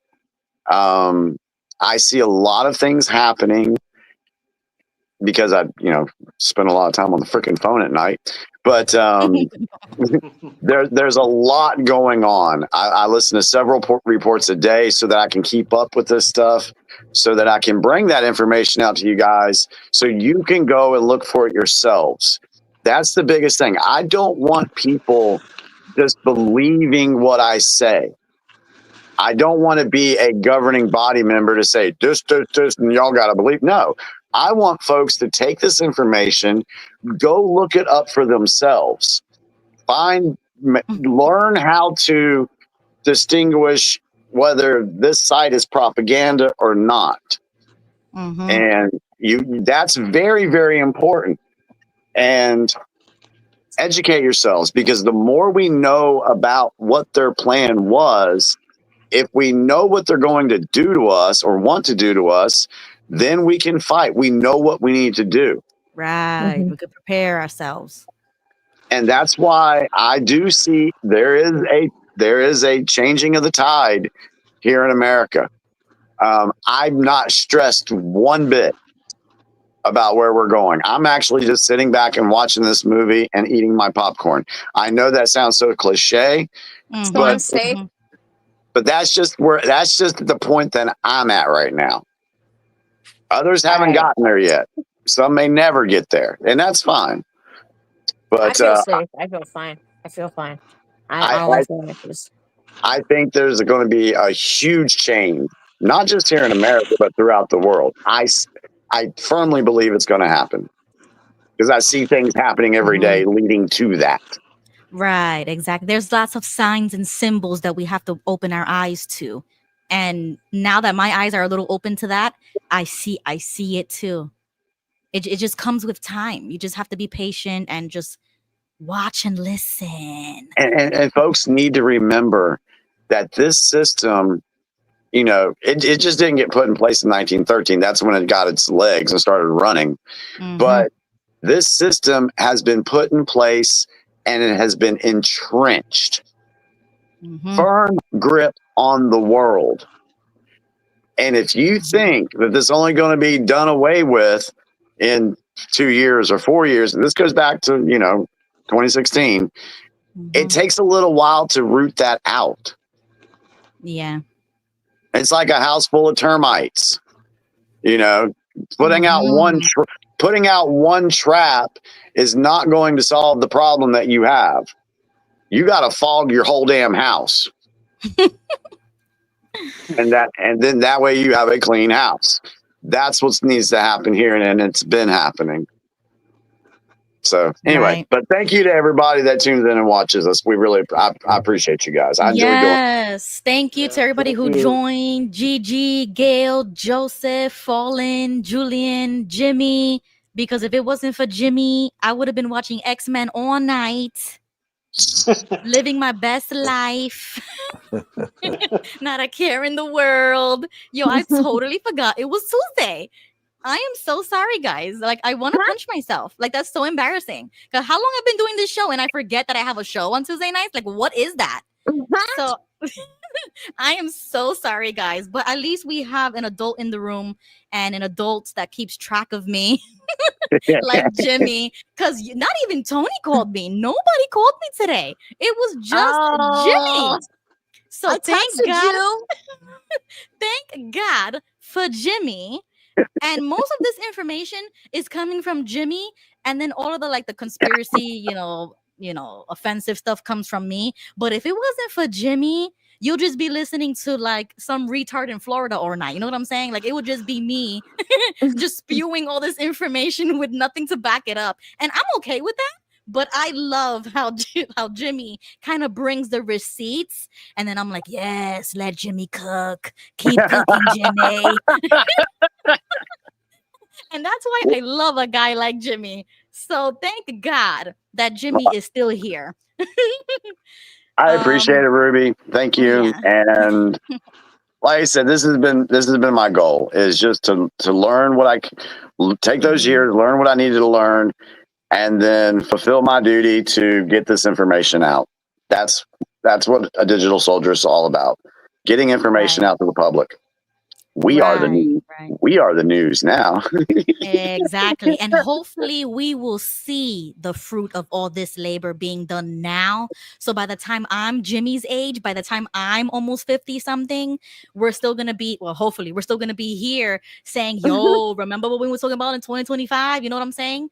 So I want to be 50 something years old. And if I ever come on YouTube or the HW community, whoever remembers me from then, we're going to be like, remember when I had a show when I was 20 something years old with this guy named Jimmy, and we were chefing it up on here? How much the haters have hated on me and made videos and talk crap about me, but I don't care. I care more about this. I care more about my country, no matter if it's red, blue, yellow, black, who cares?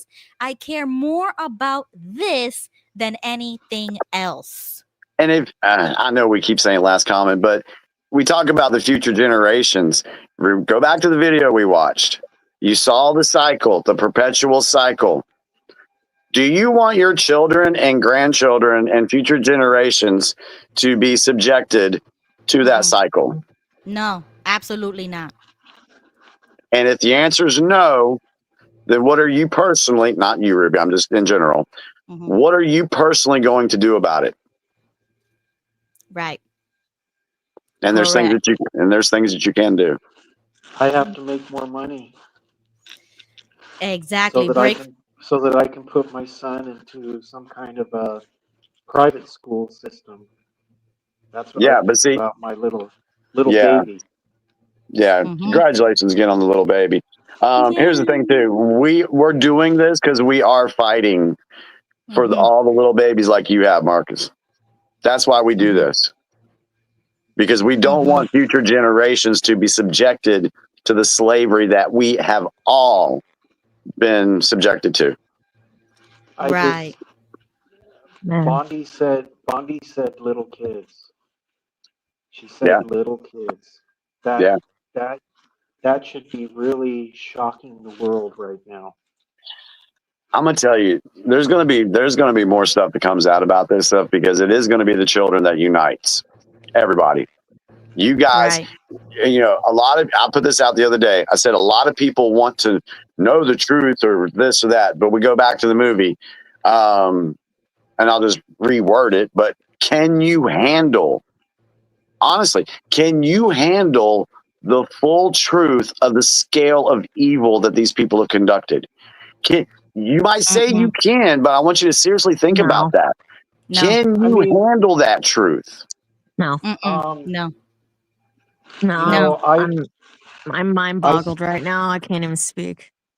I mean, I'll be honest with you. You're making a valid point when it comes to that. I've been watching a lot of these cop arrests, and Child Protection Services went to this house where this lady was running this daycare center, and they could hear a bunch of kids, and they kept asking the lady, where were you? Because she drove there and nobody answered the door, and they could hear a bunch of kids, and she said, oh, I don't have, they asked her if she had a basement, and she kept giving them a runaround.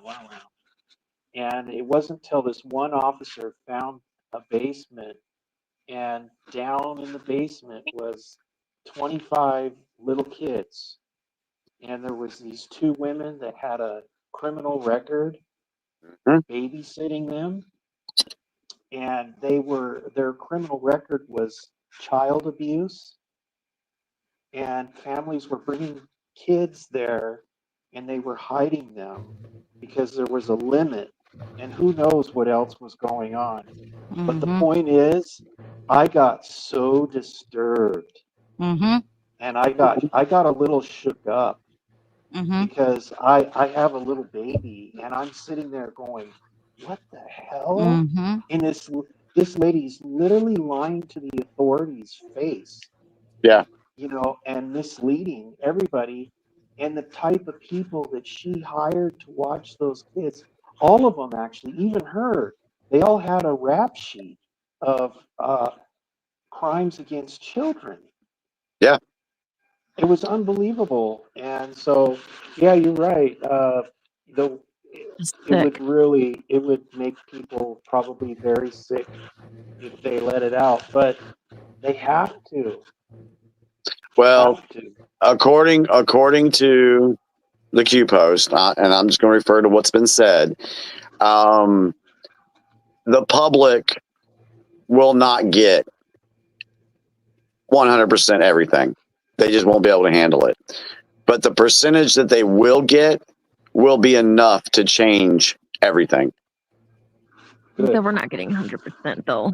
It's just even more sick. Well, do you want to see the pictures that I've seen of little kids and No, that's just no. That's like that guy that from no.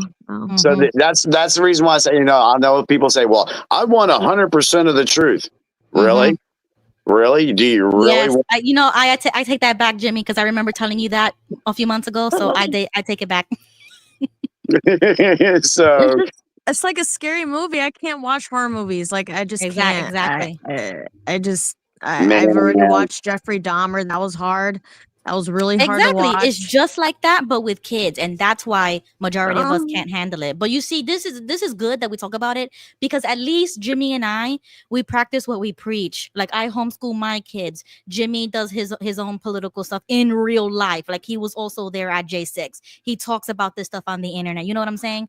We promote the same things that we are preaching here, because we are talking about getting off the system, off the grid, away from the establishment until they clean house. Because I will never let my kids go into the public, school system.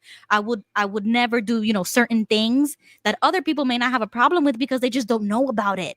But until they know about it, that's when you give them the hope, the white pill. Like, yes, you can homeschool your kids, school choice, scholarships, a lot of these things that were back in the day, they were looked down upon. They demonized moms for being anti-vaxxers. They demonized the moms for homeschooling their kids. You know what I'm saying? So we're changing that narrative little by little and promoting those values so we can get away from that.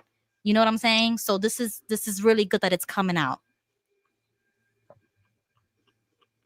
All right. On that note, I think we should end.